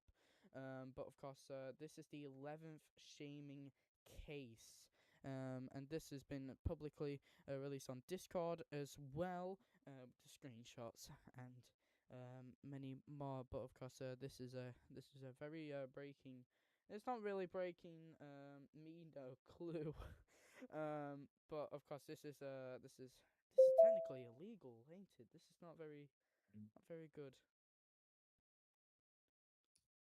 Yeah, and even when it comes to the radio too, I mean, obviously, RBC Radio, RBU Radio is a copycat of RBC Radio. I mean, you can just tell that. I mean, Yeah. one I mean, they don't even have presenters right now, first of all. But I mean, I know that their goal is to copy the studio, copy the presenter, copy the shows, all that kind of stuff, copy the programs, and then, but I mean, obviously, their goal for that side is to go into is try to compete into the Roblox, radio industry too. But obviously, now that people again know that RBU and RBC Radio, I mean, RBU has been copying RBC Radio, trying to copy them. Obviously, no one's gonna listen to them because they know it's a copycat. I mean, what's the difference if you're gonna listen to a obviously radio will be a lot better than RBU Radio. 'Cause RBU Radio is probably gonna be like the Temu version of RBC Radio is also what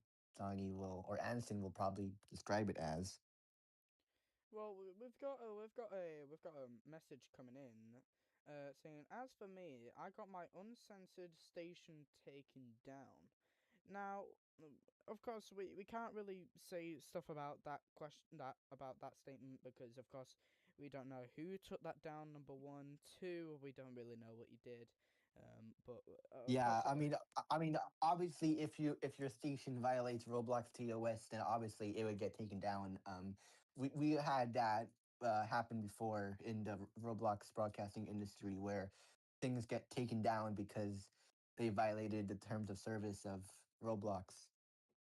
But yeah, of course, anyone that's recently watching, this isn't the only headline. Of course, we've got a bunch of headlines coming through, including Yeah, Artemis 2, the storm going over Hawaii at the moment, and lots more. But of course, we're gonna of course move on from this now. But of course, if there's any yeah, other updates, we are going to we'll continue with that. But of course, this is a huge situation for RBU television, and this will go down as possibly for RBC the most yeah. I mean, also in general, in the Roblox broadcasting industry in general, it'll be a big shakeup, for the whole industry in general, and it's a whole shock that because RBU was supposed to become like a new player in the real broadcasting industry, but obviously now that they have been exposed and publicly ashamed, they're not going to become the next broadcaster. And yeah, if you look at their YouTube channel as well, you'll see that, of course, they've been trying to deliver Eurovision type of content and news type of content. And of course, if you look at those views, they're not really that high. And of course, um, this is a very unexpected topic that's came out of the Roblox industry, but of course this is a very big situation for RBU, and this will probably go down as a really bad situation in their company. Yeah, but at the same time, I mean, before all this happened, my other question was RBU supposed to or was RBU's goal at the time like to jump ahead of RBC, because RBC is also, and I mean, in terms of the news department, they have been not really proactive in terms of the programming, because they have not had a straightforward weekly release schedule like they used to have. Now it's every month for 2 months. So maybe at the time RBU's goal was to jump ahead of RBC in terms of programming, but copying is not the right decision in terms of how they can execute it, right? Yeah, There's other ways to go about it, in terms of how they can execute. Because this is I bet that was their goal. just realized this is a Roblox TV stream. It's not really a Roblox TV stream. It's also a real life stream, but of course, we're gonna possibly get more info coming out. Yeah, it's like a hybrid Of kind of course, thing. one of the people that for the radio shows, does broadcasting on RPC radio, and they're publicly putting out publicly putting out screenshots of what's going on. Of course, we're gonna continue with this later, of course, but this is a very big situation, and we'll continue with this later. Now, of course, we're going to move on to the storm now, because it looks like the storm is slowly dying down, of course. We've been tracking with this all day, of course. It's been breaking apart. As you can see, that's the island of Oahu, home of Honolulu, and of course, this has been a very big situation that we've been broadcasting for the past 5 hours, and of course, this has been a very big situation, of course, and yeah. Yeah, but also the big story too is something that's not getting really attention that much right now is Guam. There is a super typhoon potentially going to make direct landfall. Like the center of the eye will hit Guam potentially. So, and a lot of the news stations in Guam are doing a bad job, is what I'm hearing, that they're not really doing coverage about it. And but then many people are panicking on the island, and I heard that even the navy or the army on the island ran out of gas already, so it's already bad. Yeah. Yeah, because the recent models came in, and it looks like the storm will go right over Guam, um, as a just to pause you for a sec. Somebody put in the chat, copying someone isn't getting ahead. You're just trying to get on their level, and I can focusly agree on what he said about the RBC RBU situation. Yeah, they aren't getting ahead. They're just trying to get on their level, like the professionality and the content that they do, and basically they're trying to get on the same type of things that they do. They're not trying to get ahead. They're trying to get the same content, the same things that the RBC does. But of course, we'll talk about it. We'll talk about it in a minute. But of course, what C had just said. Of course, about Guam. Of course, a super typhoon going up to 160 kilometers an hour. That's been according to windy.com. It looks like that Guam might be hit with 100-kilometer winds. However, they will not yeah. get the full Actually, typhoon. actually, actually, that's miles per hour. Actually, not Uh, kilometers per hour. So it's so actually worse. Yeah. So it does look like Um. a, it's like Yeah. a. And the recent models came out a few minutes ago, and it does show the storm actually making a direct landfall on top of Guam, specifically the north part of Guam. And if that's the case, then that's not good, for Guamians. There's a new warning coming out of Texas at the moment. Just some news coming out. A special weather statement is coming out of Texas at the moment, just a couple of miles away from Amarillo, if I'm saying that right. But of course, if we look here, this is the state of California now. Of course, when you see California, you see like perfect sun, absolutely gorgeous.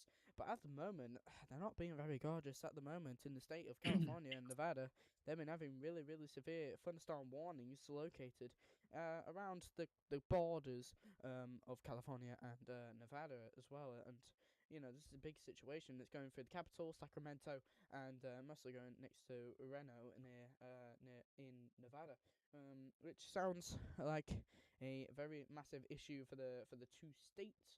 Of course, as the very heavy rain is going to hit those cities and those little areas. We just got a severe thunderstorm warning in St. Joaquin in California. That's possibly around this area.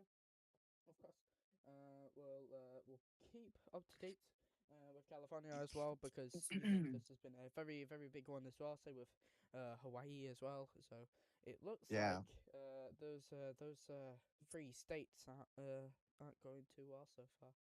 Yeah, but also we're tracking the Artemis mission too, which they are very they are like what, Around like 4 hours two away four from. hours out until splashdown. Now when you look at the picture of the Artemis camera, actually the it does look like they're quite far away from the planet, but actually because gravity is pulling them in, so they'll actually Sorry to come in pretty fast. pause you for a sec. We just got an EAS alert on the severe thunderstorm warning in Texas. If you can hear it now.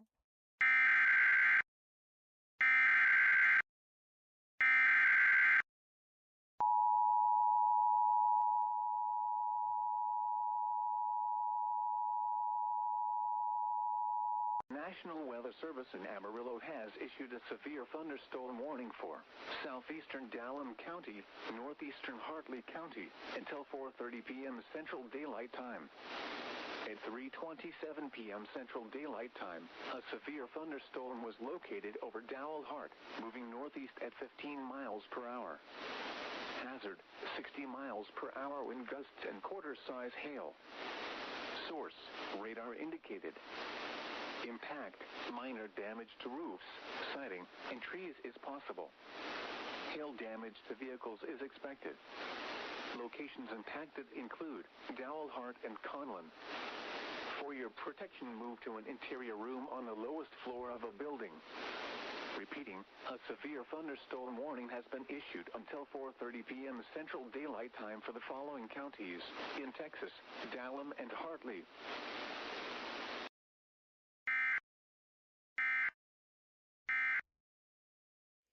So that was the EAS alert just coming out of Amarillo in Texas.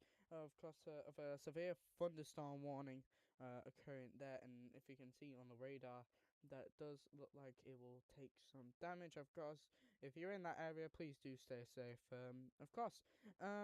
Now we've been looking focusedly in California because if you're looking at these warnings, there is a bunch of warnings there in California, and mostly Nevada as well. If you look there as well. But this ain't just the only topic that we're talking about as well. We're also going to be talking about Artemis 2, and later in the program we'll also talk about RBC and RBU. But at the moment we'll be looking at the weather just to see if there's any situations, of course, going on. Excuse me. But Syed, what do you think about all of this going on in California and Nevada? Oh, well, obviously, I'm looking at California, and yes, California is getting some rain. However, most of the rain is actually more inland in California, and it's being pushed against the mountains there. So actually, most of the rain is actually is actually gonna uh be staying in California. In fact, tomorrow there'll be another heavier round in California, the same area actually in California, as another low pressure comes off the coast of California. Sorry, enters the coast of California. So they'll get more rain and probably snow as well. Yeah, this is being quite a big situation, of course, and we'll keep on tracking with that. But of course, we're going to move on to Artemis 2 now, because it looks like that's been mostly what people on their minds have been talking about for the past couple of days, of course, and it looks like, as you can see, it is getting closer and closer. Any moment. So of course, this is pictures from NASA, and this is what we got here. It does look like that the rocket is moving. However, apparently in 4 hours' time they'll be landing next to the waters in San Diego, Yeah, California, and it looks like they are possibly turning. yeah, they're probably reorienting themselves for the landing. But look at how beautiful it is. I mean, just look at like the line between the dark and the day, which I believe is called the Terminator line. Yeah, of course And it's yeah, and I mean even the live images they sent from the moon a couple days ago, that was pretty beautiful too. And they even showed some shots taken from a iPhone. So, but of course, once they get down landed, they'll extract all the cameras so they can upload all the camera footage in 4K, because all the camera feeds that they have right now is technically not 4K due to the bandwidth limitations that you have in space. So once they land, and they will get the cameras out so they can send us all the 4K footage that they have. And in fact, I believe that National Geographic actually sent them GoPros, the astronauts, to record every day. So we're gonna be having a documentary from space on National Geographic eventually.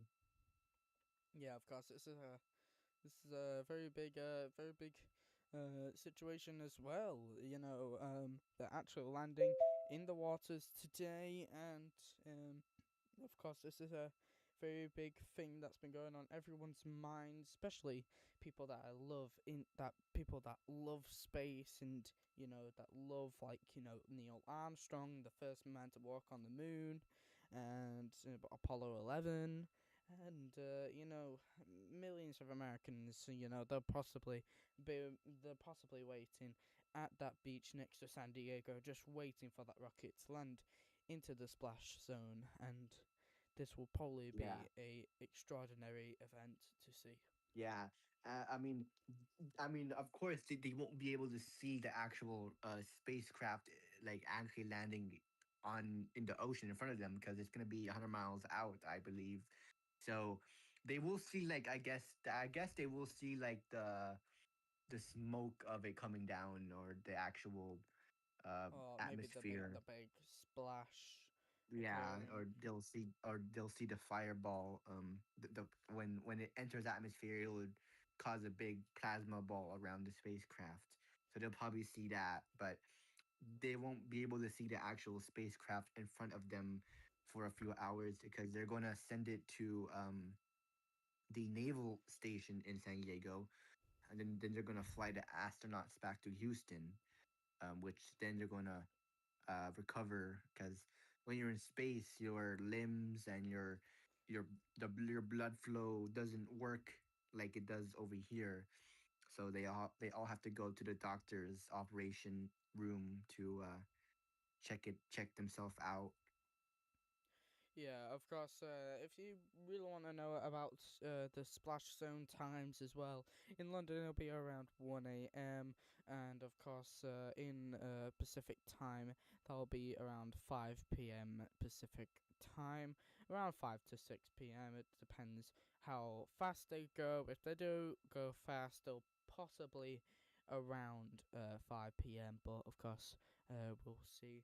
Maybe of course later. Now, of course, Artemis 2 has been a very big focus on everyone's minds.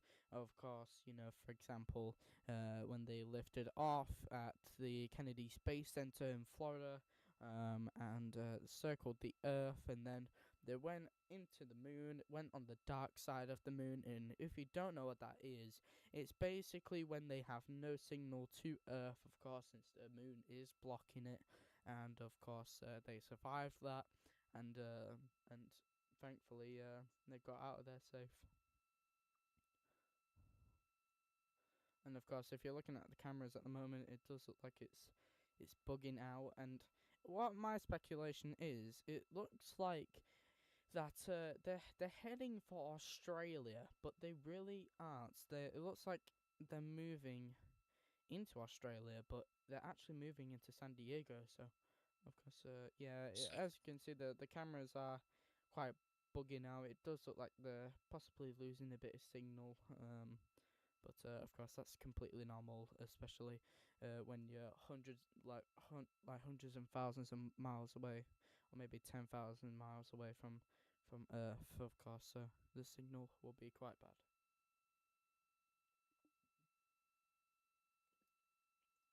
Yep. And it Yeah, looks like they just issued a flash flood warning. I just got a message and let's have a from look from then. Uh, and it looks like you are right. There was a bunch going on. Wow. At 8:55. Insane. Wow. Okay. Let's give it a listen.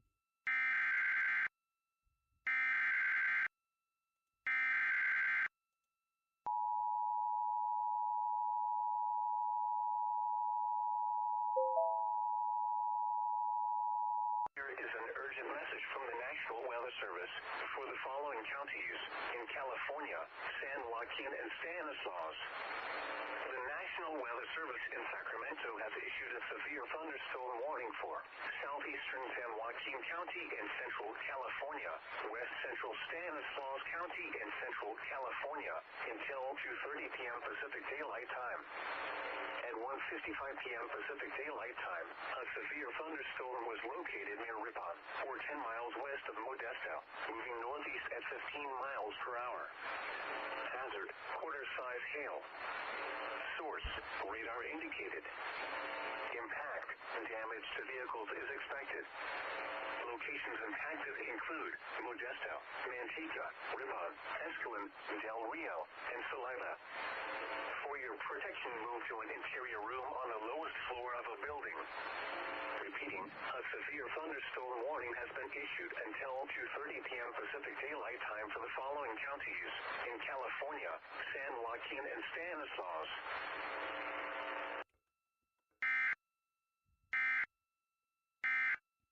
Now, of course, that was the EAS alert from California, of course, and of course there was a bunch more going on as well, including a severe thunderstorm warning and a flash flood warning. Let's give a listen.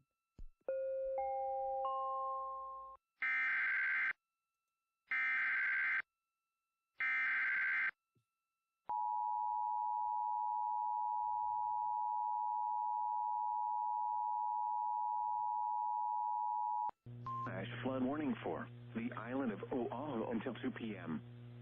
At 11:04 a.m., emergency management reported heavy rain and flooding over the north shore of Oahu, particularly near Waialua. Radar indicated rain was falling at a rate of 1 to 2 inches per hour within some of the heavier showers. Flash flooding is ongoing or expected to begin shortly. Hazard, flash flooding caused by heavy rain. Source, emergency management. Impact, flooding in drainages, streams, rivers, roads, properties, and other low-lying areas. Public road closures possible in some areas. Landslides are possible in steep terrain. Some locations that will experience flash flooding include Waialua, Haleiwa, Schofield Barracks, Waiawa, Wheeler Field, Mililani, Waianae, Haruula, Waiet, Nanakuli, Kahuku, Funalu, Helemano Housing, Whitmore Village, Mokalea, Waimea Valley, Waimea Bay, Pupukea, Sunset Beach, and Dillingham Field. Stay away from streams, rivers, drainage ditches, and culverts, even if they are currently dry.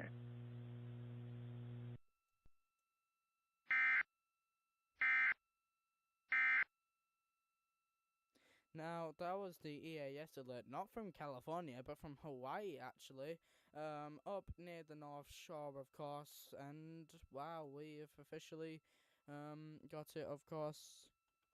The North Shore has been issued of course, a flash flood warning, of course, coming from the National Weather Service. Of course, that's going on, and wow, if you can see the screen at the moment, there's a bunch of warnings going on in California and Texas, and it looks like it's not going to be a good one, because of course, if you look at all of this, Houston integrity com check from seat 1. I'd like to apologise there again. That was the Artemis 2. But of course, there is a bunch of warnings going on in California, Texas, and Hawaii. There's a bunch going on at the moment, ain't there? It looks like the end of the world situation. And of course, in California, there's a bunch of severe thunderstorm warnings located just a couple of miles away from the capital, Sacramento, and in the island of Oahu in Hawaii, mostly up in the North Shore, they've issued a flash flood warning, which is not really good. And in Texas, they've also issued a severe thunderstorm warning and a special statement. Of course, this has been a very big issue on everybody's minds in the United States, and with the Artemis 2 landing, and the severe thunderstorm warnings ain't that far from San Diego, of course. So it looks like it's kind of a very bad situation going on at the moment. But of course, we'll keep you up to date with all of that. Of course, we'll keep you up to date with more EAS Of course, there's not that much going on, but of course, there's one from Oklahoma that we've already played, and in Hartley, Texas, a thunderstorm warning. In Hartley, Texas, there it is. In Hartley, Texas, mostly just a couple of miles away from Amarillo. Of course, this is this is going on everybody's minds at the moment. Severe thunderstorms warning, just a couple of miles away from San Francisco. And of course, special weather statement from the West Side Mountains, north of 198. I'm guessing that is a highway. So of course, anyone's on the highway, don't go on the highway. My way or the highway. But of course, there's special weather statements in Los Banos, Dos Palos, and Merced, Madera, and Mendota as well. So it looks like it's going to be quite of a wet area in that bit. So of course, if you're up near the San Francisco area or next to San Jose or possibly on Highway number 198, I wouldn't recommend. I would recommend going home, of course, because severe thunderstorm warning can get serious. So of course, please do be careful if you're out there as well, because there'll be possible floods as well. So please do be careful out there. Now we're gonna move on to Hawaii now, and oh my goodness, in California there's been another severe thunderstorm warning.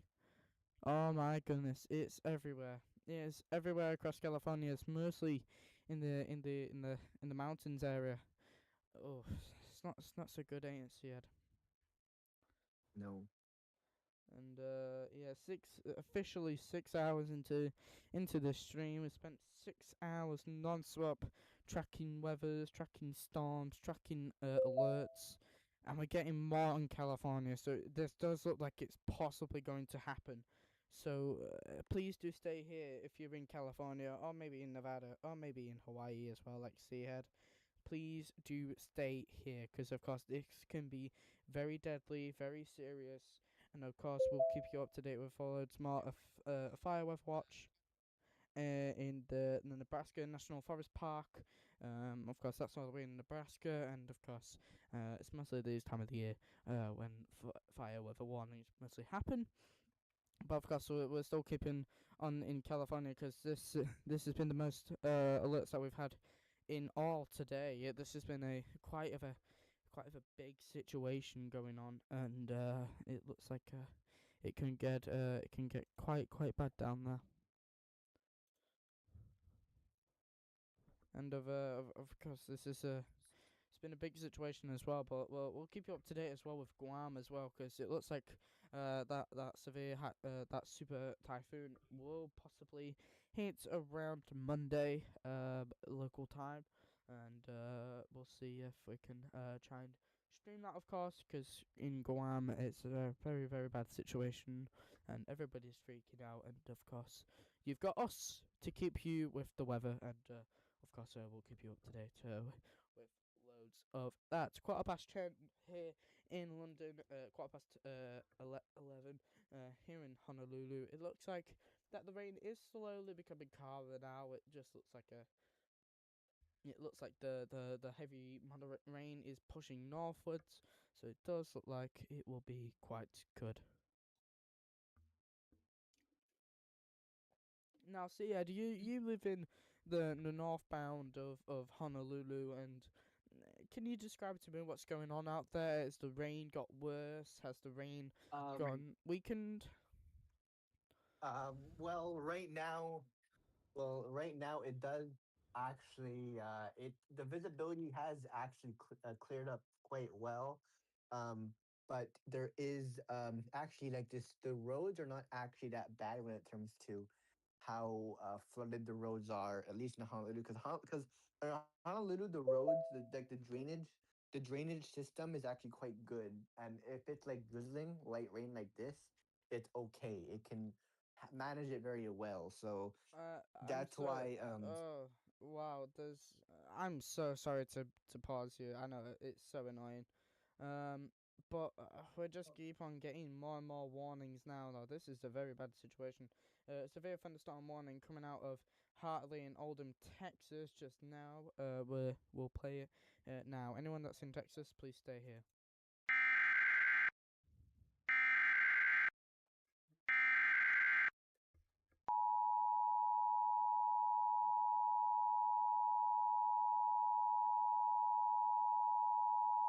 National Weather Service in Amarillo has issued a severe thunderstorm warning for north central Oldham County, eastern Hartley County until 5:15 p.m. Central Daylight Time.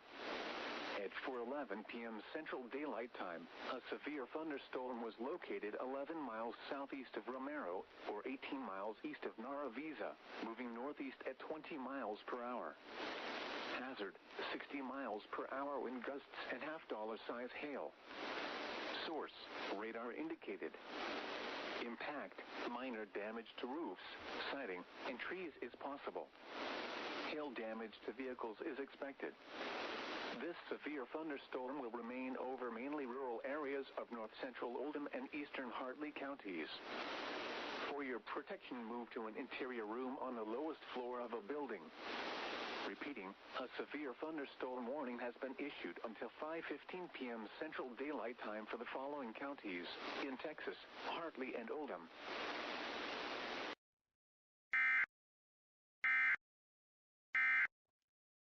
Now that was the EAS alert in Texas. Now we got a message saying from John Carter. I like that I've been listening to this coverage for a while.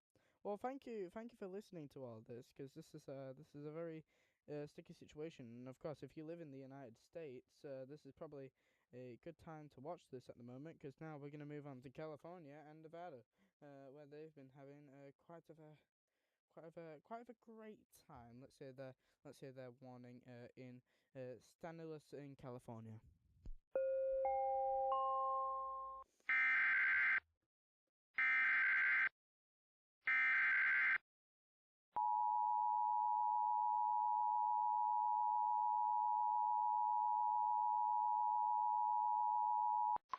Here is an urgent message from the National Weather Service for the following county, Stanislaus, California. The National Weather Service in Sacramento has issued a severe thunderstorm warning for east central Stanislaus County in central California until 2:45 p.m. Pacific Daylight Time. At 2:12 p.m. Pacific Daylight Time, a severe thunderstorm was located over Delhi or near Turlock, moving northeast at 25 miles per hour. Hazard, quarter-size hail. Source, radar indicated. Impact, damage to vehicles is expected. Locations impacted include Turlock, Waterford, Hickman, and Denner. For your protection, move to an interior room on the lowest floor of a building. Repeating, a severe thunderstorm warning has been issued until 2:45 p.m. Pacific Daylight Time for the following county, Stanislaus, California.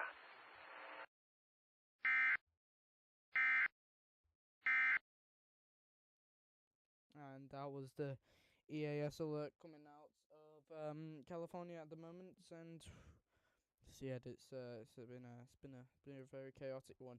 Now I think you Yeah, very can say your chaotic. thing now, because of course, and another severe thunderstorm warning. We'll play that later, but. So yeah, as you were saying, that the roads were the clearing up, and it looks like the visibility has been more clearer now. Yeah, visibility is clear, but the rain is definitely still steady right now. And we obviously have the flash flood warning in effect, and I do believe I will get some pictures into the gallery about the flooding that is probably ongoing in the North Shore of Oahu. Yeah, it But we'll looks try like to get that. it looks like it's been an absolute day today. You know, with all the minor flood warnings Yeah. Oh, and yeah. And there's a video in the plane too. I just watched a video of it in a plane of it landing, and it's just absolutely insane. I don't know how they can land in the rain like that. Here we go. So we just got an issue from the North Shore Neighborhood Board.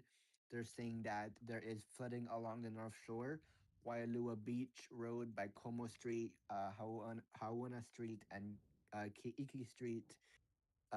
There is numerous flooding, road closures in the North Shore area right now, of course, because the North Shore does not have good. Because, okay, so since Honolulu is a city, right? Honolulu is a city, so we do have good storm drainage, but unfortunately, the North Shore and the smaller towns in the area I'm do. really sorry to just to pause you. We just got a tornado warning. Oh, oh Located in wow. California, in San Joaquin, just a couple of miles away from Stockton, and a couple of miles away from Sacramento in San Francisco. Wow, oh my goodness. A tornado warning has been put out in California. Oh my goodness. Have we got any ES alert yet? No, we have not. But of course, if you're just tuning in at the moment, a severe tornado warning. Oh my goodness! By Sacramento in the National Weather Service has just issued a tornado warning located in California. Same one in if we can have a look in Missouri as well. But we'll continue with that later. But oh my goodness, a tornado warning has been put out by the Sacramento in California by the National Weather Service, and anyone that lives nearby, take shelter immediately. It does look like it's a very badly situation, and please do be careful if you're out there as well, because it does look like it's not going too well. But oh my goodness, this is yeah. We didn't really expect this one to be in California. Of course, this is a very bad situation next to a city as well, or next to a town. So this does sound like it's not going to be a very great not going to be a very great day in California. But if you're just tuning in now, a severe tornado warning has just been put out by the Sacramento National Weather Service team in California, and of course, here it is. This is the tornado warning.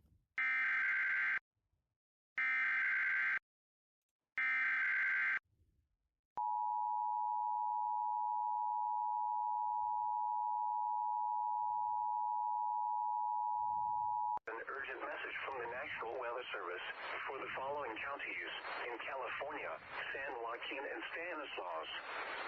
The National Weather Service in Sacramento has issued a tornado warning for East Central San Joaquin County in Central California, North Central Stanislaus County in Central California until 2:45 p.m. Pacific Daylight Time.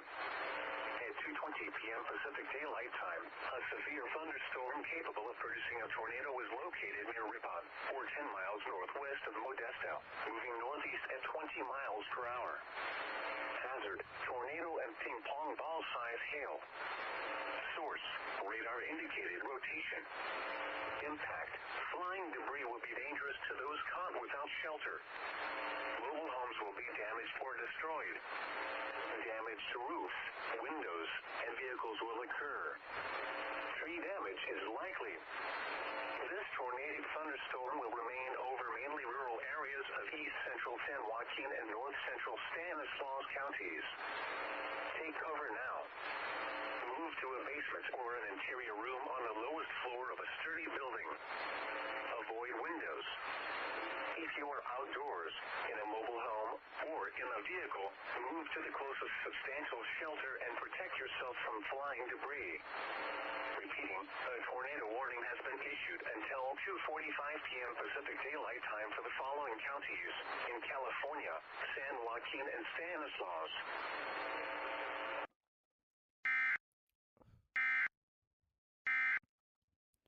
Oh my goodness. A tornado warning has been put out in California.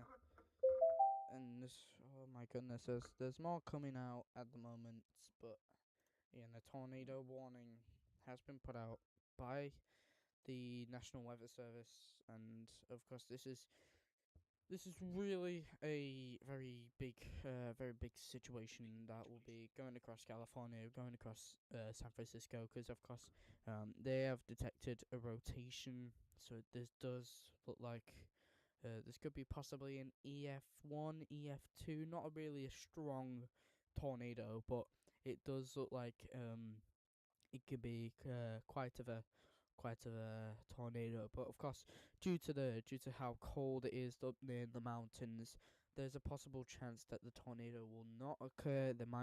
It might only just be a rotation.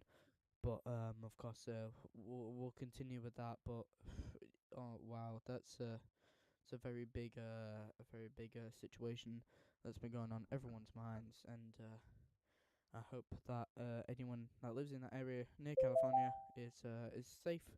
And a tornado not a tornado warning, sorry, a thunderstorm warning in New Mexico has just been put out in San Miguel, and we'll keep up to date with that. But of course, we're gonna end our broadcasting at around 11 p.m.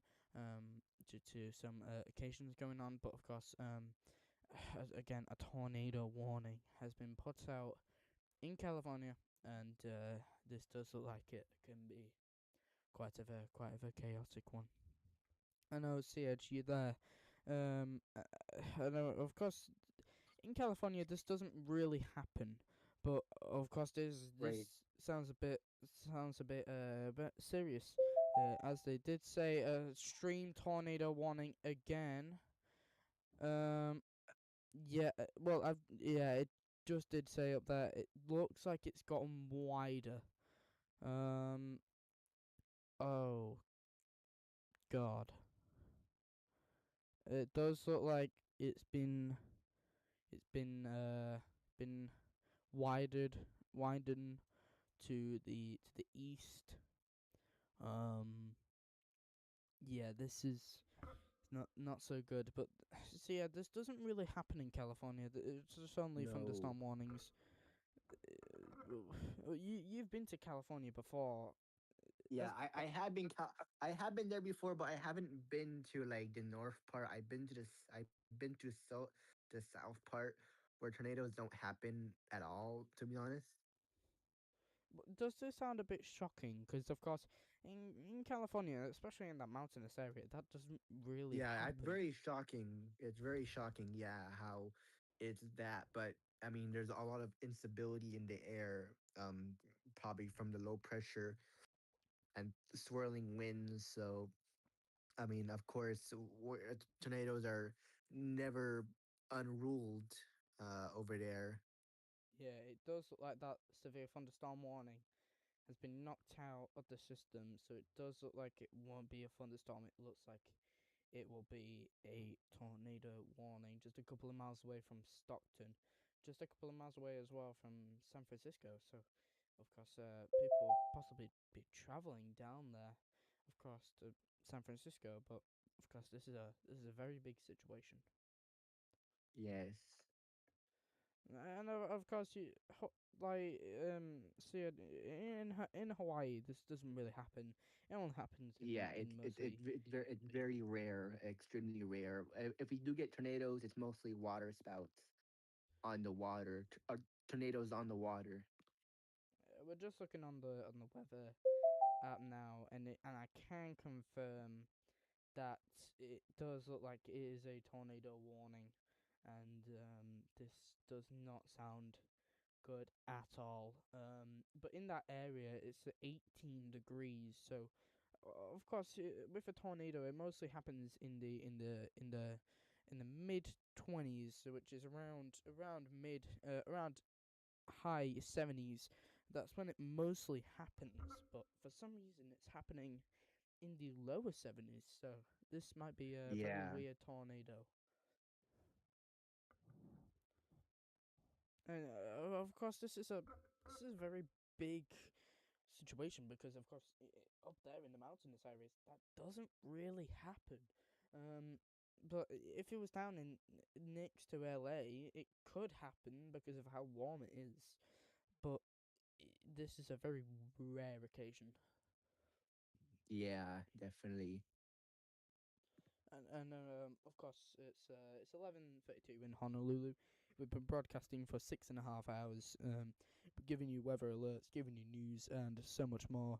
And we're going to close our broadcast at around 11, or 11:30, just Yeah. to have a look. And as well, we'll be back on air at around 4 p.m. Honolulu time, Hawaiian Standard Time, due to the rain strengthening in that area. So we'll see if any occasions occur. But of course, that's at 4 p.m., which is around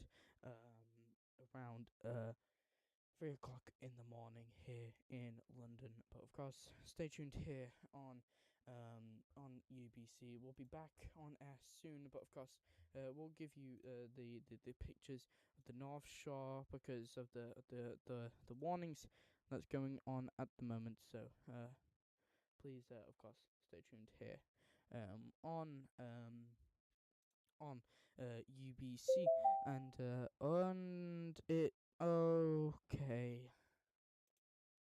Okay, severe thunderstorm warning has occurred again. We'll check that out later, but of course, we'll keep you up to date with Of course. this, and we'll be back on air soon. We'll just give you the peaceful music that we all want, and we'll see you then. Bye for now.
are coming across the north shore of Hawaii, of Honolulu, not Honolulu, sorry, the north shore of Oahu, and of course it's going to be quite of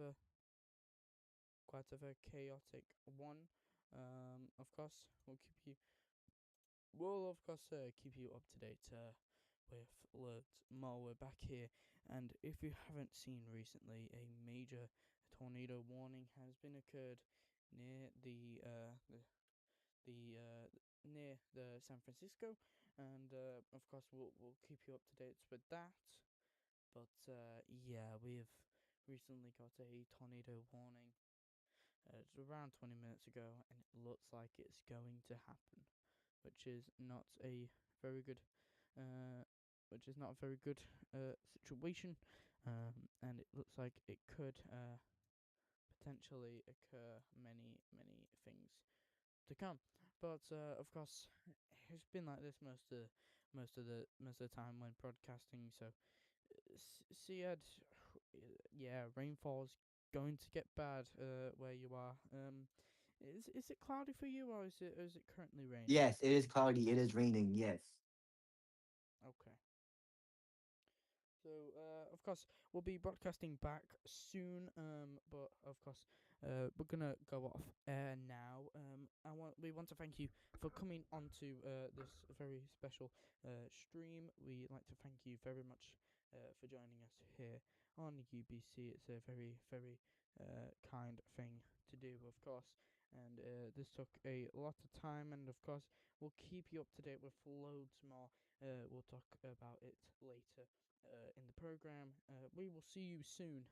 From me and Seahead, thank you for watching, and we'll leave you here with the skyline of Honolulu. It looks like it's going to get worse, but of course, we want to thank you for joining us. And from me and Seahead, thank you, and we'll see you later.